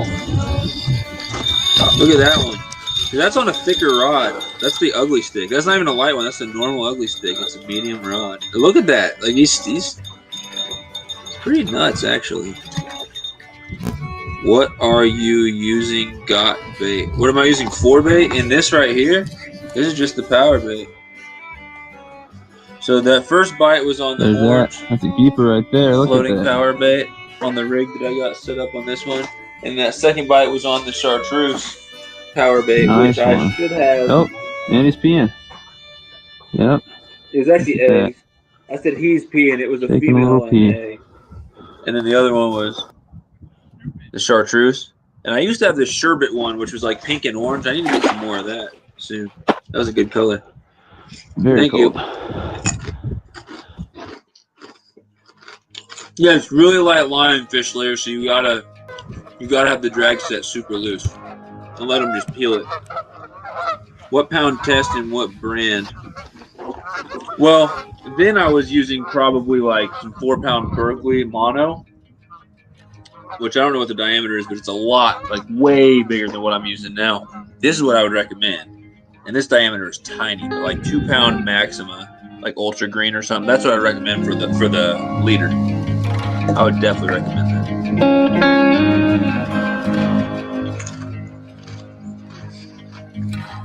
Albert, you're not going to convince a biologist that you have some type of weird trout out there. Females have eggs. I'm not saying all of them do. Have you ever heard of a girl having their period? I'm not going to get into the birds and the bees and explain how biology works, but the females, if they're an adult, they have a good chance of having eggs in them. The males, if they're an adult, have a good chance of having sperm in them. Both of which I've had squirted all over my shirt, all over my pants, etc., all over my hands while I'm catching the fish. Not appreciated when the fish tries to have its babies on me. There we go. Look at that.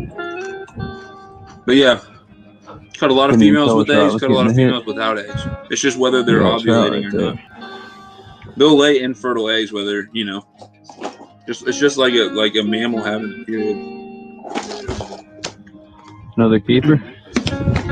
2 for the pot. And 1 back to the lake. Albert's going for big bluegills. Yeah, man, I can't wait. Chunky cheese is good. Mine are just regular scent. They're not any special scent, just original scent.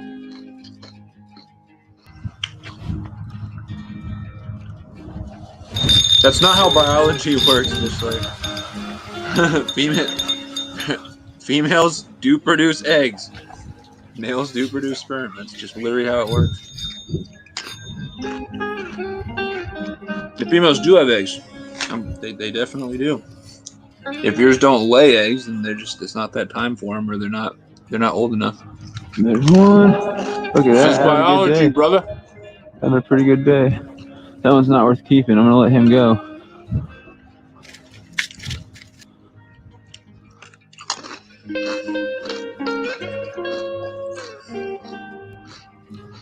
Triploids, yeah, triploids are infertile. Those are the ones that get huge. Go ahead and let that little guy go.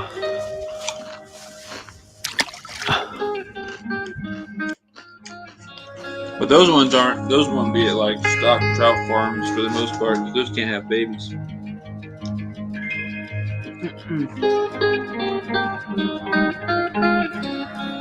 There's hybrids that don't produce.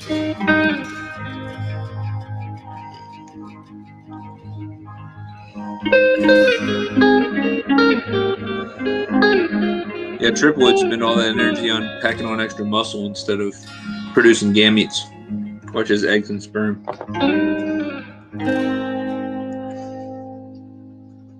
But there's no reason why all those random ones would be triploids. Hey, thanks for watching.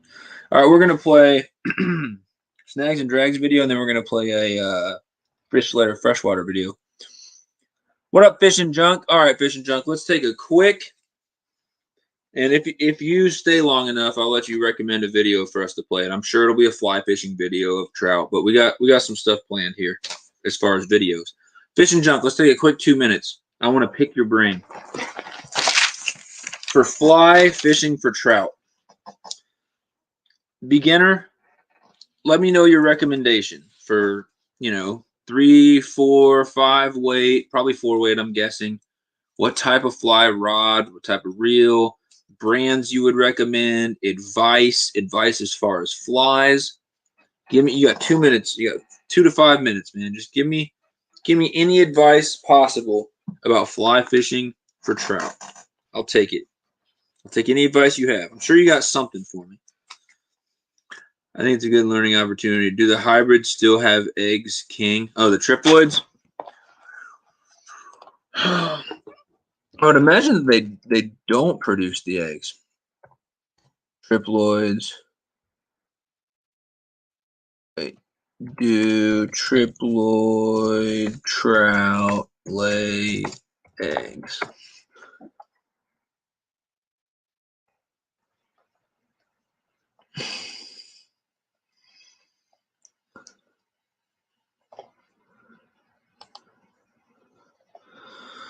Triploid trout.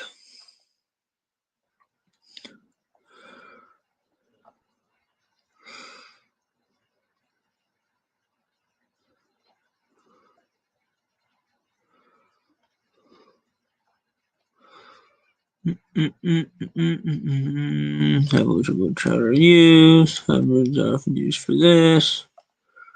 That's not helpful at all.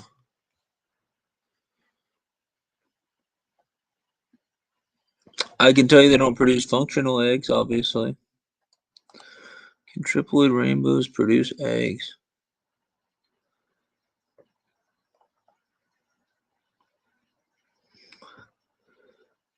They're saying no.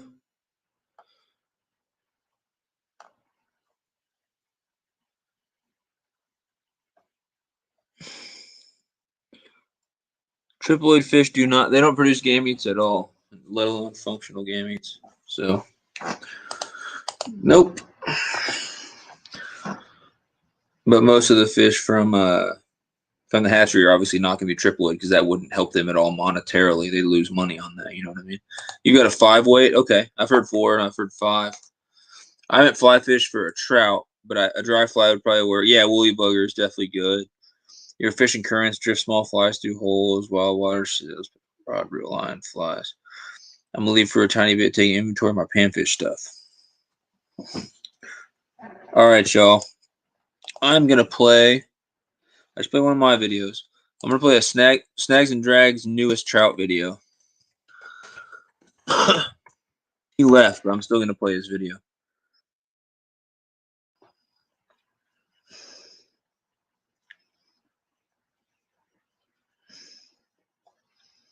Crazy trout fishing 1 hour ago. Okay. It's called Crazy Trout Fishing Eastern Sierras, Episode 1 Sierra Series. That's what's up. Look, he's at 279. He's so close to 300 subscribers, guys. If you haven't picked up Snags and Drags, pick up Snags and Drags. Here's a link that will take you to the video and to the subscribe button in the chat. Let's do it.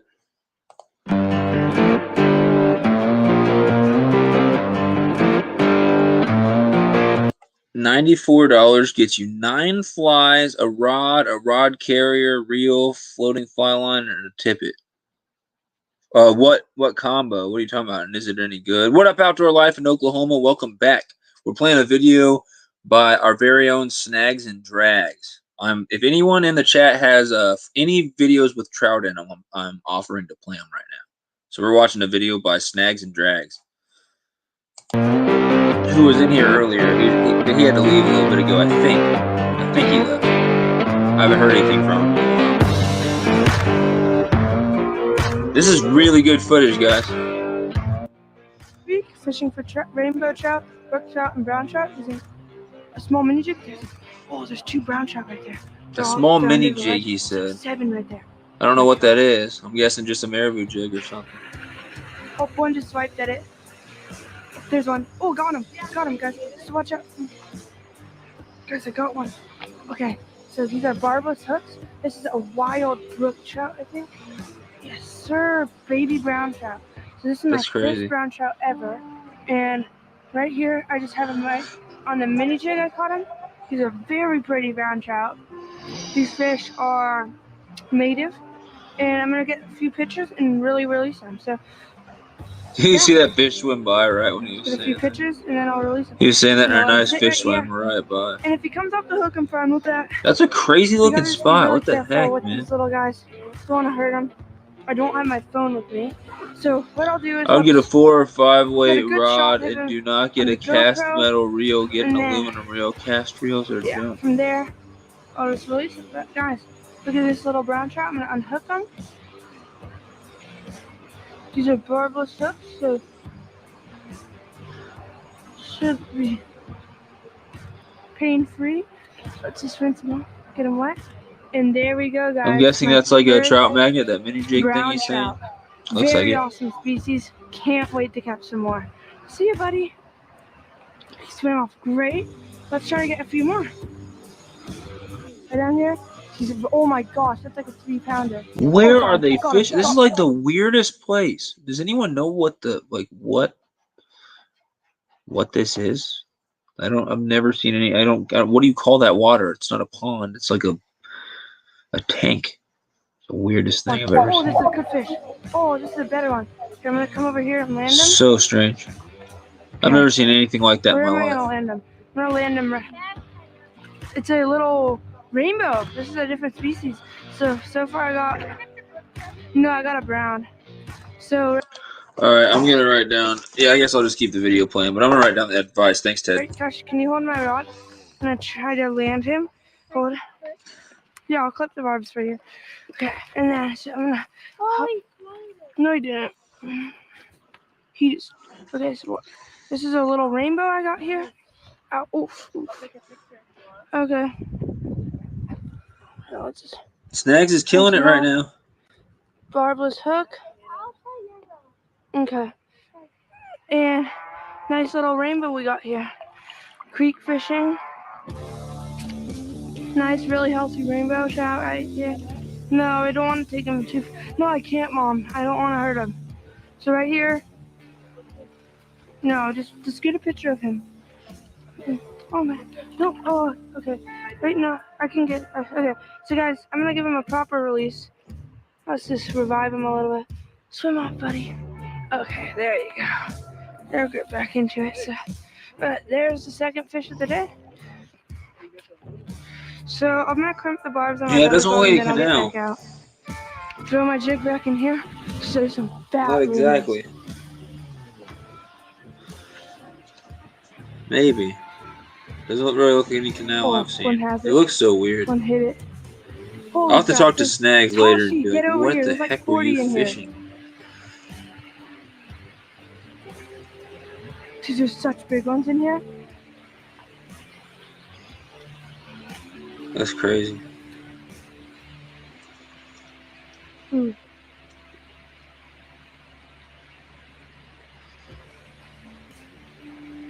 Holy crap. Got him. Oh yeah, that's a good one. That's a really good one. Where is he oh fishing? Man, that one's fighting harder. You need a net, dude. Toss, double up. I'm asking Snags where he's fishing, and I'm telling him he needs to get a net. Everybody, next time you see Snags, say get a net. Okay, we got say a nice trout video here. and say get a Good net. size one. Dude For needs a these net. creeks. Good. Reach in there with his size hands. rainbow. He hooks up with a nice one. He's gonna lose it, man. You need a Look at net. that fish. Very beautiful fish. A little bit of a cut tail. Awesome. Right, nice release on him. There he He goes. can go back down to his friends. Top here is a Berkeley atomic tube crimped barb in the grasshopper Oh, it's a color. tiny little tube And jig. this color works really well. I've caught many trout on it. And What it it's looks really like, working. guys? My brother, he's caught. What that Berkeley atomic tube that he's throwing looks like. So I get 2 mystery tackle boxes every month, and here pretty soon I'm going to do another unboxing for you guys. I love doing those.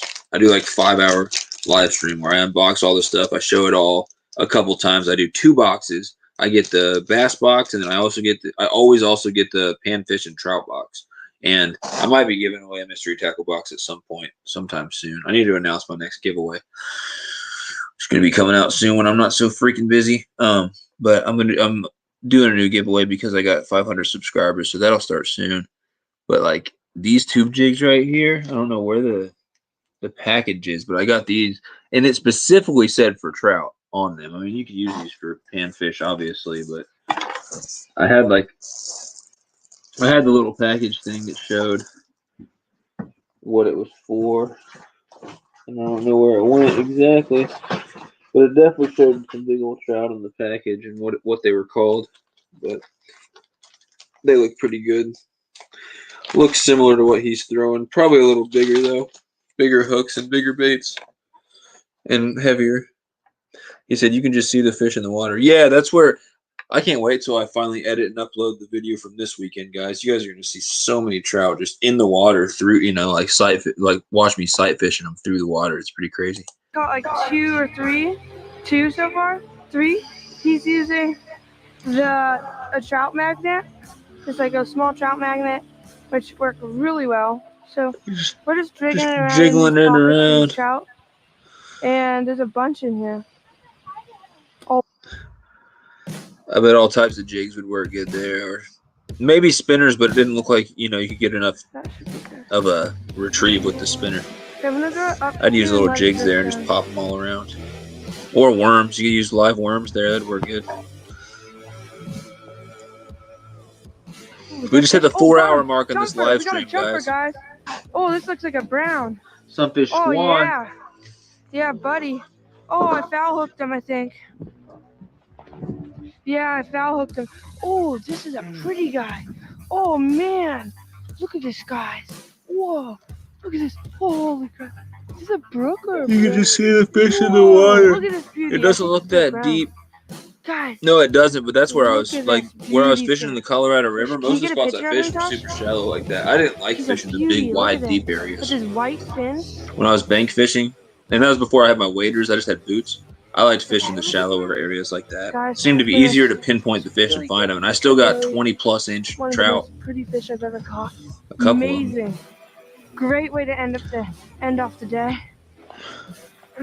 With my most, that's probably one of the most pretty fish I've ever caught. He's jumping. Those browns fight a lot harder than That place looks rainbows, crazy, for man. I'd love to sure. fish there. 100%. I might have a wind knot. I do have a wind knot. Wait, no, I don't. I just have a loop in my line.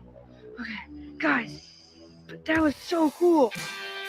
Comment below if you've ever caught a brook trout. I mean, a brown trout. That was my second one. He said, Oh, comment one below if swiped you it. ever caught a I brown caught trout. a Okay, nice I got a brown. comment. Here, let me try one more cast over here. They're stacking up over here.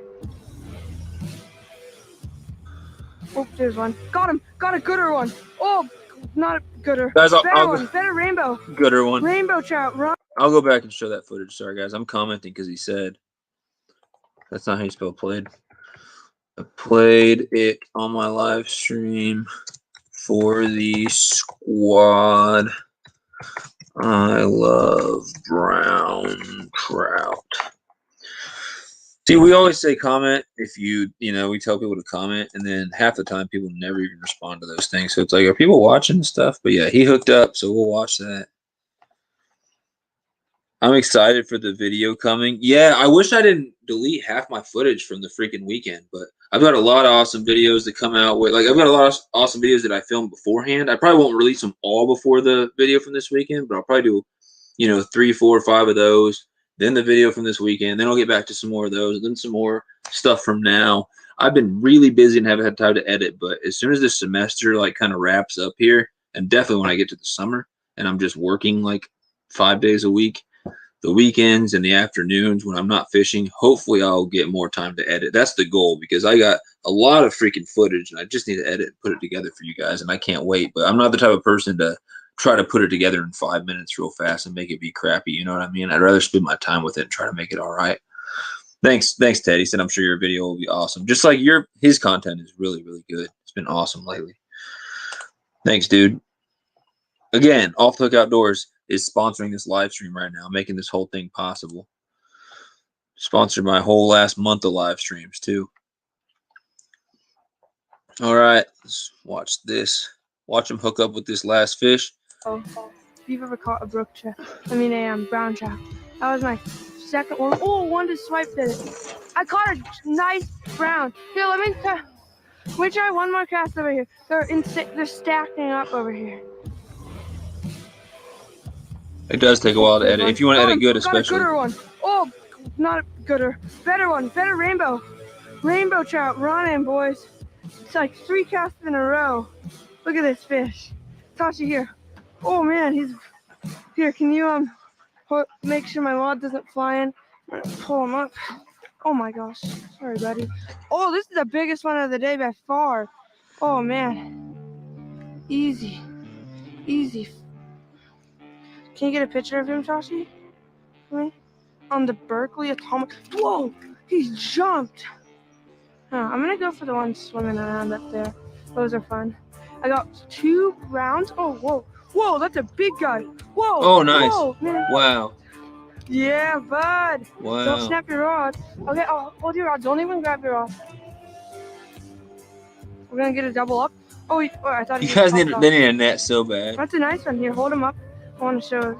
Maybe it's because I haven't ever Dude, caught a his trout, tail's but this good. seems really enjoyable. Oh, dude, catching trout is freaking awesome.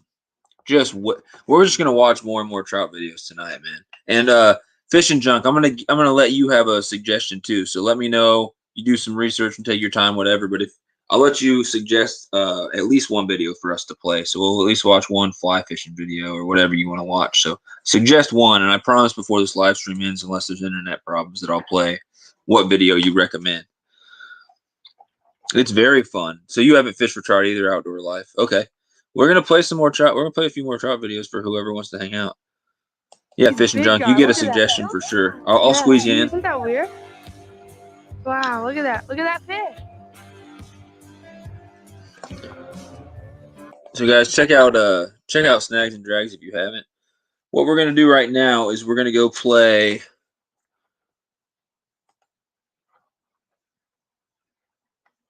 We're gonna go back to Fish Layer Freshwater. I don't even think they're in here anymore, are they?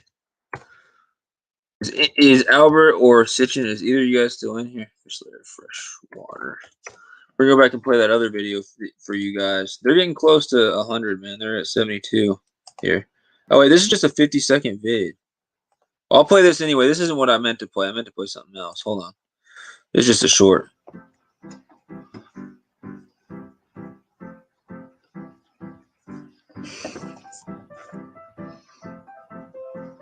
And he composed, like he wrote and played this music himself.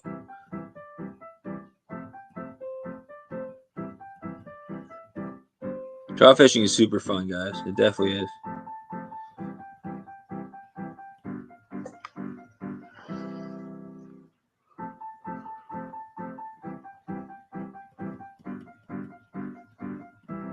Oh, he's got a nice one.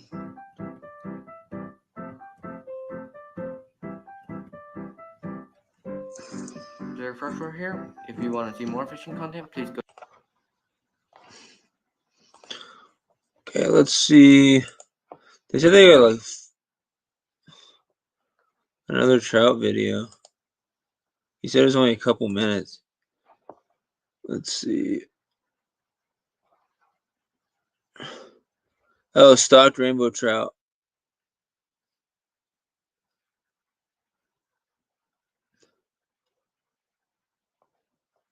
Okay. We'll watch this and then we'll play a couple more videos for sure.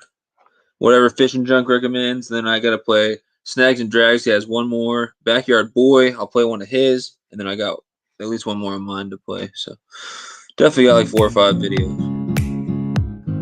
that we could play. Hi guys, Fish there Freshwater here. Welcome back to a weekly upload. Today is not gonna be like a legit fishing video, but kind of a thing to get us kick-started into a fishing season. It's already spring now. We're gonna be fishing. We're gonna be slaying fish, like Fish through Freshwater, name.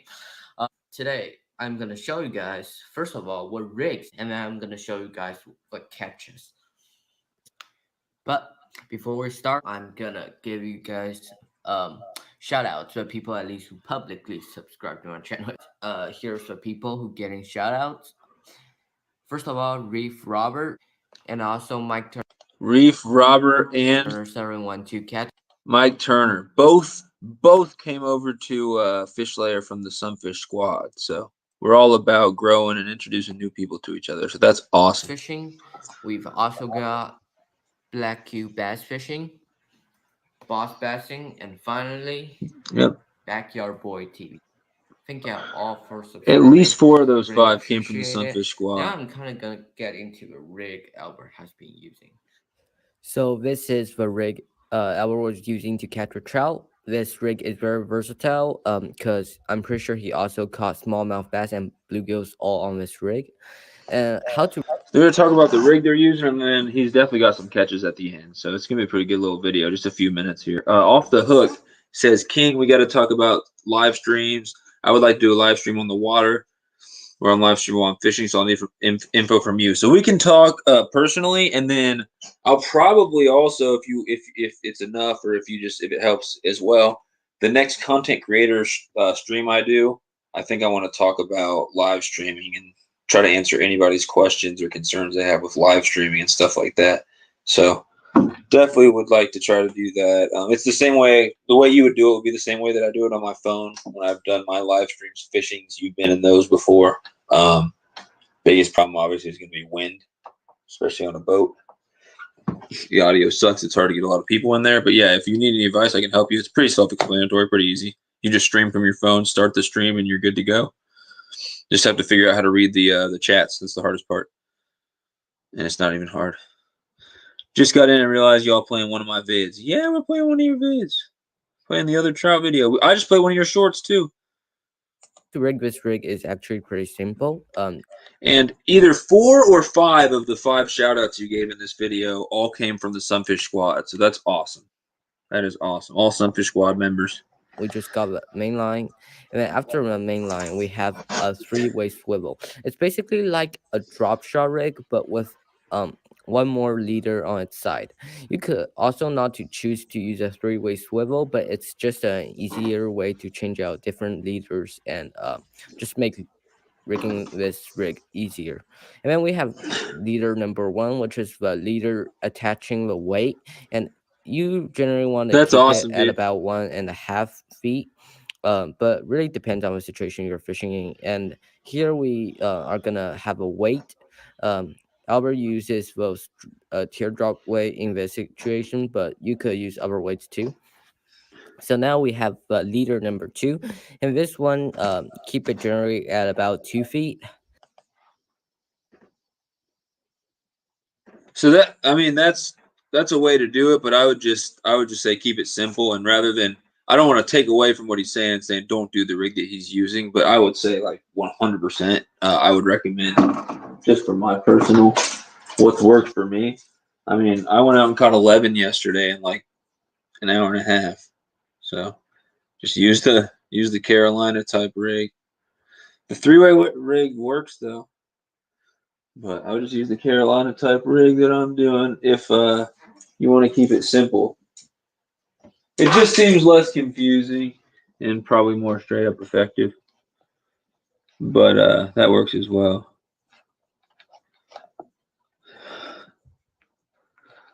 What's up, man? He said follow at Logie Mo on Fishbrain. Thanks for tuning in. Appreciate it, man. Thanks, Logan. We're watching a trout video right here of Fish Slayer Freshwater. Also follow Fish Slayer Freshwater on Fishbrain as well. And then a lot of Fishbrainers in here. I think pretty much everybody in here is from Fishbrain. He said, "What's his channel name? What's whose channel name? This guy right here, Fish Slayer Freshwater.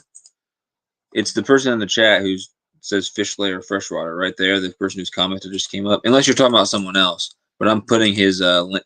I'm putting the link to this video at least in the description, and that way you can subscribe, check it out that way."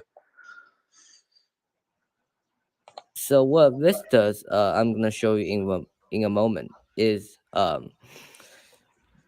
we're just gonna briefly compare it with a Carolina rig, because we're basically doing the same thing, suspending the bait off the bottom. But as you look, we're just gonna draw the Carolina rig real quick. So first of all, in a Carolina rig, we have a hook, and we've got this leader, and then we got little weight, and then we attach it to a main line. So as I draw the Carolina rig, I'm just gonna explain to you guys the difference. The 3-way rig, we only have like about 2 feet of line you're casting in, but it actually could be suspended to somewhere around 4 feet, in 3-4 feet in the water. But when you're casting, let's say a 3-4 feet Carolina rig, it's gonna be way more difficult because the leader is so long. So this is obvious why the 3-way rig is gonna be the right choice. For situations where fish are still sticking to the bottom, but at a distance that throwing, let's say, a Carolina rig would be a lot more inconvenient. Now let's get to the catches. What did he just say? Carolina but rig. First, let's just look at this deformed little trout. Like I said, it's got like this red bump on the belly and like 2 black spots, and then like on the back there's like 3 anal fins. It's really weird. But anyways, here's the official video. the fish look deformed.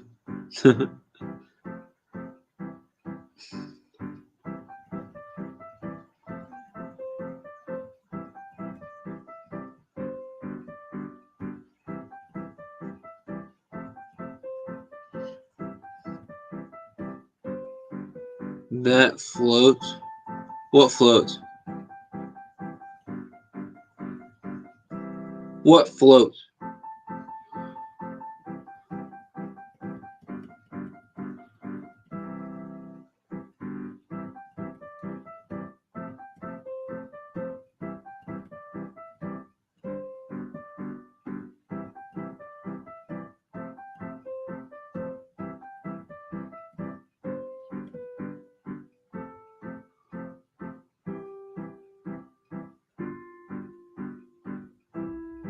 weird.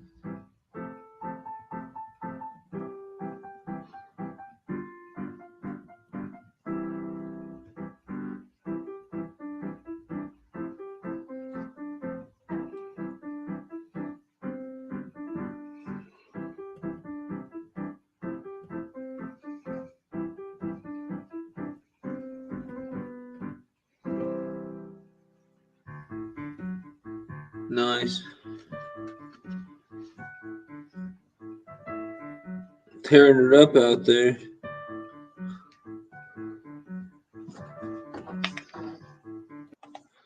He said the way he drew that with the line coming off the main line, the bait will sink to the bottom, defeating the purpose unless you got a bait that floats.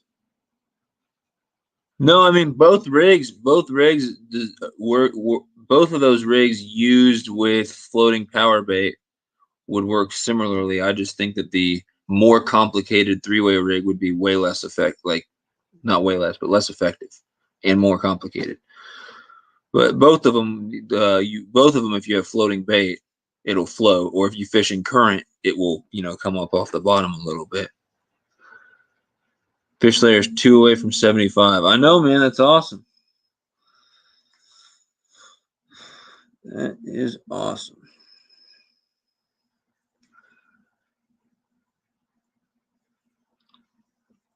It was power bait. Yeah, that floating power bait. It'll work with both. I just think that, yeah, like you said, it'd be more straightforward to just do the Carolina. But he explained that as well. He mentioned the Carolina. So he mentioned 2 different rigs that could work during this video. So those are pretty nice fish, says Outdoor Life in Oklahoma. If you search crazy about fly fishing, okay, this is the video that he wants me to play, so we'll get that on the list. So here's the list as it stands, unless I end up adding anything. After this, we are going to play. We'll play a backyard boy trout video. We'll play my rainbow trout, no doubt video. We'll play Snags and Drag said he had another trout video, so we'll play that. And then we will do, let me know if you guys have any more videos, any trout videos of yours, or any trout videos online that you want me to play. But I think that's probably good enough. We'll wrap it up. After Snags and Drags, we're going to do the one that Fishing Junk said. He said, crazy about fly fishing small rainbows. 1,000 views, 2 months old. First video that pops up. No curse words. Music has music, but I don't know if it's safe or not. Well, if there's words in the music, then I don't know. Oh, hopefully it's fine. Let's see. The 3-way rig is usually used when you are moving, dragging the weight out on the bottom, and the bait is straight out. Moving, dragging the weight. I'd say that's one of the ways for it, Ted, but it's a really common rig for bottom fishing for catfish also. It's fly fishing in a stream. Cool. Yeah, I agree with you, Ted, but I'd say also it's very commonly rigged just for still fishing on the bottom for catfish. Unless, like you said, if there's current or floating bait, yeah, then it will work, the same way. But again, wouldn't keep it simple? Wouldn't it just be better to use the Carolina? I have a bluegill video, says Outdoor Life in Oklahoma. It's still live. Yeah, Snags, we just played your video. Yeah, if I had more time, Outdoor Life in Oklahoma, I'd play your video at the end. But since this thing's just about trout, we got, a million trout videos we can play. But join in a future live stream. And I can't promise when it'll be, but I promise that I'll play one of your videos in a future live stream. As long as, I'm sure there's no cussing, there's no copyright music. As long as there's none of that stuff, I'll play it. So he said you just missed your own video. Yes, Snags, what we're going to do right now, we're going to play Backyard Boy, one of his trout videos. Then we're going to play one of my videos. Then we're going to play your other, you said you had 2 trout videos, Snags and Drags. We're going to play your other one. Let me know what it's called. We just played the one where you're fishing in that weird, I don't know what you'd call it. You got to tell me what that place was called. It looked like a bunch of like bathtubs or something. Like the weirdest place I've ever seen anyone fish. But it was an awesome video. Then we're going to play Crazy About Fly Fishing Small Rainbows. And then Let's see.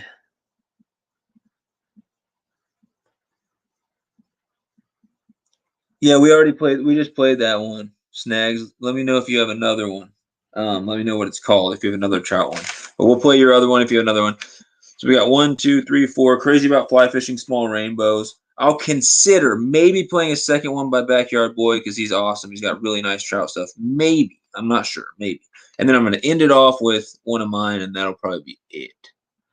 Which one's the last one?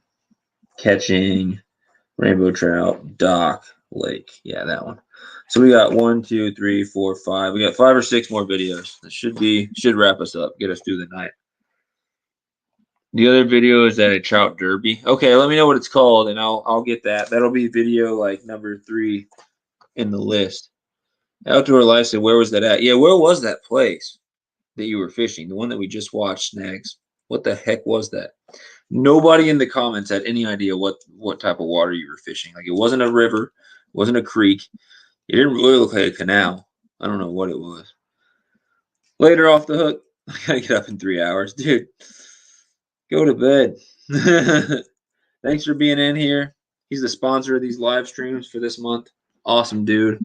Send me Ted, text me. We'll talk about when you want me to do my live stream with where I unbox your baits, because I'd like you to at least be able to come in the chat if you want to. If not, come in the panel if you want to. Totally up to you, though. Small creek that spilled into a weird area. Yeah, it was super weird. It was crazy. It was crazy. But yeah, you can send the link to your video. Later off the hook. All right, so right now I'm going to play one of Backyard Boys. He didn't say which one, so we'll just go to Backyard Boy. I'll let you guys pick. I got some notifications here.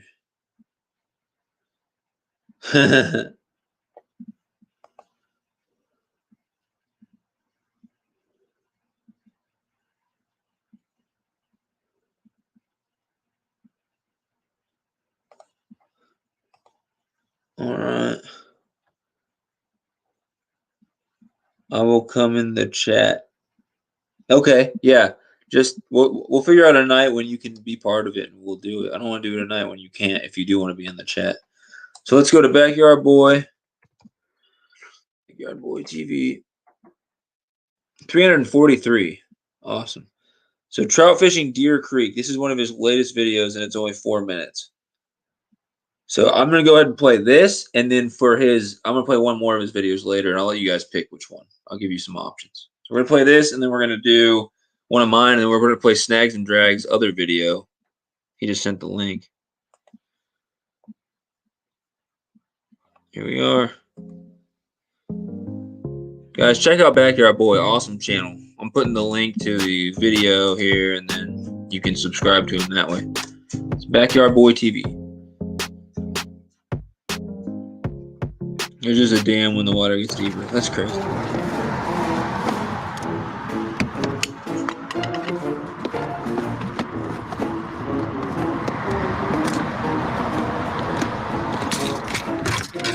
Oh my gosh.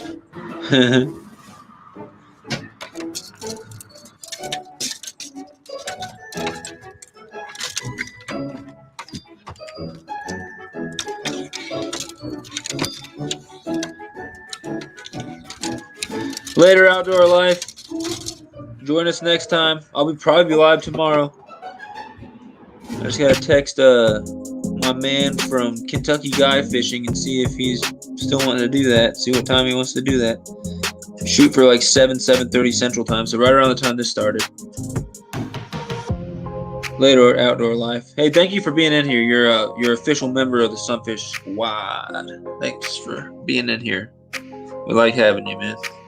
Enjoyed hanging out with you. This place looks awesome. And this music he's using is from the free YouTube studio music, if anyone's curious. Later, Outdoor Life.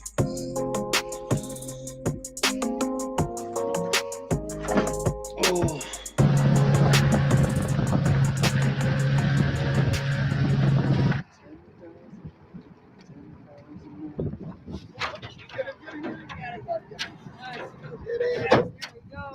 Oh, nice. He's hooked up with a good one. It's a fish. He said, "Oh, it's a fish." It's not big, whatever it is. Yes, I'm recording. All right, let's go. Yes, sir. And he hit that hard. He's not big, whatever he is, I can tell you that. Yes. I've already seen this vid, guys. I'm gonna leave it playing, but I gotta go take a little tinkle. So I'll be right back. And then next we're gonna play one of my videos. All right, let's see him. Oh, actually, he's decent. He's decent.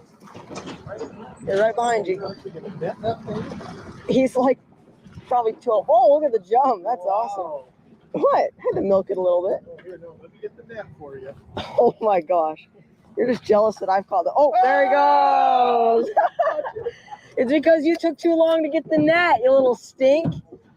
I'm blaming that on you. That's all your fault. Okay, guys, just hooked up again. I think I got a decent-ish fish. He feels nice.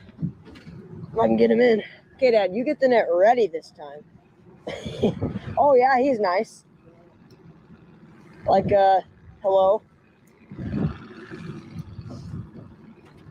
Look at that. He's staying down. Yeah, look at that. He's a decent little guy. Yay! Skunk is out of the boat for me. Officially now. See what I did there? Officially. Officially. He's so funny. It was in the wind. Be quiet, okay?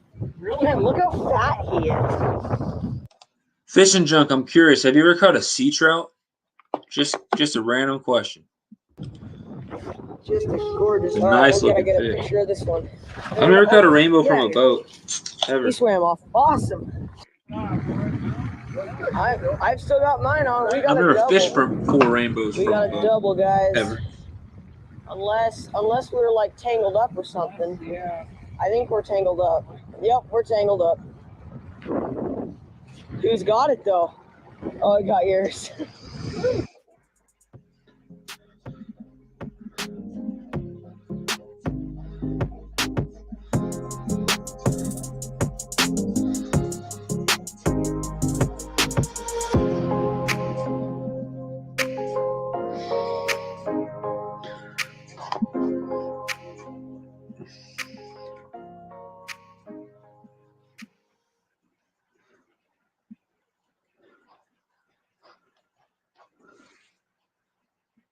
Got a question. Head mount or chest? Head mount all day long. I don't like the angle of chest mount at all. I'm 100% a head mount guy.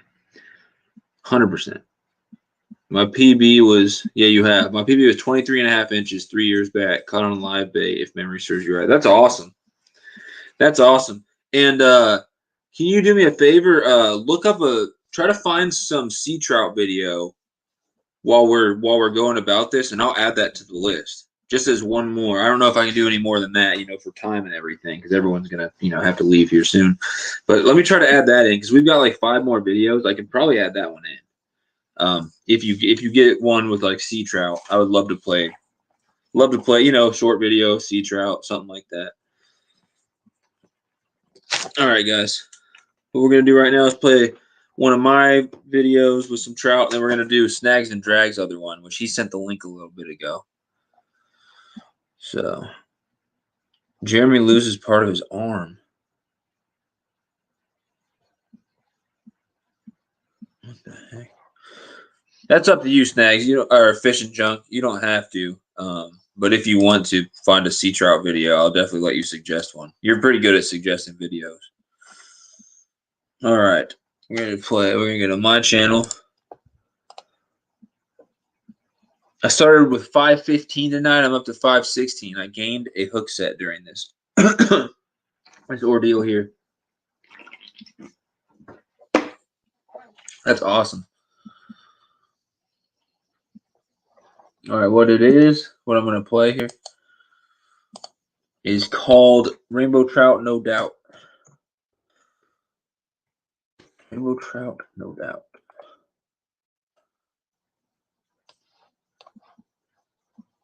Oh, it says I have 515 subscribers here. And it said 516 a second ago. That's weird. So I either got 515 or 516. Either way, you guys are awesome. Either way, y'all are awesome.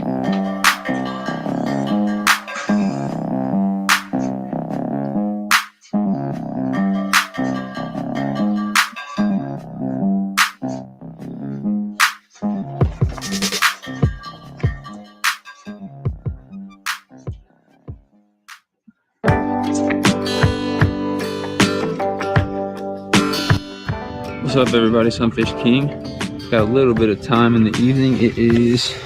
And yes, I know, it's something I need to work on. Turning the music down a little more when I talk so you can hear what the heck I'm saying. I get it, guys. I know.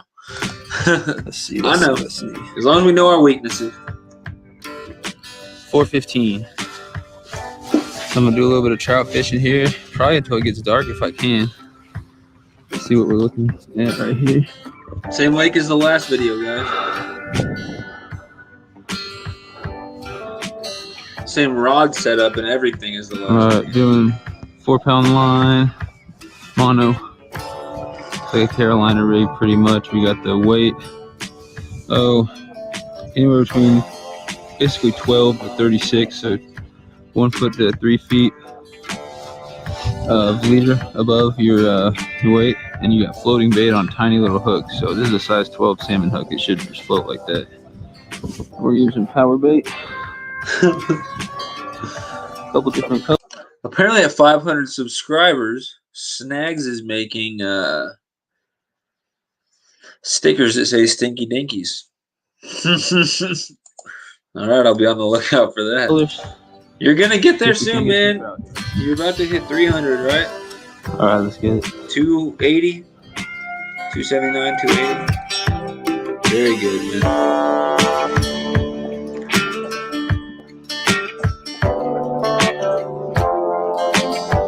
See how I'm fishing into the wind, guys? Just like I say, everything I told you tonight is exactly what I'm doing. I'm not just saying it. I actually do all of it.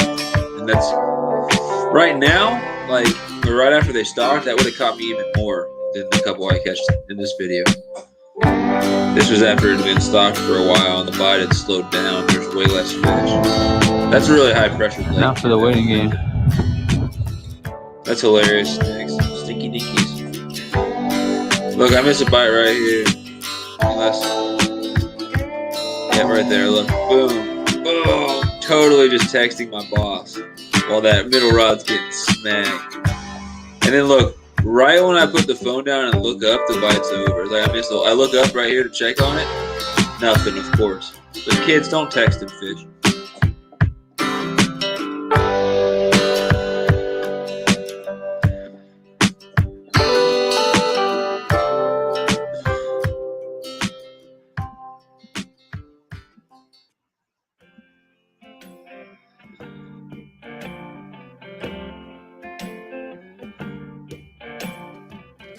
There it is.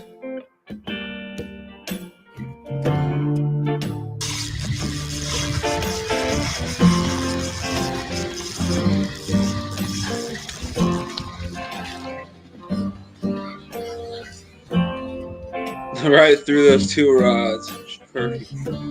Not a big fish, but a fish. Hey guys, trout are fun. They put up a good fight on little rods. Fun fish for Rainbow. sure. Rainbow. We're gonna keep that one. Not a bad rainbow right there. First one of the day. On the sherbet colored power bait.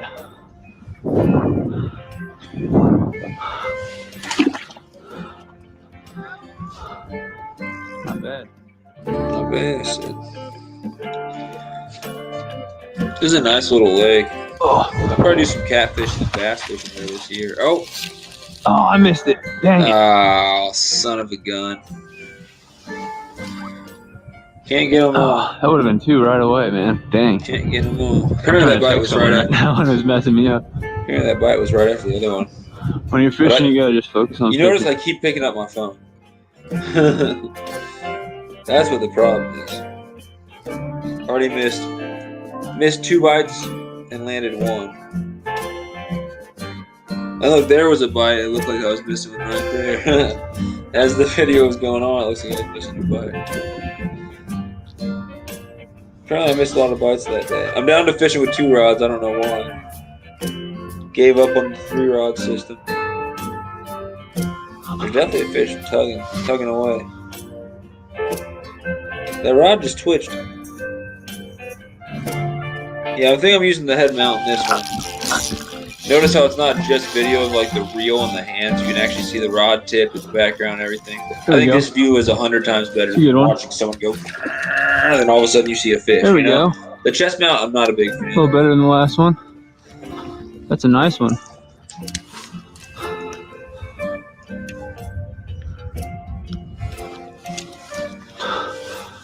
Get that. After a million misses, got my second rainbow. That was a good one.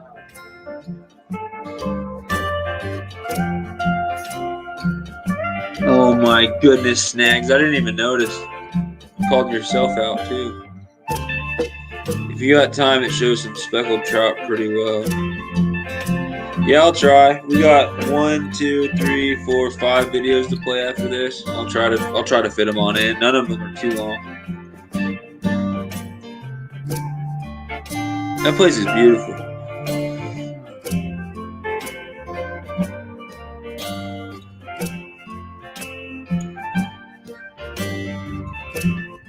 Nice little lake.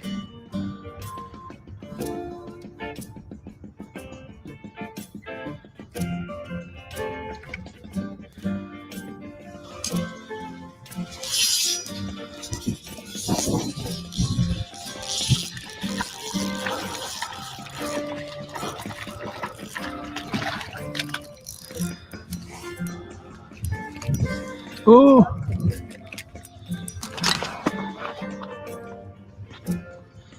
Albert's back. Got a tube jig set up. What jig head did you use, Albert? Did you use a tube jig head or did you use a normal like ball jig head? I'm curious.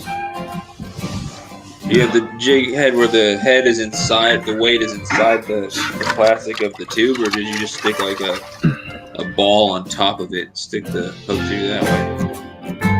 Let me know, Albert, how you rigged it up. Should I put any split shot or additional weight?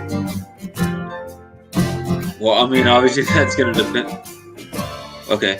Obviously that's going to depend on whether you need one or not. Thank you so much for watching. If you're vertical I hope you guys jigging, enjoyed the video. If you're vertical jigging, definitely not. If you're going to be casting out, if you have light enough line and light enough rods to where you don't need it, then you don't need it. If you can't cast far enough, then you obviously need a little bit of line weight. I caught 4 trout, which is the limit in Missouri. And unfortunately, when I went to edit the video, I went and deleted like I remember this. 10.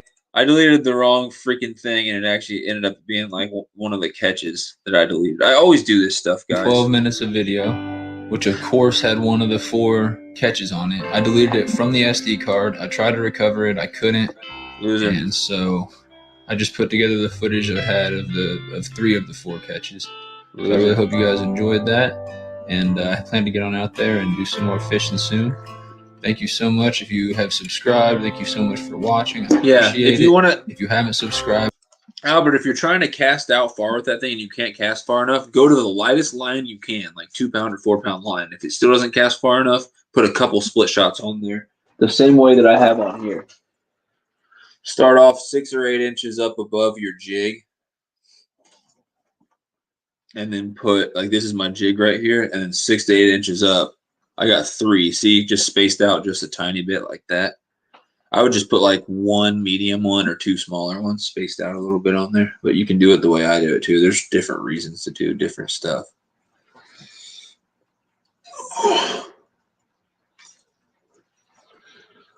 But yeah, try the tube jig. If you don't like that, try different colors. Try the baby shad style jigs, the marabou hair feather jigs, all that stuff. Jaden, what up? Fish Layer's back.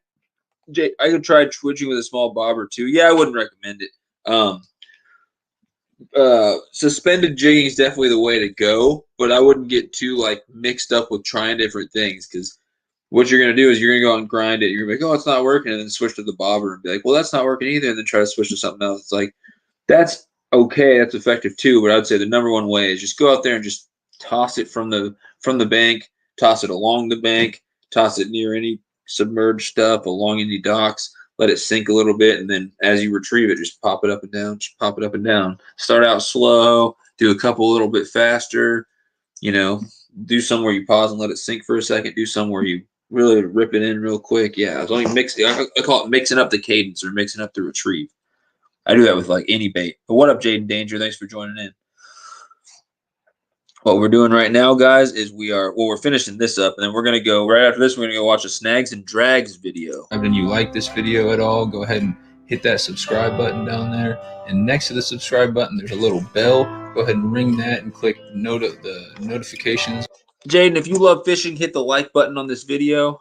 It would really help me out. I should say all notifications, I believe, and you'll get notified. Guys, check out Jaden Danger. And, please, someone share Jaden's link. Catch some awesome fish for you guys. So, all right, Sunfish.King is going to be right on. Someone's going to bed in my house, so I can't keep yelling. I got to be a little quieter. And so, guys, I'm going to tell you right now, once I play, I'm playing 5 more videos after this. I'm ending it after that. I can't play anything else after that because I got people going to bed. So 5 more videos, and none of them are going to be too long. Out of here. Bam.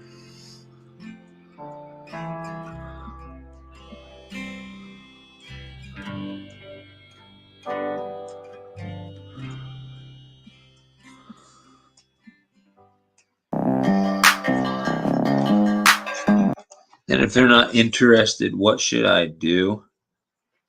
Keep fishing until they bite? Change baits or change techniques? I mean, don't change too much. You could go around, you could walk circles around the entire, you could walk around the entire bank line of the lake with one bait if you wanted to before ever switching. But what I would do is I would just start walking around the bank, throwing one type of bait. And after give it about 30 to 40 minutes, and if you catch nothing on it anywhere, and you're being patient and you think you're fishing it effectively, then switch to a different color. Once you've made like 2 color changes, then switch to a different type of bait completely. But, you'll spend your first, could spend your first few times out there grinding and not catching anything or not catching much before you really get it figured out. But I got to the point last year where at the beginning, I was kind of one of those people, like, I catch anything on worms, but I was like, oh, I don't like fishing lures. I don't like fishing artificial lures. And then I got to the point where every day I would get off work and I would go fish with crappie jigs in my lake over there. There'd be some days where I didn't get anything, but a lot of days, like in 20 minutes, I'd have 4 fish because I'm just out there grinding it. You just got to be confident. You can't ever go like, oh, they're not interested. They don't like crappie jigs here. It's like, no, you just haven't fished them long enough. Crappie jigs are made to imitate a bait, that the prey that the fish eats. The fish in your waters are the same exact species as the fish in other people's waters. The baits will work. You got to throw them at the right time, fish them the right way. I can look at the action of my jig. Yeah, I would just say, like, don't overthink it. I get the feeling that both of you guys overthink things a little bit too much. And I could be wrong. That's just like a feeling I get. But I think you guys overthink things a little too much when you should just be going out there and just tossing some baits. Just don't think about it and just toss some baits. Because I'm fishing close to the shore. Forensics crime scene. All right, we're going to play Snags and Drags video. I'm very analytical. Yeah, but I wouldn't be too analytical with that stuff. You can definitely be analytical with fishing, but you can be analytical in the wrong ways too. I would say be analytical with your ecology, Be very analytical and scientific and break down with where the fish go certain times a year and what they feed on certain times a year. But then when it comes to using your baits, just keep throwing stuff until you find out what works and try to match what you're throwing up with all the other research I said, where the fish are here this time of year. So you want to throw a bait that's going to be most effective there. The fish are chasing this type of food this time of year. So you want to throw that stuff like that. You can be analytic in good ways and in bad ways. Snags and Drags. You sent me the link for later, but I can't do anything with it, unfortunately. So you'll have to, Snags, you'll have to tell me what the title is of your video because I can't do anything with that link.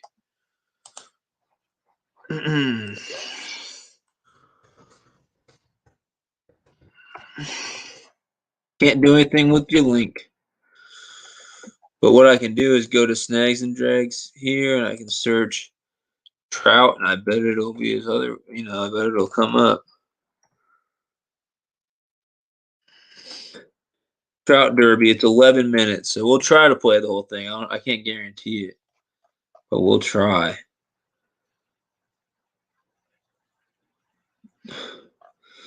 I like learning stuff, so ecology connects a lot with fishing. Well, yeah, the more you know about what a fish is, where the fish are going to be at certain times of year and what they're doing. Definitely. The more biology and ecology you know about the fish, the better chance you have of trying to catch them. We're still challenging Sunfish.King for most sunfish caught over the summer. I mean, I don't know how I'm going to keep track if you're doing an entire summer. I have no way of really keeping track of that, but I guarantee I'll catch more. I mean, you guys can put yours together. You can add both your guys' sunfish. Can we just do a month or something so it's easier to I can keep track. I can try to keep track for a whole month. I ain't gonna be able to keep track of how many I caught all summer, but I guarantee it's gonna be more than both you guys put together.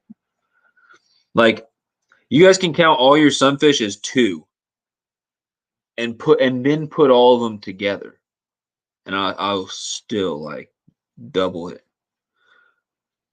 He said, "Dude, chill about PETA." All right. Just a week works. Whatever you want. Just make sure it's a week that I agree with, that I'll actually be able to fish. As long as I'll be able to fish, yeah, it's not even a question. You guys are going down.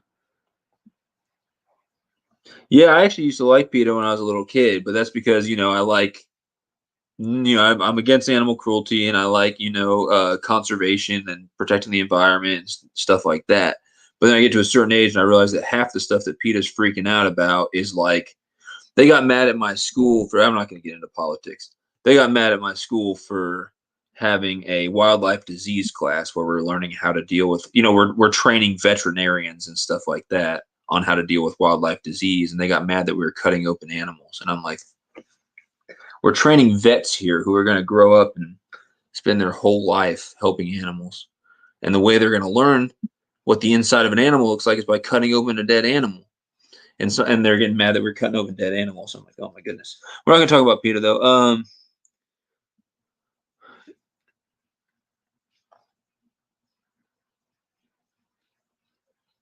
Mr. R. All right, so we're going to play this video, like I said. What's up, guys? Welcome back to another It's fishing video. Snags! Today, I go fishing with my friends at Lake Poway, California for the trout. And Lake Poway is the same place that he was catching those bedding bass recently. I've been watching your videos, Snags. I know. Fishing derby. Guys, check out both those videos. Here's a link. It's a really fun thing. To we this. always use little mini jigs, they're called, and we usually catch a few trout. So I'll see you guys at the lake. Already, we literally first cast, Jet got one. Holy crap! Oh my god. Yes, let's go, Jet. First cast? Oh! Let's go. Dude, that thing's beating up. First cast, that was insane. Trout derby. Okay, I'm throwing it on the hookup bait. Jet, first cast. Nice. That was so sick. Jet caught one. That guy just. Oh, I had one. Yeah, one hit it. Tashi, come on. No, it does. I've already tried that.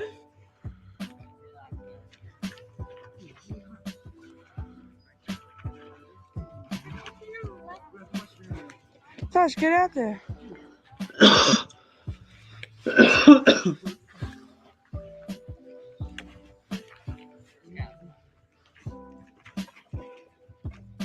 Holy crap. This trout derby looks interesting. And I ain't going to forget, we're going to do this one of the months over the summer, fish layer and the 2 fish layers. It's going to happen. We're going to do a sunfish competition. We can do any species. It can be bluegill. I don't care. You can do size. We can do numbers. I'll let you guys pick the rules. It's fine. I really don't care. I really don't care. I'll probably wait till the end of the month and go do it in 3 days just to show you guys that, not to sound cocky. I mean, I kind of do sound cocky, but can't challenge the Sunfish King to sunfish. I mean, I'd be worried if it was Sunfish Assassin challenging me, you know. But I don't know. I like friendly competition. That place does look nice. I feel like I'd do well there. It's a good spot. Throw it out, Tosh. Good looking spot. Lake Poway. We're about to hit the 5-hour mark of this live stream. The Gamagotsu one that you got me? 4 more videos after this. Silver one? I just can't cast them as far, but it's fine. They're not even... Tashi, where is he? Oh, dude. That's good for catfish too, I bet. No, he really... No, he fell off his foot. I forgot how to jig for trout. I have no clue what I should do. Try keeping it out on the bottom. Yeah. Oh. Here, I want to try where you are. I can't get in the jig. It just kind of feels like I'm somewhat snagged. That's how my bites felt. Like, Yeah. I was somewhat Mustn't too snagged. much I guess. bites, though. I wish I had more flimsy. Dude, I can't believe I got one already. Oh I'm my gosh, excited that's about so that. sick. Look at See, these. the tails are cut.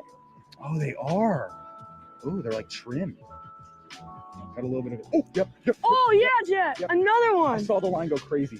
Gosh. Woo. Oh no. Oh no. He's going this way. Yikes. Get him. Get him. Okay. Yeah, he's coming back. Oh nice. That's a good one. Here, That's can a you hold better down? one. You can Yeah. hold down Yeah. the string. Ooh, that's a better one. I won't grab the line. Yeah, Jet. That's a good one. The second one. Oh, come down later. I can't get one. Just fish here. They're here. Okay. Let's go.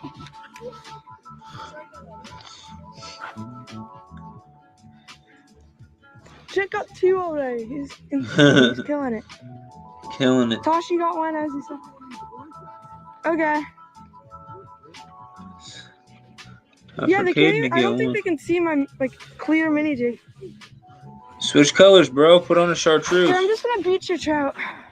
Put on a white or a chartreuse. Yeah, what should I use? I'm sorry, buddy. White or chartreuse? I just lost one at the bank on my brother's rod with like a little mini jig, and it was a good fight. It was not a big one, but it was. That rod is way I had my more first try of the day, so hopefully flexible we on can the get another tip. one. Holy crap. That looks like one of those bamboo rods. Here, I That's gotta nuts. recast. Let's see. I'm just gonna keep the camera rolling. That's nuts. Yeah, I wonder if that's good for catfish or not, Albert. Oh, who has one now? What Tashi has one? I think the school's over there. Yeah, the school's over there. Yeah, same. Jet's killing it. Go over and steal Ash's fish. Tosh, I just had one. It came off. I'm still mad. I'm so mad. Ashley, you got one over here? Dang, they got 3 already. He's like so healthy. The only healthy trout in this life. I know. LOL to rubber Dude, rod. this No, I looks wonder like how rubber, this yeah. my brother-in-law, we were just at the Oh, river. that's a good one. Oh, Nice, there's he's one. hooked Yeah, up. He's okay, hooked up. Sick. Yes. My brother-in-law was using a bamboo rod. I tried to use his rod for a little bit. It's literally like when you wiggle it, it's like completely like a noodle on the end. It's like, what the heck? He was still doing good on it. Just a different type of rod. Oh, what? He's hooked up with a Oh, nice yeah, fish. this is... Got one, Jet. This is my first one, finally. Yes, let's go. Yes, finally, we got one. That's a good one. Nice. I'm happy now. On the grasshopper mini jig. Very nice. On the grasshopper mini jig. I'm getting tired, guys. Perfect timing because we got 4 more Finally videos got after one. this. Perfect Taking timing. long. Gosh, look, got one. Yeah, I just got one. Use a grasshopper color. It's working good. On the mini I have jig. enough. I don't really have too many. Can I use this? Yeah, just Backlash? no. I can cast like a sardine, like 40 feet, and Tashi can cast like almost across the lake with a 2-ounce. Across like. There we go, guys. I got my first try of the day, and it's not a bad one. It's like the average size. Super stoked. Oh, dude, look at his rod. A lot of Tashi, trout being caught, man. Take your time. Tashi, you got one. You got a second one. Man. You got the school that ran through. All his friends are hooking up too. Do you want to keep him? That's a good one. Okay, that's a good one, Tashi. He said, no, I We don't. have to keep him. The guy's here. The state and game guy's here. Holy crap, you get a picture of it. Here, can I get a picture of it with you? Here, let me get a picture of it with you. St. Louis is also stocked with trout. Here, just hold on. So I'm probably going to deploy my dad in the trout pond while I go for panfish. So sick, Tosh. You got one.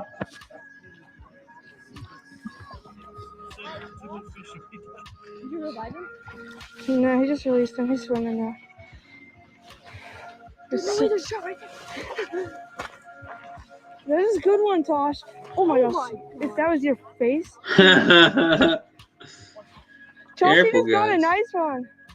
That was so sick. Good job. See, now we're tied up. We both got two. Are you happy you came? You almost weren't coming. Really? Okay.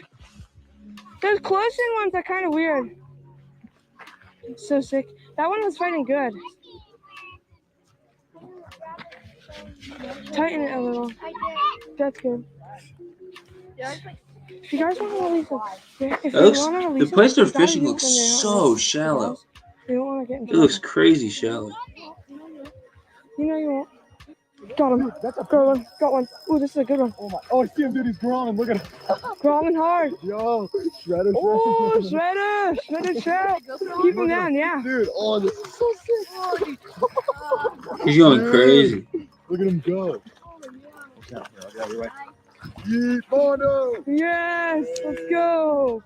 Dude, you've been catching these chubby ones. Dude, that chubby master.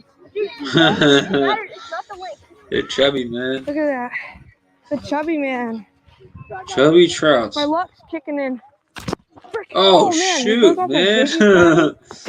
That's not proper handling. That's what you don't do. No, it's still there. We've all done it, though. It's okay. Look at my trout. I might just knock him out. No, not big, but we just freak out when we catch a tiny fish. I wonder what the limit is there. For us, it's 4. You catch 4, you're done fishing. Oh, this fish gonna get away. I would have dove in after this little butt. No. Oh man, this is a good one.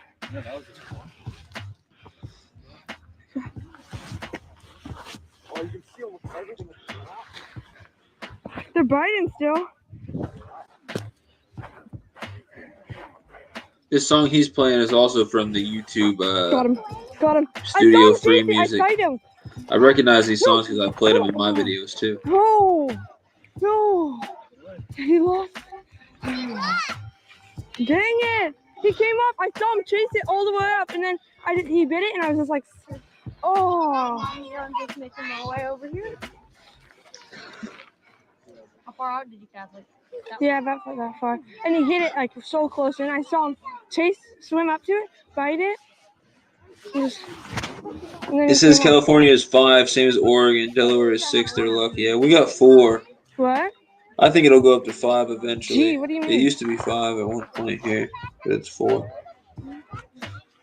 Oh, there's one. Come on. No, commit to it. I believe in you. I believe in you.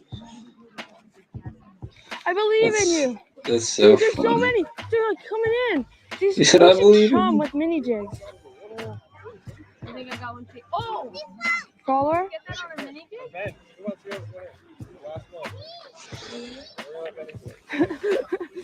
Have you got any yet? My man is grinding. He's got 3 nice trout already. Good I spot. suck also.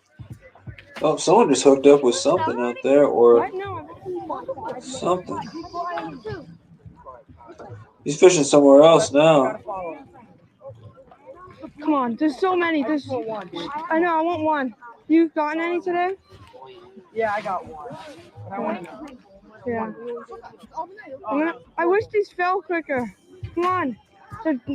There's one swimming up. Oh, one swim up to it. Oh, there's one. Do I have one? No. I can't tell. Come on, idiot. Yeah, docks are awesome. That's where I fish with power bait off of the docks. That's where I do the best. They turn on it and then they turn away. Yeah. That's cool. 50 plus trout, but they won't eat. Man, get a spinner. Get a little spinner and rip it in front of them. They'll chase that thing. That's all Poway had to offer. All right, that was Snag's video. I would have soaked a power bait if they were in a school and tore them up. Yeah, exactly. Well, how's it going, folks? Welcome back to another video. Lure probably less effective, but takes more skill. I wouldn't say lure is less effective. I definitely wouldn't say that. What's up, guys? If you effectively fish a lure through a big school of fish, you're gonna probably get a bite. Let's see, because it was slow retrieve. Trout magnet may be good in that situation. I would have just thrown a spinner or a jig. Not that a trout magnet isn't a jig. All right, guys, we're now gonna play a video that Fishin' Junk recommended. I don't know if you're still here, Fishin' Junk. Let me know if you are. Play a Fishin' Junk recommendation. Crazy about fly fishing small rainbows.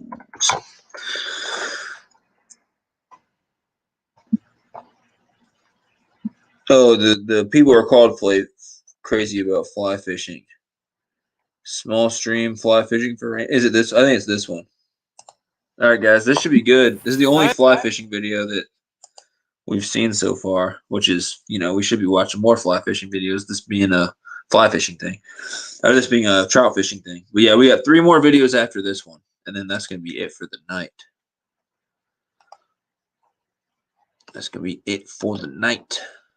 And if anyone has any more like trout questions or fishing questions in general, let me know. We definitely, it's multi-species weekly. We can still talk about that. And Lloyd is on. First fish, just like that.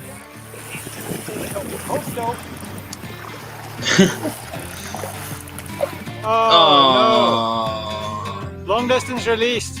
The net man was too slow. Well, that was a bit of fun. Shame that fish dropped off.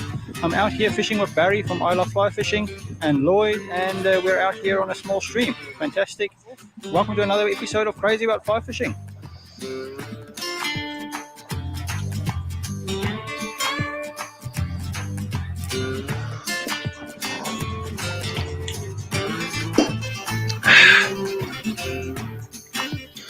yeah, I'm sure a trout magnet definitely could have worked in that situation, Albert. But I assume that their action and their, they're going to be very similar in effectiveness to the mini jigs that he was using. I snagged myself very on the similar. tree. Snagged myself on the tree and then got one. And fly fishing looks so difficult. Nice little. It was so hard to land the fish, to fight and land the fish.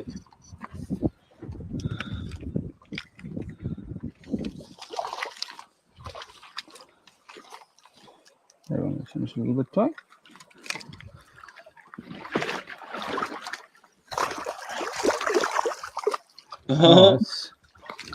There we go. Nice. Very nice. Seems easy to tangle too. Yeah, because you do have a lot of weighted line just sitting out. Lovely little fish. Nice. That's very nice. Really, okay. There you go. A beautiful little stream he's in. Very nice. First fish on the board. So if you wouldn't expect a giant fish from a little stream like that, being that shallow, but it's possible. Glass from I Love Fly Fishing. Wow. 7'6" 3-weight. Perfect for these. He's using a little 3-weight. And I'm fishing Gotta be very fun to fight low fly dry with a dropper of a pheasant tail underneath from my fly fishing as well. Of a pheasant tail. And that was a terrible attempt at his accent. But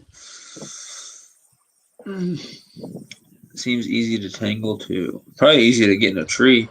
Freaking, he's casting from a good spot. Imagine trying to learn how to fly fish at a spot that had a bunch of trees and stuff.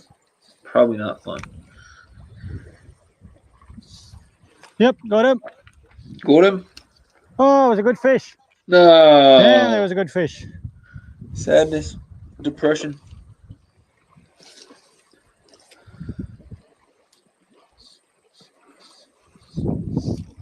Oh, yes. Yes. Nice. Keep him out under that log. Oh, he's feisty.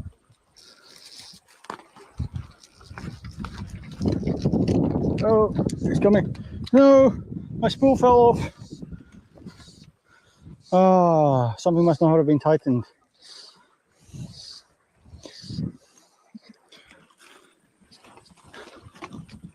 This is comedy. What's happening? It's a good fish. What is happening? The stream. Nice. Oh, sort out the comedy of that.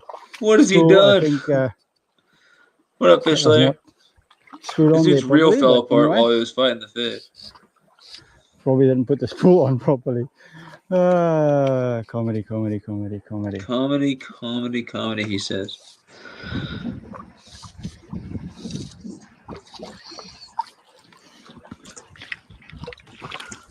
Nice. Very nice. Nice little rainbow.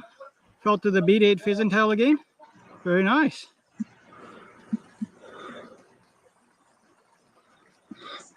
Oh, nice. Underwater release. That's really good footage. So just about that spool. This is a classic user error. I removed the spool this morning to sort some line out, and I didn't put it back properly. Silly. Yeah, make sure you tighten it properly. I obviously didn't tighten it. I was busy chatting to Barry and Lloyd, so That's a real crazy it was a bit video. embarrassing, Pun but anyway. intended. That was pretty cool. 2 fish out of that section. Really nice. Barry and Lloyd have snuck up a bit, so I'm going to quickly try and catch up with them.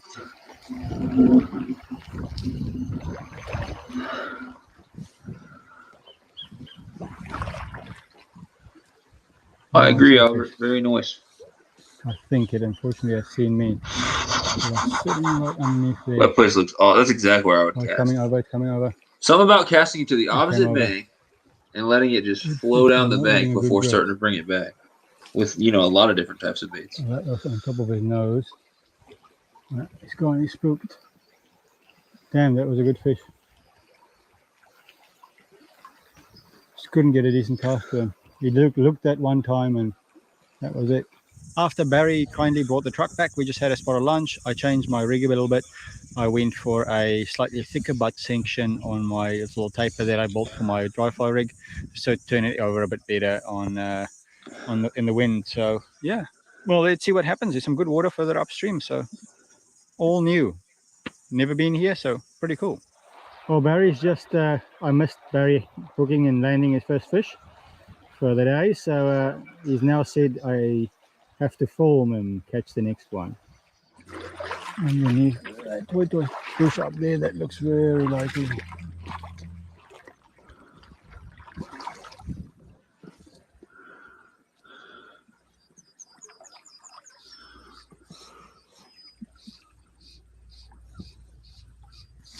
Yep, got him. It's a good fish. Oh no, he came off. Ah, right where I said I thought, under the toy bush.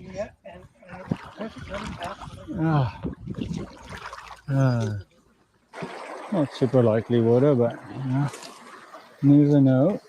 I'm quite fond of fishing fast bits.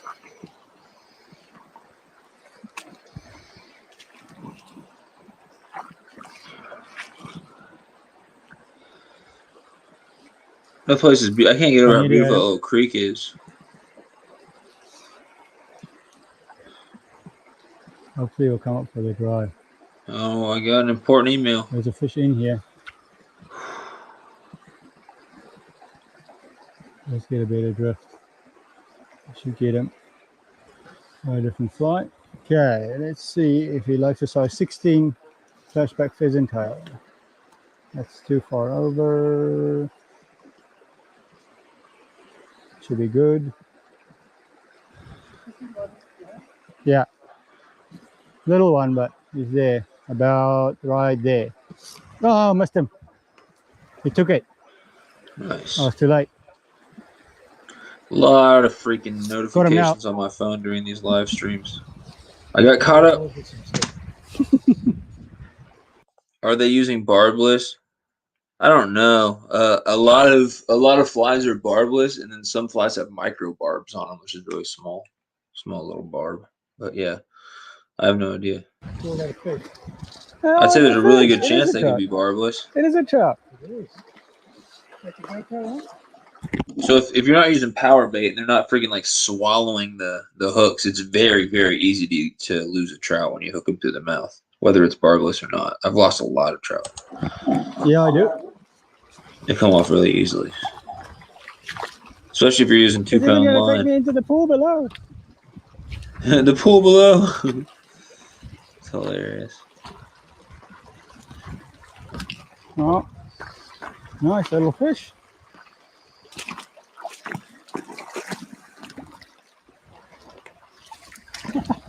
Cool. Looks like they are barbless. It could very well be. Sight fished as well. Sight fished. This one was a little bit finicky. I had to change to a size 16 flashback pheasant tail to get in. Oh, Barry's got one now as well. I'll just release this one. There we go. Release. Oh, coming. Nice. Good work.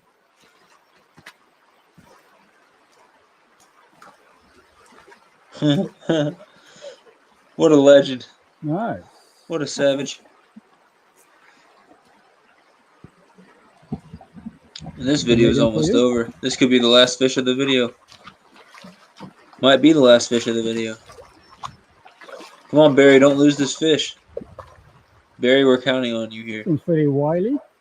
Yes, it's wily. Some old man's trying to yank it out of the damn stream. There we go.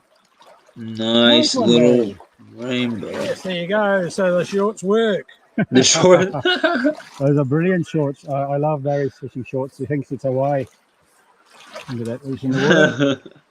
These guys are hilarious. Oh, well, really speaking. Yeah, very nice fish, Barry. Good job. Just love that other one. And the release. Come on, fish. Come on. Come on.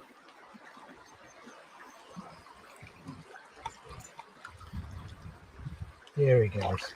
There he goes. Nice. Good job. Good job. If you enjoyed that video, why not watch another one up here? Nice, guys. All right, a couple more videos now, and that's it. Okay, 3 more. So I'm going to let you guys choose. Anyone who's in here right now, going to get interactive with it. So the next video I'm playing is going to be by Backyard Boy. Anyone can vote. I'm going to give you guys a couple options here. It's going to be a trout video by Backyard Boy TV. But I'm going to give you some options. The last one we played was this, trout fishing at Deer Creek. So let's go to his channel here. If you guys haven't subscribed to Backyard Boy, go do that right now. Right now. It's optional, of course, but I'm making you do it. It's not optional. All right, so let's see. Let's go to videos. What do we got?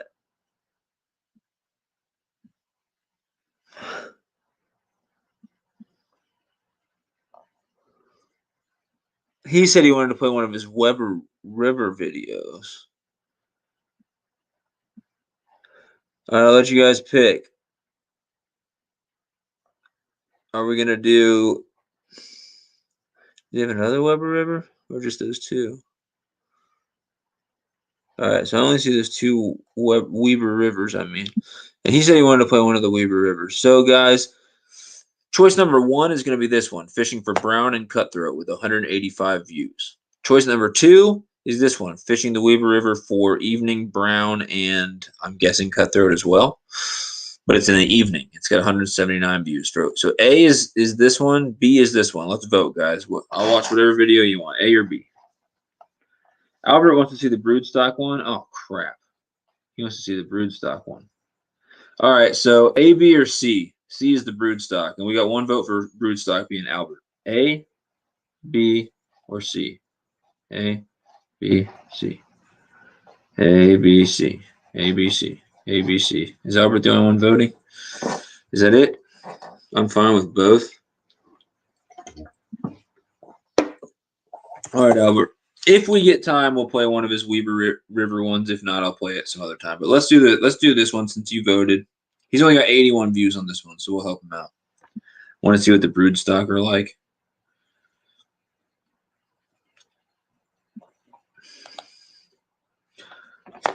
Bodie got that one, so yeah, they're still biting.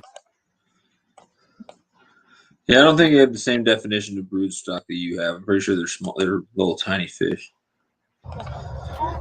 There's Bodie. There's another one. Man, Bodie's just tearing it up, man. Yeah, it's one for me. Got him. I do have to Oh, get that's up early, actually a too. really nice one. Wow, he's beautiful.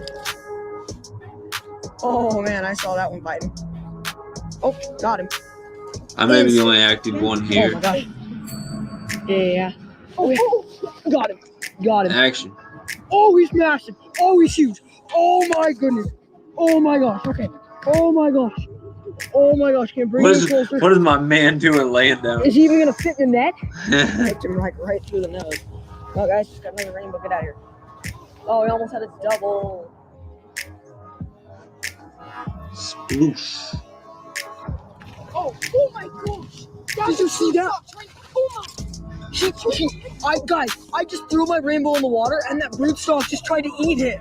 Oh my gosh. There he is again. He's still after it. What in the world? That is the craziest freaking thing I've ever seen. Yeah, he does crazy long streams. Who does? I'm joking. I know you guys are talking. Because we know the fish are biting, might as well get an intro taken care of. Well, guys, me and Bodie are back at it again. 7 hours and 3 minutes was the record, and Fishlayer was there. And just for curiosity, I decided, you know what? Why not stick a little piece of bread down his grace and see if maybe I could get a bluegill or a catfish or something. The backyard and I just boy. got trout. Didn't get it on camera. I did get a picture. I don't know if you guys know Ashton Basson, but I got an interview coming up sometime this month if we can work it out with Backyard Boy and with Ashton Basson. I'm gonna try to do an interview with Lived in MN Outdoors, and I'm gonna try to do an interview with Self Made. I've got some other people as well. Fish Slayer, we could do a little short interview, and then Kentucky Guy, what up? He said y'all are in a different world. I'm completely in the dark when it comes to trout. Well, you should have been in here for more of this thing while we were talking trout. No, I'm joking, man. You're cool. But Kentucky Guy, we were just talking about interviews, and I've got 3 different interviews maybe that I want to set up either this month or next month. But this is April. If you are interested at all, let me know. I would love to do an interview stream with you sometime. You know how those things kind of go. I'd love to do one with you at some point in like May. That's up to you though. And then also, since you're here, let me know what time you're free tomorrow, Kentucky Guy. I'm sure you guys, Albert, Fishlayer, I'm sure you guys are subscribed to Kentucky Guy, but definitely do if you're not. One of the biggest supporters of my channel through donations and stuff like that. Awesome guy, really supportive. Great channel, great giveaways, and then I'm sure me and him are gonna be doing a lot of stuff, working together with a lot of YouTube stuff coming up in the future. He said, interview me and Albert. Yeah, I could do that. I could interview you guys if you wanted. I could set up an interview with you guys sometime.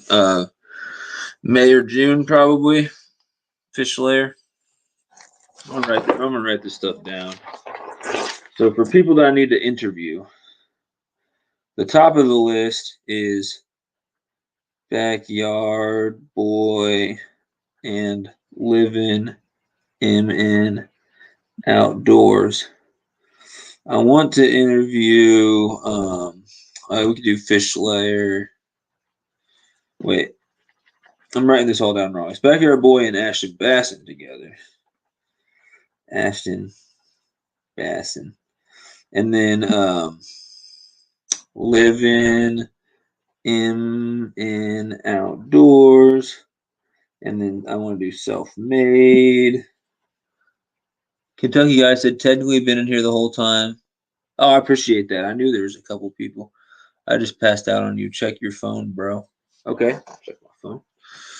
I'll check my phone, man. I literally just checked my phone 2 minutes ago. Oh, there we go. You must have just sent this, man. Yeah, you sent it 7 minutes ago. 7 or 8 is good. That's what we'll do. We'll do probably around 7:30, something like that. Okay. So 7 or 8 for that tomorrow. That's perfect. Yeah, I appreciate that. So you gave me plenty of watch time by being in here the whole time. Thanks, man. Thanks, man. Yeah, guys, go check out Kentucky Guy. His link is in the description of this video. And then I'm putting Kentucky Guy down here with a question mark. So let me know if you're interested in an interview at any time. We can make that work. Kentucky Guy Fishing. And then we got Fish Slayer and Albert. Or Albert is, I don't know how you really word that, but yeah, Fish Slayer. The Fish Slayers. He said after summer break? Not until summer. It depends when Albert's available. So not until summer. Okay. Fish Slayer and Albert. Summer. Gotcha. And I do want to interview my friend Bassman Outdoors at some point. And then there's some other people I'd like to interview, like Doc's Boys. That'd be great. Maybe even Fat Basses. That'd be cool to interview him. I got a lot of people that'd be cool to interview. And maybe Dane from Recovery Bassing. A lot of ideas. Probably in summer break. Okay. We're going to keep this one going here. This video is going to be good, y'all. Of it, so it'll be appearing on the screen magically right now. But anyways, yeah, we just got a trout at a little grate, so we're gonna drop down, see if we can't get anything else. But if not, we'll head over to the bridges and just, yeah, it's gonna be fun. So stay tuned. Hopefully we can catch some fish. Hopefully, or else we're wasting our time watching this thing. Should not like do a figure eight. You can get. Yes, I got it snagged in there. Alrighty, guys. Bodie just got. Oh yeah. The dock. Little pale fella. Awesome job. Yeah, that dock over there is completely full of folks. Yeah, Docs so we is came a over sweet to the dude. next pond over. He's an awesome yeah, guy. He was in here for a little bit earlier. I'm sure you probably saw him. So, yeah, Docs Boys. There's Bodie with another one. Man, Bodie's just tearing it up, man. I'm gonna go steal your spot. Oh. Got him. Oh, that's actually a really nice one. Wow, he's beautiful. Wow, look at that. That guy, that's probably. I wonder what line they're using because it's light enough to get all 12, these bites, 13. But then heavy enough to where they don't get a net. They can just take it straight up. Like my 1 pound, 2 pound leader that I'm using at maximum, you can't do that. I did it with 2 fish yesterday, and it was very close to snap. There he goes. Awesome. Oh, that's and they were, you know, nice, if I did it with bigger fish, it wouldn't work. Neither is Bodie, so that's a good sign. Alrighty, guys, we got the funniest catch of the day. I hooked this fish right here in the back, as you can see, and I was like, Bodie, I have a big fish off it. It's just snagged. It's another little. He's using bigger hooks too than I normally do, but it works. Funny. That's a pretty one though. Yeah, they got really pretty colors in here. Because the thing is that all have their fins too. Because the ice here doesn't get like really safe, and if it does, it like very rarely gets safe on this pond. So people can't come near the ice fish farms. They have all season to kind of grow their fins back. And their meat will turn pink. Oh, for sure, yeah. Yeah, they actually like can be pretty good eating right here in the springtime. Challenge, you can pull them up into the dock too. What do we got? Oh yeah, and they're hard to eat though because they're pretty skinny and their meat's real. Their skin's real thick. They got some thick scales on there.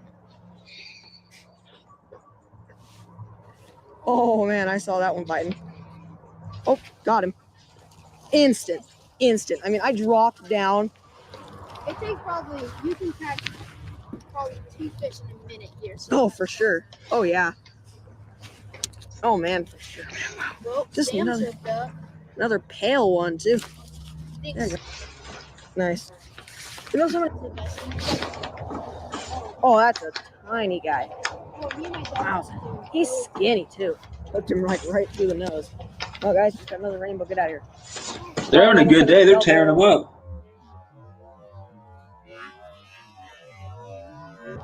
Oh my God. That sounded guys, you see that? Oh my. Guys, I just threw my rainbow in the water, and that broodstock just tried to eat it.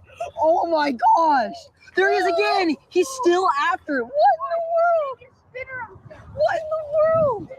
Okay, I'm throwing the spinner out. That is the craziest freaking thing I've ever seen.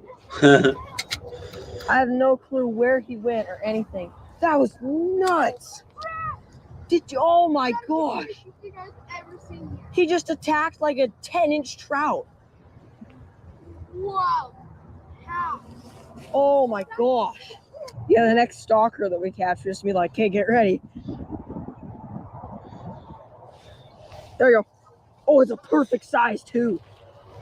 Another dink. Okay, I'm curious. Is this actually gonna happen here? I'm gonna try and like actually get it on camera this time. Got a nice little bow. Let's see. Give it a big.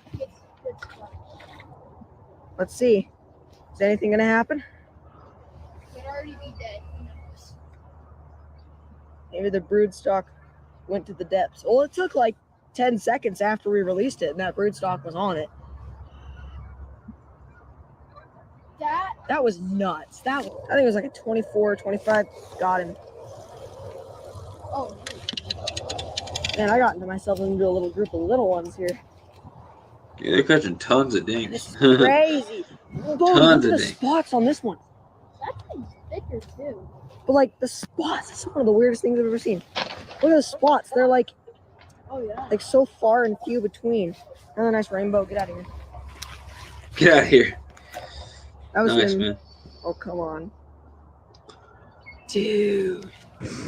While I'm untangling this, there's like this big old giant new PB 30-inch broodstock just down there just munching away at my bread. I reel it up and it's like all gut hooked and crap.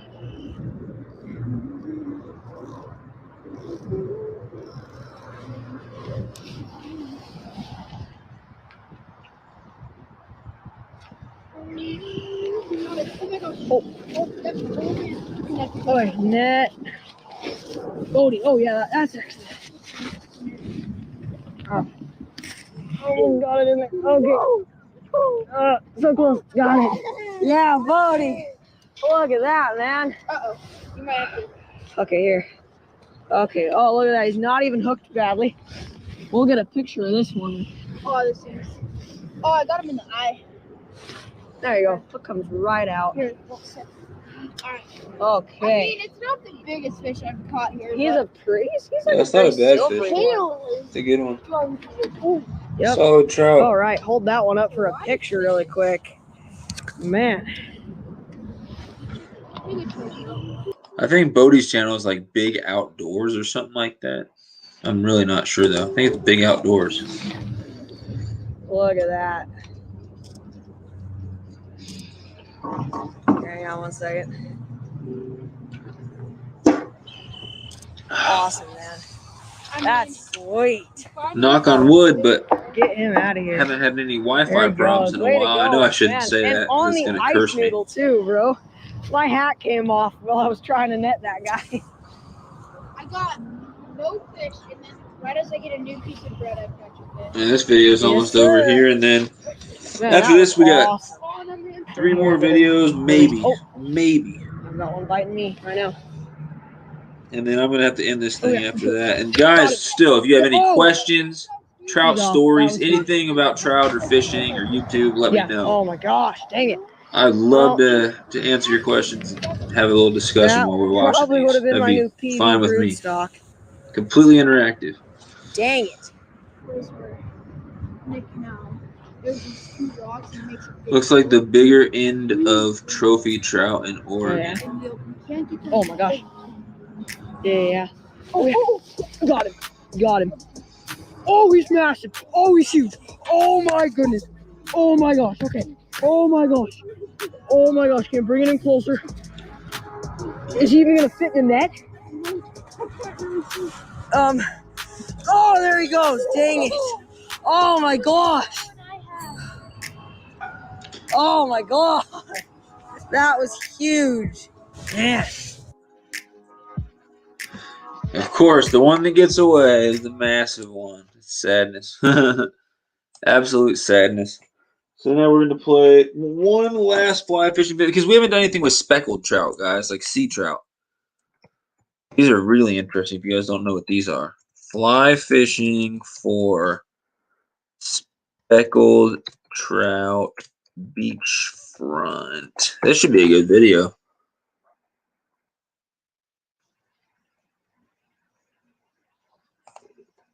All right. Oh my gosh, look. This guy only has 132 subscribers. This video has almost 2,000 views. Something's wrong about that. I'll give him a like and help the man out. That's crazy. He's having a hard time getting some subs, getting them hook sets. He needs to join in one of my live streams. I'll help him out. So here's the find we throwing today. Another shrimp pattern. A shrimp pattern, guys. It's supposed to imitate a shrimp. Should be more this durable is in the saltwater fly fishing. And just a simple. What up, Mike? We actually mentioned you earlier tonight because Fish Slayer had given you a shout out in one of his recent videos, and I played that video, and so the shout out with you was in there. And I just basically said that you were a good dude and people should check you out and stuff like that. Thanks for popping in, Mike. Just gonna go for another probably 30 minutes here. I got this video and then 2 more to play after this. Unless you have any trout fishing videos you want me to play. I don't think you do, but I could be wrong. But yeah, tonight was all about trout and stuff like that. If you got any trout questions, any PB trouts, anything you want to talk about trout, that's fine. But I'm gonna keep playing this video here. This is actually fly fishing for speckled trout in the ocean. Super interesting stuff here. Thanks for joining in, Mike. Someone share Mike's link. Please, Fish Slayer. Appetizing to if you could. Any fish near. If you guys want to go check out Mike Turner's channel.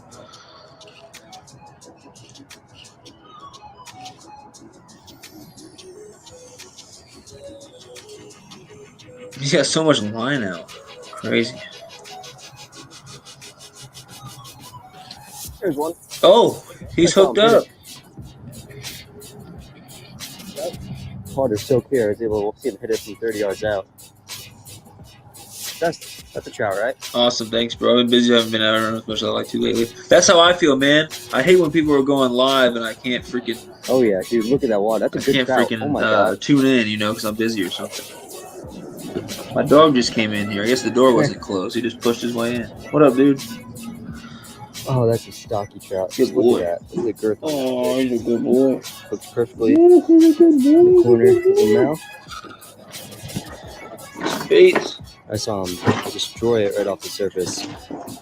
This water's a lot clearer than it was yesterday. That's a healthy trout right there. That's nice. See, those things are beautiful, man. Green on them too. Really nice looking fish. That's a speckled sea trout. Good boy. Spotted sea trout or speckled sea trout. A couple different names for them. Some people call them specks.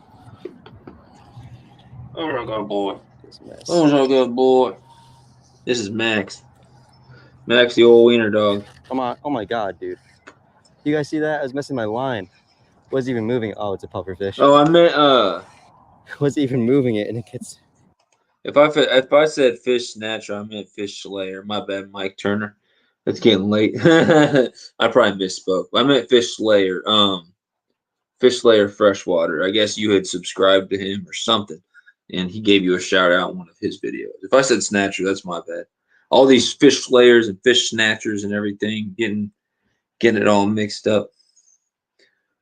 I missed it somehow. Like I said, been busy. Oh yeah, it was Fish Slayer. My bad. Sorry for the confusion. Oh, Fish Snatcher does shout like everybody out though. It seems like.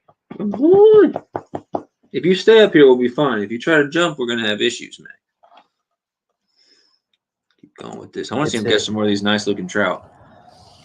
But yeah, Fish Slayer Freshwater. That's who I meant to say. These guys are loaded over here. Oh wow! Isn't that cool? Dude, my dude just caught a puffer fish. Are you kidding me? Are you? You guys can see that. They got some mean teeth, these guys. Just gotta be careful. Back he goes. Good boy. I've been really busy too, Mike. I totally feel you on that. There's some nervous water right in front of me. Very well could be mullet, but might be. What do you want, buddy? Trying to get down? Trying to fly right across it. Trying to get down? Yep, he wants down. All right, buddy. Oh. This is a. I believe I'll be out in a little bit. I'm almost done with my stream, Max. I'll be out there. Yes, it is. So this is a skipjack. Now this is actually the. He's having a multi-species day. I thought he was just gonna be catching the spotted trout, the speckled trout.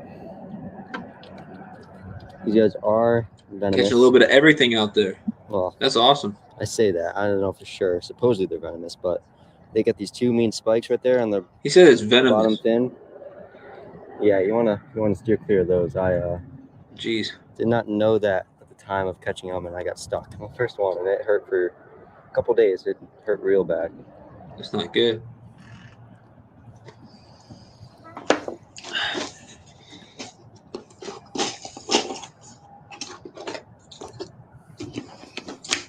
There is a little leatherjack.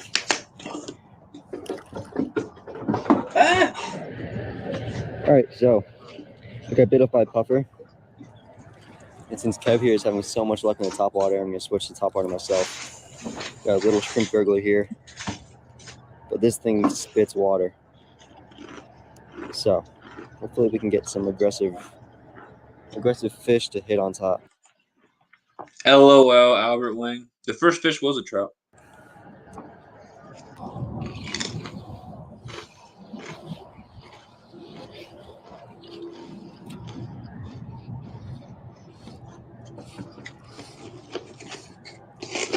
There's a trout, I think.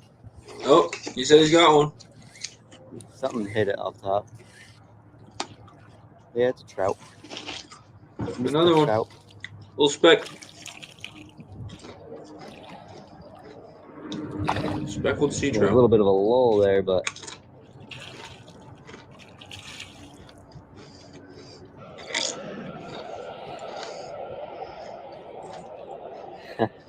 stuffed. That thing is in there. Dang, man. Freaking inhaled that thing. How about that? You wanted it.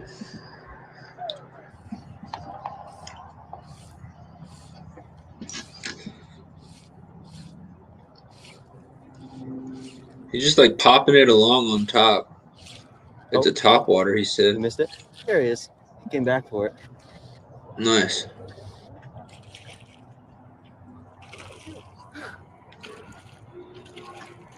I've never fly fished, guys. I don't know anything about it.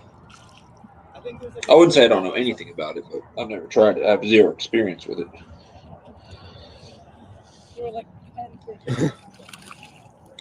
A little one. Joke of the day by Albert Hit it Wang right like here. 3 times. Another top water trout. He doesn't see any trout. So funny.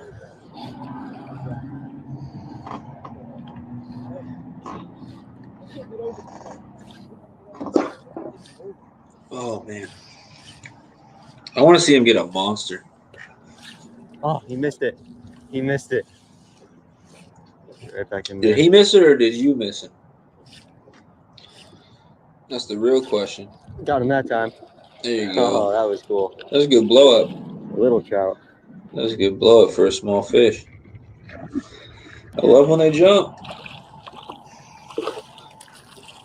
Seems like all trout have the potential to jump. My camera wet, dog.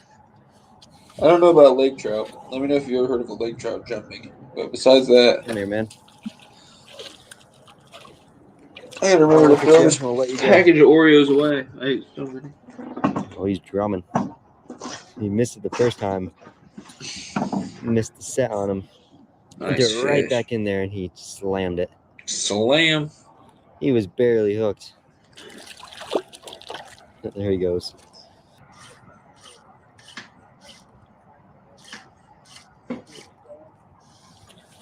Oh, right here. I pulled it out of his mouth. Oh, he's still there? Oh, that was awesome. Nice. This guy like swiped at it. I Like can't 5 tell I'm times. yawning because I'm starting to wind down. Starting to get tired, y'all. But we're only Oh, playing yeah. 2 more videos after this, so that's fine with me. Like a 16-inch trout. 16-inch. This is official estimation. It's funny. Some of these fish just jump like ladyfish, and others will just keep their head down. But this fish is fat, man. These guys are eating well out in this flat. It's a good one, yeah. Good fish. I got to go to You sleep guys see that? now. Still have Think you school wanted that thing or tomorrow. what? Good night. Good morning. Yeah, later, Albert. Thanks for being in here, Albert. I'm only going to play 2 more videos after this and be done anyway. There Appreciate it. See you next time. Looking forward to maybe, possibly interviewing you guys I might this need a revive. Choked it so this hard. summer. I somehow just got a hook in my toe. There it goes. Ah, this was in my toe, guys. Literally got this freaking snelled hook in my toe. That was really actually awful to pull that out. I got it in my toe knuckle. Oof. What a dummy. Feel a sharp pain all of a sudden. The heck? Ow, that stings. Doesn't feel good. Guys, I don't recommend getting hooks in your toes. It's really not recommended. Albert's out. We're down to 3 people. Dropping like flies, y'all. I only got 2 more videos and I'll end it up, so appreciate y'all being in here. Thanks for hanging out. Top water trout. Let me see that. Barely hooked.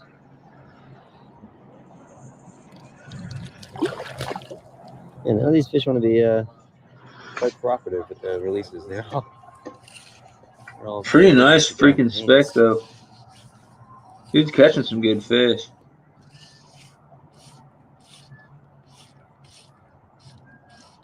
What do we got? There's only 2 minutes left on this video. Sorry, I had to reboot your phone at work and signal is crap. I get it. I'm playing one video by Backyard Boy. One of his 2 Weber River trout fishing videos. He wanted me to play one. And I'll let you guys pick, you know, whoever's in the chat if you want. I'll give you the 2 options and let you pick. And then I'm going to wrap it all up with one of my trout videos. So, but if you guys have any advice about, you know, techniques or gear or anything having to do with trout, if you guys missed it earlier, I'd be happy to answer any of those questions. Because we talked about it for a good 3 hours.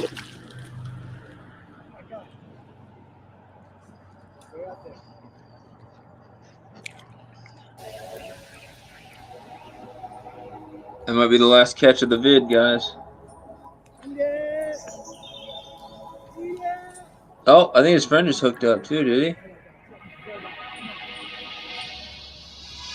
Did he hook up?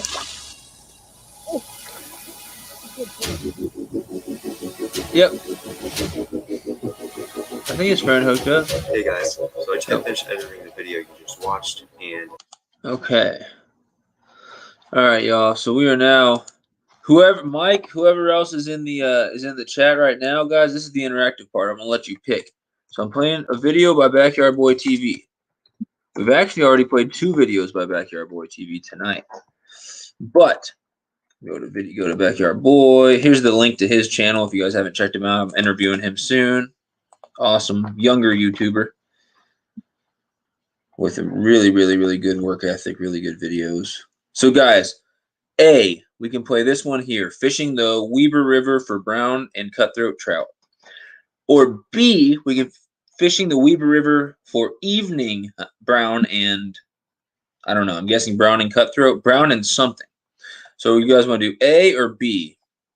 And if nobody votes, this is A. This is B. A is the one with more views and more recent. B is the one with less views and more further away. But I'll pick one if no one picks one here in like a minute. It's up to you guys. Anyone watching? You guys can pick now. Let me shut this door real quick. A or B. Choose your own adventure. And then we'll finish it off with one of my videos where I'm catching some stocked rainbows from a dock, and then we'll end it up. So I'm gonna give 45 seconds for people in the chat to vote. Y'all want to see video A, which is this one here, or video B? Go see y'all later. Later, Fish Slayer. Appreciate it. Gotta go. That's fine, man. Have a good night. Waiting for somebody to vote which video we're gonna watch, and if I don't get a vote, then I'll just go ahead and play one. Is this drink all gone? Yeah. Kentucky Guy says A. Either is fine. Okay.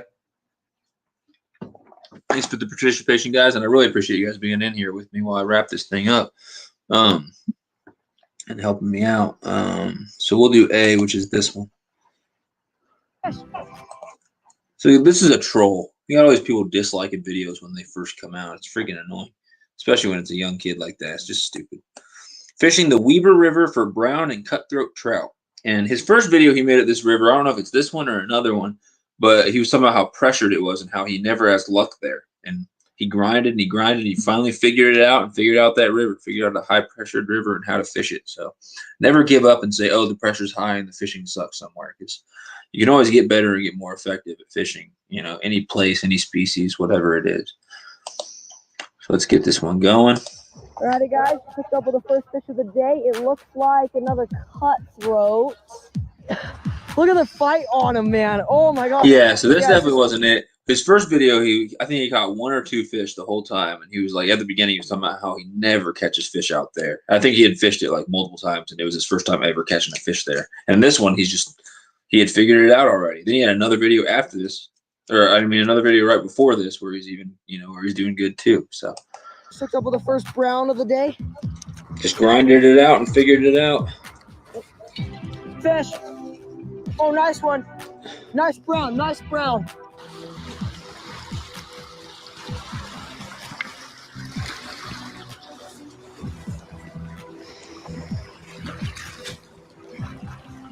Well.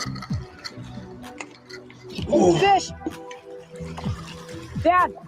He's hooked up. One of the side effects of drinking so many monsters to stay awake during these things is having to pee. I'm going to keep this thing playing. I'm going to go pee. I'll be back in like 1 minute, but I'm going to keep this thing playing for you guys. I've already seen this video like twice. Sorry. Got to pee. I'll be right back. Fish. Big there's no internet issues. But yeah, he catches some nice fish out of there. I drank 4 monsters during this. That's nuts. Fish on. Fish on. Oh, oh, brown. Nice brown. Nice brown. Nice brown, nice brown. I got a nice fish on. Oh my goodness. Oh, look at the fight.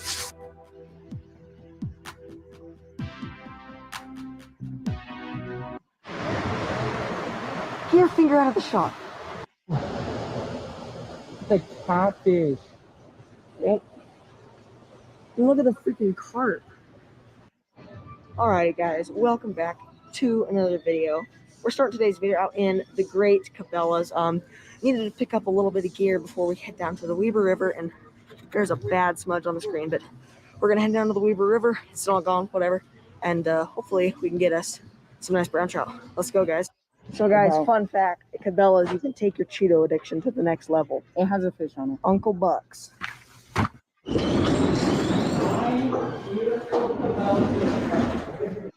The snack of today's video is brought to you by Josh. Oh, yeah. So good. Welcome back to the Weber River. Look at this. Unfortunately, today we actually have some traffic. There are not a ton of people here, but there's 4 cars in the parking lot. Fortunately, though, I think most people like to fish like just this hole and like more of the good, like the better looking holes, rather than the hole that I know about that, well, it doesn't exactly look like a really juicy hole. So anyways, yeah, I'm gonna give this a few casts and just see if maybe we can get something, but I highly doubt it. Oh, look at that, guys. The train's coming over. That's loud. Well, guys, recognize this spot. I got my cutthroat and my big brown right out of here. That's your chance, man. It's another day. Don't have a ton of battery, and we're gonna be here for a little bit longer, so I'm gonna stop recording and get back to you guys if something crazy happens. All right, guys, picked up with the first fish of the day. It looks like another cutthroat. Yeah, cutty. Wow, look at that, guys. A beautiful, beautiful little cutthroat. I've never caught a cutthroat, man. That's a bucket list fish. I wouldn't really call myself a life lister because I've only caught 30-something species. But then again, I've only been fishing like a year and a half. But that's definitely like the goal, you know, catch a bunch of different species. I'm definitely a multi-species fisherman. There's no denying that. I don't know if I'll end up with, 500 species caught in my life, but, maybe 100 or 120 or 200 would be freaking awesome. But here, but never caught a cutthroat. First time in like literally forever, I actually remembered to bring a net. So I don't know where I'm at. Up to 37 or 38 species, I believe. Because the fish in this And that species caught with like, line and you pole, have to catch and release them. not with a net So or just anything. whenever you're fishing for fish that you need to like catch and release, just keep them in the water, handle them really well. Awesome, man. First. And he's talking about what I was talking about earlier, fish handling. He said in that part of the water, the cutthroat's really protected, and you have to release them, I guess. So he's keeping the fish in the water in the net, just unhooking it and letting it go as quick as he can. You know, talking about proper fish handling, which is good stuff, especially for a kid that young to care about that. I really think that's awesome. Fishing can definitely teach kids responsibility and appreciation for nature and stuff like that. It's awesome. Catch of the day. All right, just get a quick. And then lots of other kids his age. Right, I'd say most kids his age are probably cutthroat. inside playing video games right now, not caring about nature or fish or there he goes. Conservation or any all of right, that Josh, stuff. You come stand over here and cast into that pool and get one. It's awesome. This is prime time, man. And I got my lure all tangled in my net, of course. Every time. Okay, I'm probably not using my net again. Oh, man. This may have been a really bad idea. Yeah, I actually got this so badly tangled. It's Why did I horrible. think to bring a net? That was I not feel a smart that idea of me. 100%. Look at the fight on him, man. Oh, my gosh. Guys, just hooked up with the first brown of the day. Oh, Nice. wow, he's gorgeous. Oh, man. Josh. And this is Backyard Boy. This is the guy who said he sent it. And I don't know if these fish here were caught on his own spinners that he made or were caught on spinners that he bought. But he said that he is sending me 5 homemade spinners that he made. And this kid, he's a teenager. 5 homemade spinners that he made. One of them has my name. They're my initials, SFK, like Sunfish.King, in like little silver beads on it. So it's like a custom Sunfish.King spinner. Super awesome. I can't wait to get those things and show you guys. Really, really, really cool guy. Backyard Boy TV. So here's the link to this video and stuff if you guys want to go check out Backyard Boy and pick him up. Definitely awesome channel. Keep this thing going. Like almost halfway through this video here. Guys, look at this brown trout. Oh, wow. Look at that fish. That could be one of the spinners that he made. His look like that. MEP spinner, guys. Nope, it's a MEPS. I This lied. isn't the same lure I was last time, guys. Just a I lied, but he MEPS designs his classic spinners a lot spinner like here. Just one of the most classic trout baits of all time. He needs he pliers. jumped out of the water like 8 He times. needs pliers. That's what he needs. Wild stream browns. Okay, there we go, guys. Got the hook out. Beautiful Great fish. brown. Let's get him out of here. Look at that fish, guys. Oh, there he goes. Woo! All right, Josh. All right, King, I need to get back to work. I'll catch you later. Later, Mike. Thanks for tuning in, though. I really appreciate you stopping by. Man. Josh has never caught a brown trout before. Have a good time and at he's never work, really Mike. done much stream fishing. So I'm really trying to focus on him this trip and just leave a lot of room Have for him a to fish. good I'm just one. leaving him like this whole stretch of river. And then I'm just going to dip down here and try and get one. So that's why if you're asking why I keep skipping over like 30 yards of river. Oh. I'm okay. I'm pretty sure he falls like at least twice day. during this video. And his first ever river fish. Josh, I'm coming, man. What kind is it? A rainbow. Nice. Oh gosh, this is some rough terrain. Now let me see this, man. Let me just get a few quick pictures of you with it. Let me see this, man.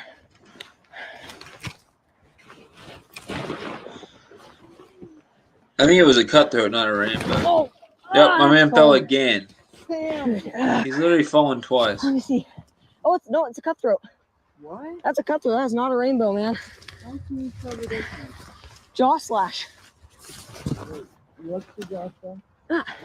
Oh, it's red? Is that one? That's why they call him cutthroat. There he goes. Hey, I got it on GoPro, man. It counts. Oh, I was wondering just a picture. Awesome, man. Good job, dude. He said, "Oh, I was wanting a picture. Darn it." Yeah.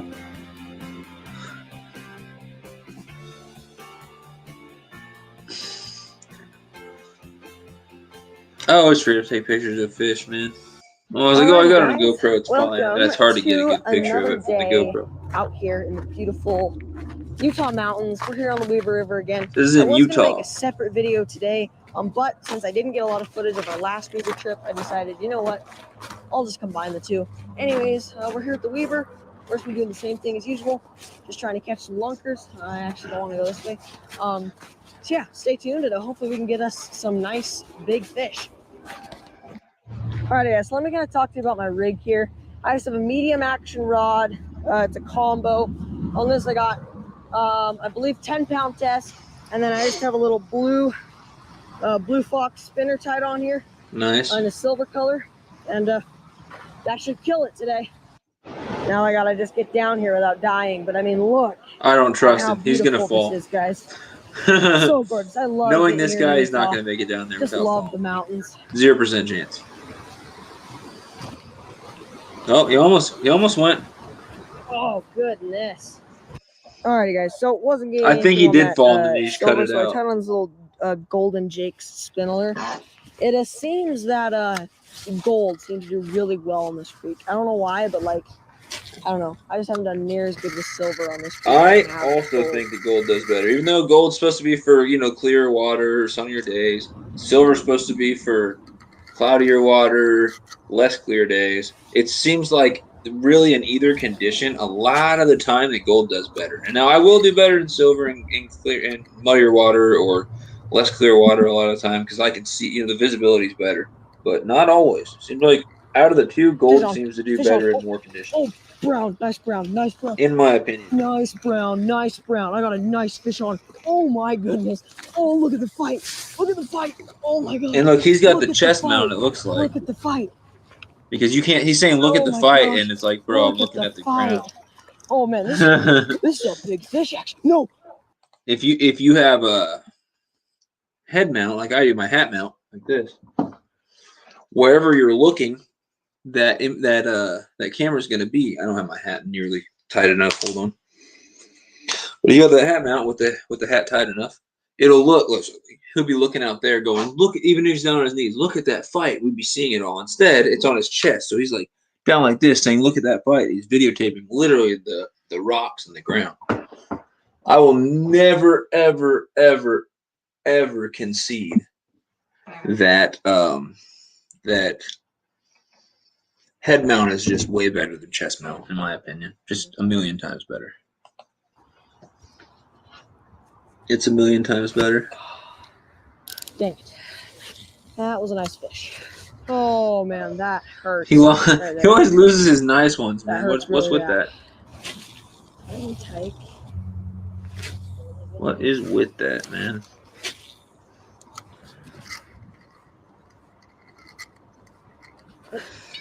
Fish.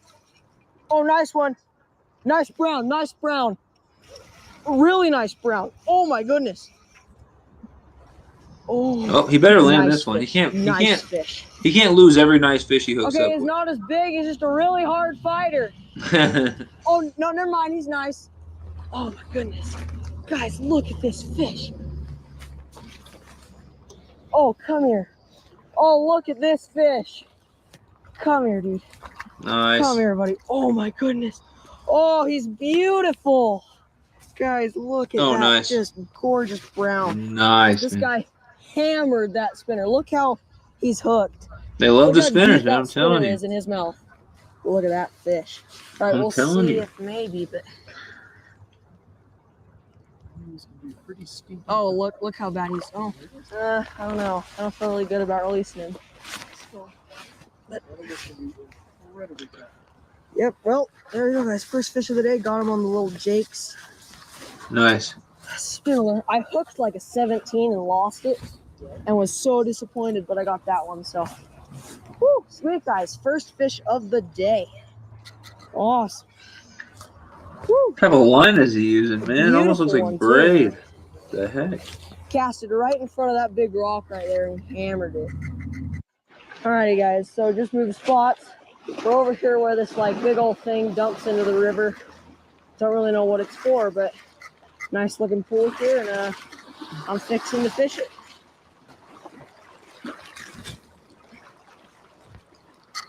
That spot looks good. Oh, fish. Oh, what did I say? So that spot looks good? Dad. What happened? Fish. Big one, yeah. Oh my, oh my gosh. Oh, it's really nice. Oh yeah. Oh, I think it's a new PB. Maybe. Oh, it's gonna be close. Come here, dude. Yeah. He needs a net. Oh, that's gonna be close. My man needs a That net. is Yeah, I'm gonna gonna be comment that on this close. video. I'm gonna say great Oh, video. come We here, get a dude. net. Oh man, guys, look at that fish. Yeah, let me pause it. Hold on. Get it quick. I don't want y'all to miss anything. If anyone's still watching this, I don't want you to miss anything.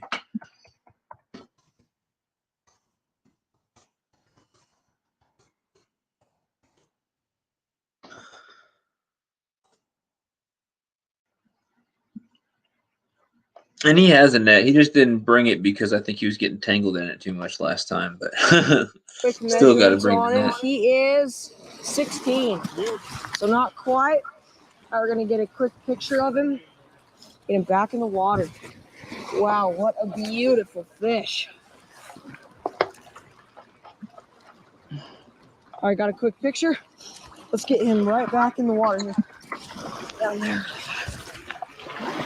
Man, look at that fish, guys. Oh, he's ready. There he goes. Oh, Yes, guys, boys. I missed the release here. Oh, man, guys, look at that fish.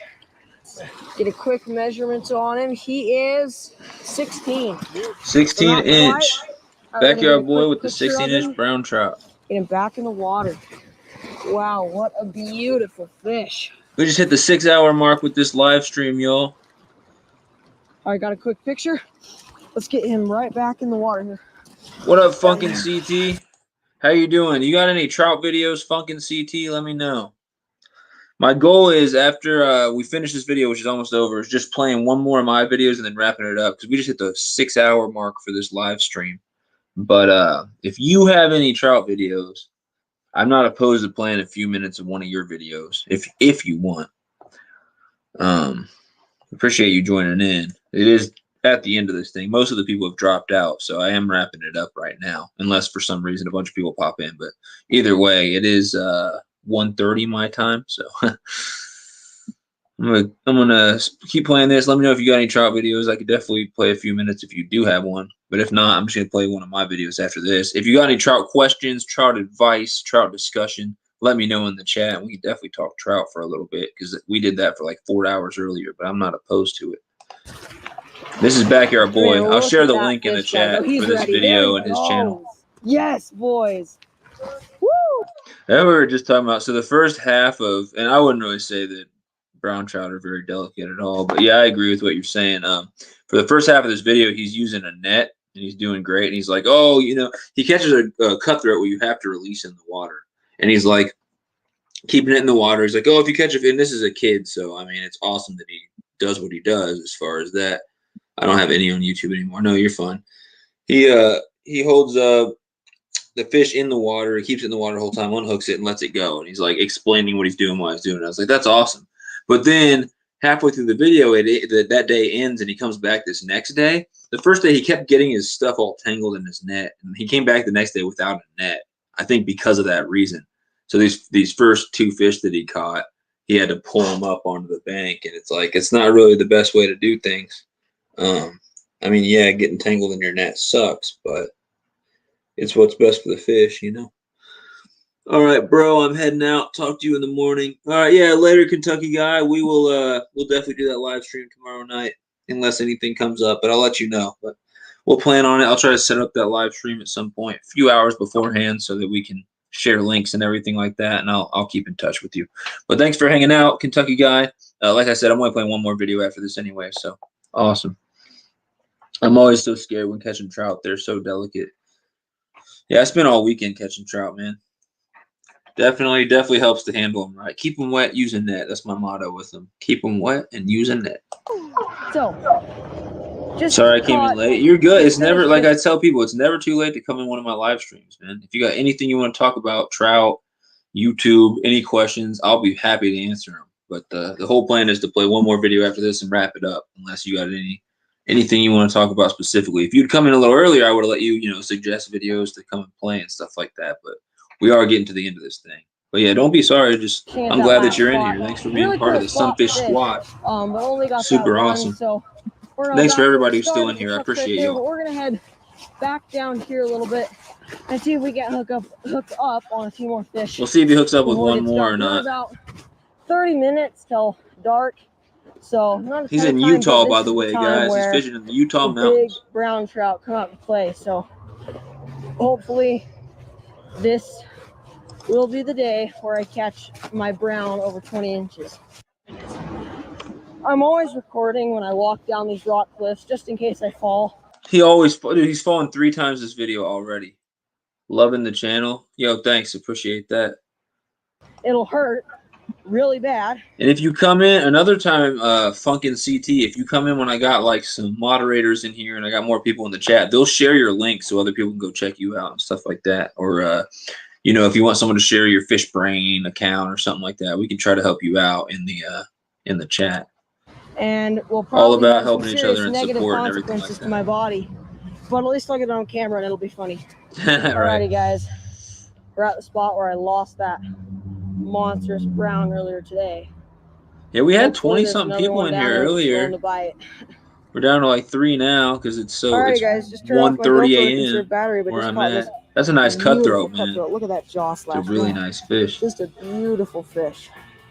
That's the last Man, what a fish. gorgeous fish. Awesome, guys. He caught them all on the Yep, gold just spinner. turn the GoPro off because we have some low battery here. Man, this guy just slammed it. Alrighty, guys. It's really There dark. it is. 20-inch brown, nice. He's got some nice fish on his channel for sure. This is salmon. He recently did some salmon fishing. All right, we're going to go to my channel and check out one last video, y'all. Unless there's anything y'all want to talk about. Yeah, my PB is like, yeah, I had 516. I'm back down to 515. That's fine, though. My PB is, as far as brown, is like 20 or 21 inches. I want to say 20 inches. 2 pounds, 10 ounce, something like that. 2 pounds, 12 ounce. And then a 2 pound 6 or 2 pound 8 ounce lake trout, which was like, I didn't take the measurement on it, but I'm guessing it was 19 or 20. And then I caught a rainbow. I've lost several rainbows that are around 3 pounds or more. But I think the biggest that I've caught and weighed was like 2 pounds, something like that. And I don't know the length on it, probably like a 19-inch or something. I really don't know. 18, 19-inch, about 2 pound, but nothing huge. So for the last video, we're going to go over here. Gold. I hear they love the gold. Yeah, what we were just talking about. So the gold spinners are great. I mean, I like the gold heads on my jigs too. A lot of the time, like this black and yellow jig. It's got a nice gold head on it. But the gold is my favorite for spinners, but it really depends on water conditions and clarity and weather and stuff like that. So these Panther Martin Gold 1/8 ounce deluxe spinners are like my absolute favorite. I was showing these ones are awesome too with the gold blade but the black and yellow body. And then there's these silver ones which are awesome too. And so the difference is going to be between gold and silver on a clear day in clear water, sunny day, definitely gold. More of a overcast day or more cloudy water, harder to see, you're going to want silver. And you'll see it when you're throwing it through the water. I mean, you can see it twice as far away in cloudy water when it's silver instead of gold for some reason. But it seems like if you're just trying to decide, you can't decide what to go to, I would start with gold. Unless it's, you know, like I said, really cloudy water, stuff like that. But yeah, they definitely love gold. And then when it comes to your terminal tackle and stuff like that, like your swivels, even your weights, your hooks, anything like that, I try to go gold if I can because it seems like they're less likely to see it for some reason. It's really weird, really interesting. I don't know why. Don't know why. So I'm gonna play one last video here, and it's catching trout from a dock. I'll just type in the word dock, and it should come up. Not heated dock crappie.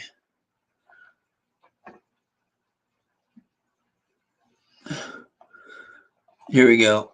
Yep, last video. We'll wrap it up with this one, guys, and then yeah. So I'm not saying that I won't answer anything in the chat. You got any questions or anything in the chat? We'll talk about it. But yeah, let's do this right here. Play this last video. 116 views on it.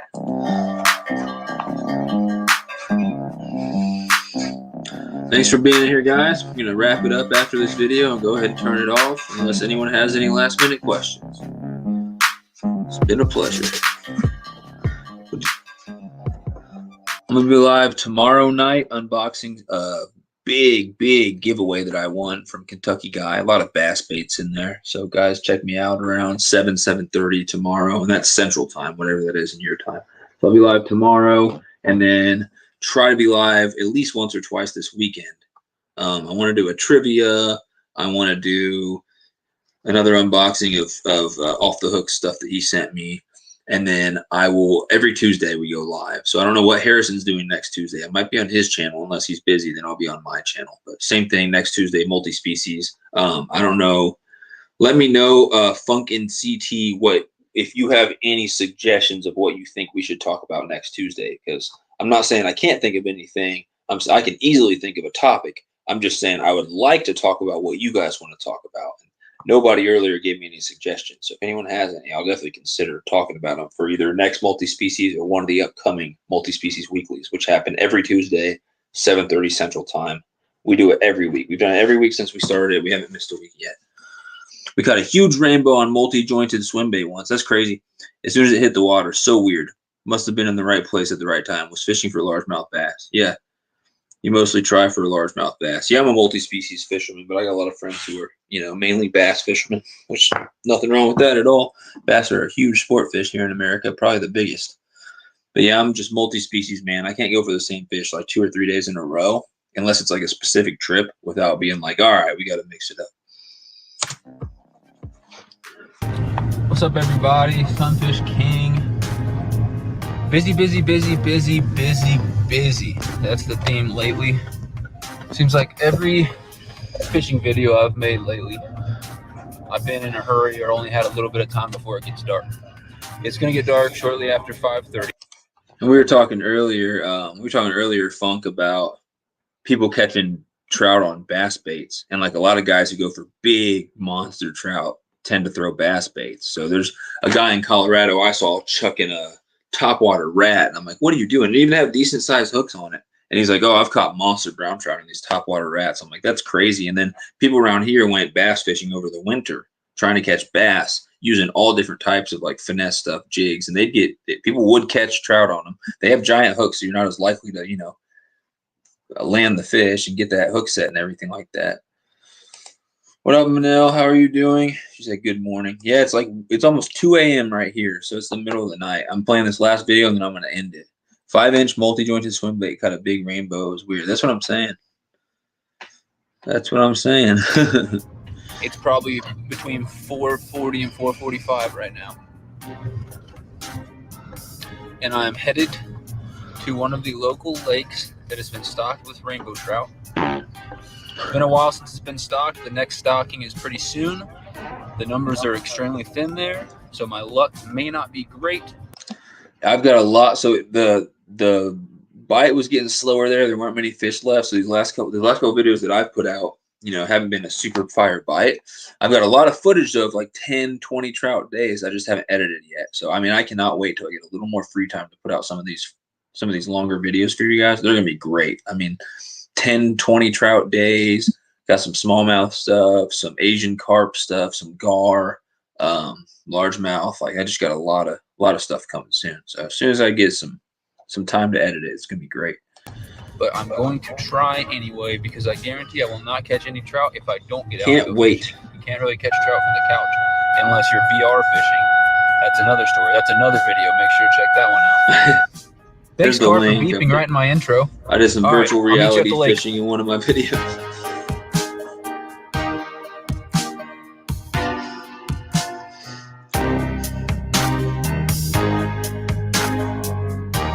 So this is what I'm using in this video here. Power bait, floating power bait. Sorry, I gotta turn that down a little bit. I got people sleeping in here. Floating power bait.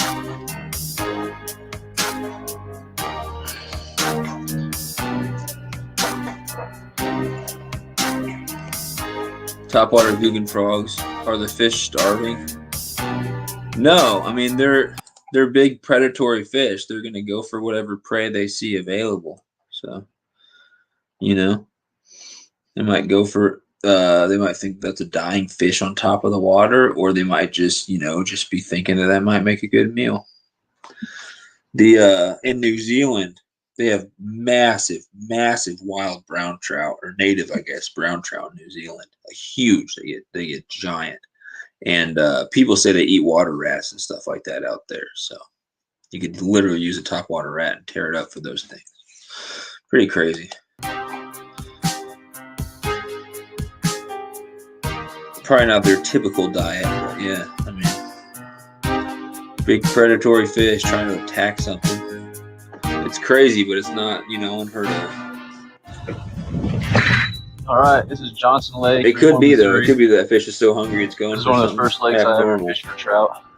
But I wouldn't say it's always a starving fish.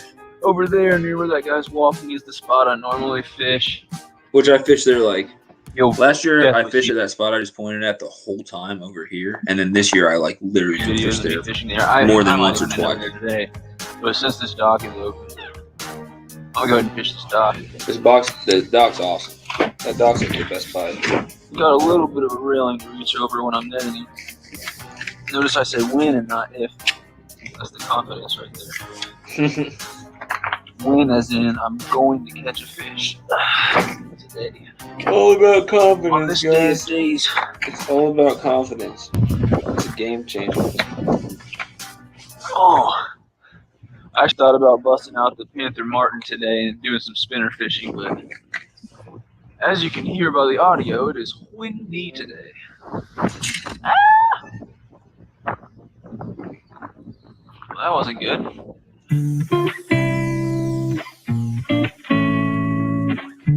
Wish I had that recorded. Kind of Carolina rig going on. Jumping out of the water at a frog. 2 foot a leader. For sure, yeah. I wish I was recording last year as well. I had a lot of. I had no idea how deep it is out there. It would have been just amazing to get on. 10, 15 feet. My 41-pound carp, that would have been awesome. A lot of the stuff I did. Some of my catfishing nights, some of the big bass I caught, some of the new species. Some amazing days where I caught over 100 fish. Like, I just really wish I had recorded last year. What really sucks is, last time I went to this dock, which was actually yesterday, this rod that's held up, I can't do that anymore. Like, someone got rid of this, someone broke this twisty tie that's on there. That, whatever you call those things, zip tie. So I was fishing 2 there and then 1 over here. And it was harder to, like, keep an eye on all of them because they're on a corner. So I'm gonna have to go out there with zip ties and make my own rod holder.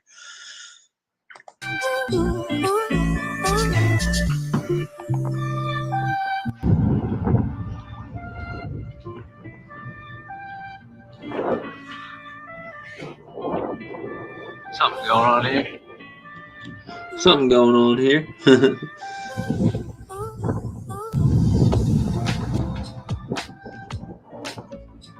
Yeah, it's definitely.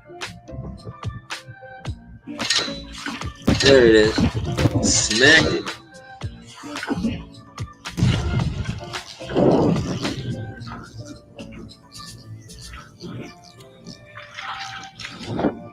He's jumping.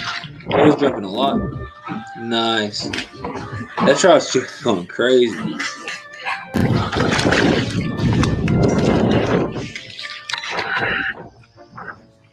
Oh, and so yeah, there we go. One of my least favorite places to land trout is off this dock because you got to reach 3 feet down. You got to pull them onto the dock, and then there's no way to keep them wet while you're unhooking them because you'd have to be laying down beneath the little railing. So my normal trout handling is a lot better than this. Unfortunately, on these docks, sometimes they end up flopping on the dock a couple times. I hate it. I think this day I might have been keeping 1 or 2 of them, so not as big of a deal. But yeah, I'm all about fish handling, and sometimes from this dock, it's not the prettiest fish handling. Not a huge fan of it, but when I can fish, with waders or boots on and fish from the bank, I stay a couple feet in the water and try to keep the fish wet the whole time. Yo, not easy to net. That's a good trout. That's a really good trout. Look at that. There's still nice ones in here. Oh wow.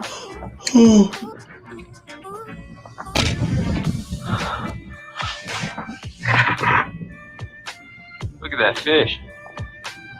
I don't know why I was acting like it was so huge. I'm like, look at that fish. It put up a good fight. It was really like pretty, but as you can see, it's like a 15-inch fish. It's not really that impressive. Probably a 1 pound, like 4-ounce fish right there. Honestly, probably about a pound, maybe a pound and a couple ounces.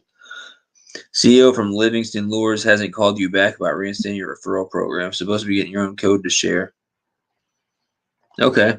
Yeah, I need to get that down with some bait companies. I got a code with an apparel company, but I really need to get some bait or weights or hooks, you know, something like that. That'd be awesome to get a partnership with one of those type of companies. Wow, it's amazing. Yeah, I really love these. Really love these rainbows. And that dock's always great. That's where I went yesterday and caught 11. I got it all on film too.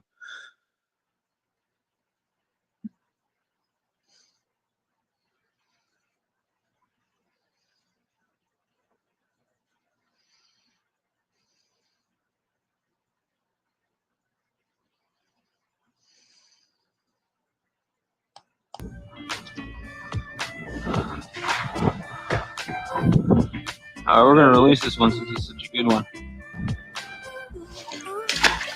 It must have been one of those that's bigger than it looks in the video, because I kept acting like it was such a big fish. As you can tell by looking at it, it doesn't look that huge. That was a nice trout. That was apparently that was a really nice trout. To me, it only looks like you know, 15-inch trout, maybe a little over a pound, if that. But I guess.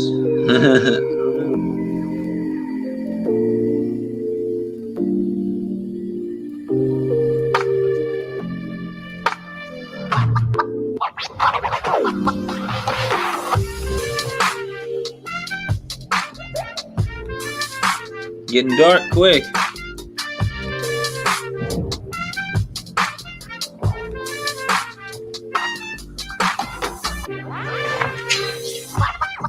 Oh man, that's a freaking smack. Let's look at that one more time. Holy crap, that thing smacked it. I'm just surveying the scene, and all of a sudden that rod over there goes.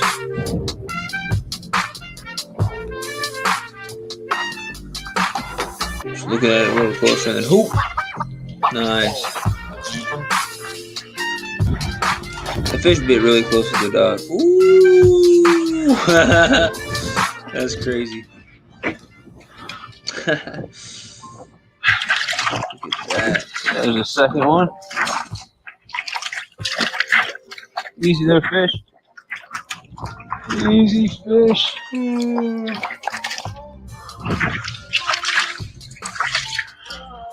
I think that one swallowed it. No, this one swallowed the hook. I think I had to keep that fish because it swallowed the hook. Gonna have to keep this one. The channel Fishin Louisiana. I don't know. It doesn't sound familiar. I'll have to check it out. I don't think so, if you want me to be honest. I'm subscribed to like 1 million people on here because, you know, I'm all about support and everything, but I don't think I've ever heard Fishin Louisiana. I'll have to check it out. Yep. That one right there swallowed the hook, unfortunately. But I released the big one, which is all that really matters. Thanks, Minnow. Sweet.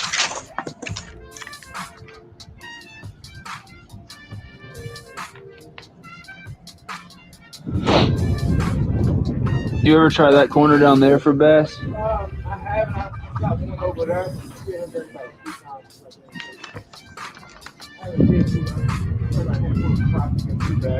Yeah, I always get crappie around this dock, and then for some reason that corner and that side has been the best for me for bass. But that's when it's warmer. I haven't got any out here since it got cold. Oh, I'm so tired. Yep. Well, this video's over. This live stream's over, guys. Passing out over here. But thank you guys for being here. I really appreciate it. Like hanging out with you guys. I caught one more, but I didn't get the footage. It always freaking happens. You got another one? There's the fish. Well, I started recording. I didn't get any footage of the catch. That's the smallest one of the day right there. Trout flopping around. It's that little dark, dink so it's probably gonna be terrible footage. But little dink at the end of the day. Picking my hooks. Here's the release. The nighttime. Here's the release. Release. There he goes. There he goes. Like I said, there he goes. Yup. Another successful release. Alright. These GoPros do terrible in the dark. So I don't know how good this video is. There's settings you can change so that you can see better in the dark with the GoPro. I just haven't figured it out or looked into it enough yet. Check out Fishin Louisiana, one of my favorite channels. He builds custom rods. Super cool, dude. Yeah, I'll check it out. I just wrote it down. Thanks for watching, everybody. It was a nice, relaxing evening. Catching a few trout out here. Hope to get out again soon. Sunfish.King out. For sure, fun. I will. Yeah, you can't tell by the fact that I'm yawning nonstop. I can't really continue this live stream because I'm exhausted. But thank you guys so much for being in here. Like I say, I'm live every Tuesday, 7:30 Central. I'm going to be live tomorrow, and I'm going to try to be live this weekend at least once, if not twice. Join us this weekend, Funk. I'm doing a live stream trivia if I can work it out. I usually do a live stream trivia at least once a week or once every 2 weeks. So have a good 3 hours sleep. That's exactly what's happening tonight. Exactly what's going on. I'm getting a couple hours and up bright and early for the morning. So later, guys. Appreciate everybody being in here. Later, Manel. Later, Funk and CT, and then whoever the other two people are in here. Thank you so much. I don't know why this random video's playing. Didn't mean for that to happen. Yeah, guys. If you haven't checked out this guy though, DMV Whisker King, I have no idea how this video played, but yeah, us kings got to stick together. So Whisker King's an awesome dude. Go check out DMV. He's a cool guy. He was cool enough to give me a blue wrench on his live streams too. So I moderate for him and share links and everything. Awesome guy. I really appreciate that, Funk and CT. Really, really appreciate that. You guys are awesome people, awesome supporters. Sunfish Squad for life. On that note, I'm going to go ahead and end this thing. We'll do this again very, very soon. Like I say, I'm going live tomorrow night. And when I'm done showing off all the baits, I got no problem playing a couple videos if I don't have something else I got to do. So DMV is cool. Yeah, awesome guy. Definitely awesome guy. Later, everybody. Thanks for being in here. We'll do it all again soon. So appreciate you guys being in here. I'm going to go ahead and end this live stream now. Have a great night, morning, whatever time it is, wherever you're at. And I will see you guys again very, very soon. Good night, Funk and CT. Sunfish King out.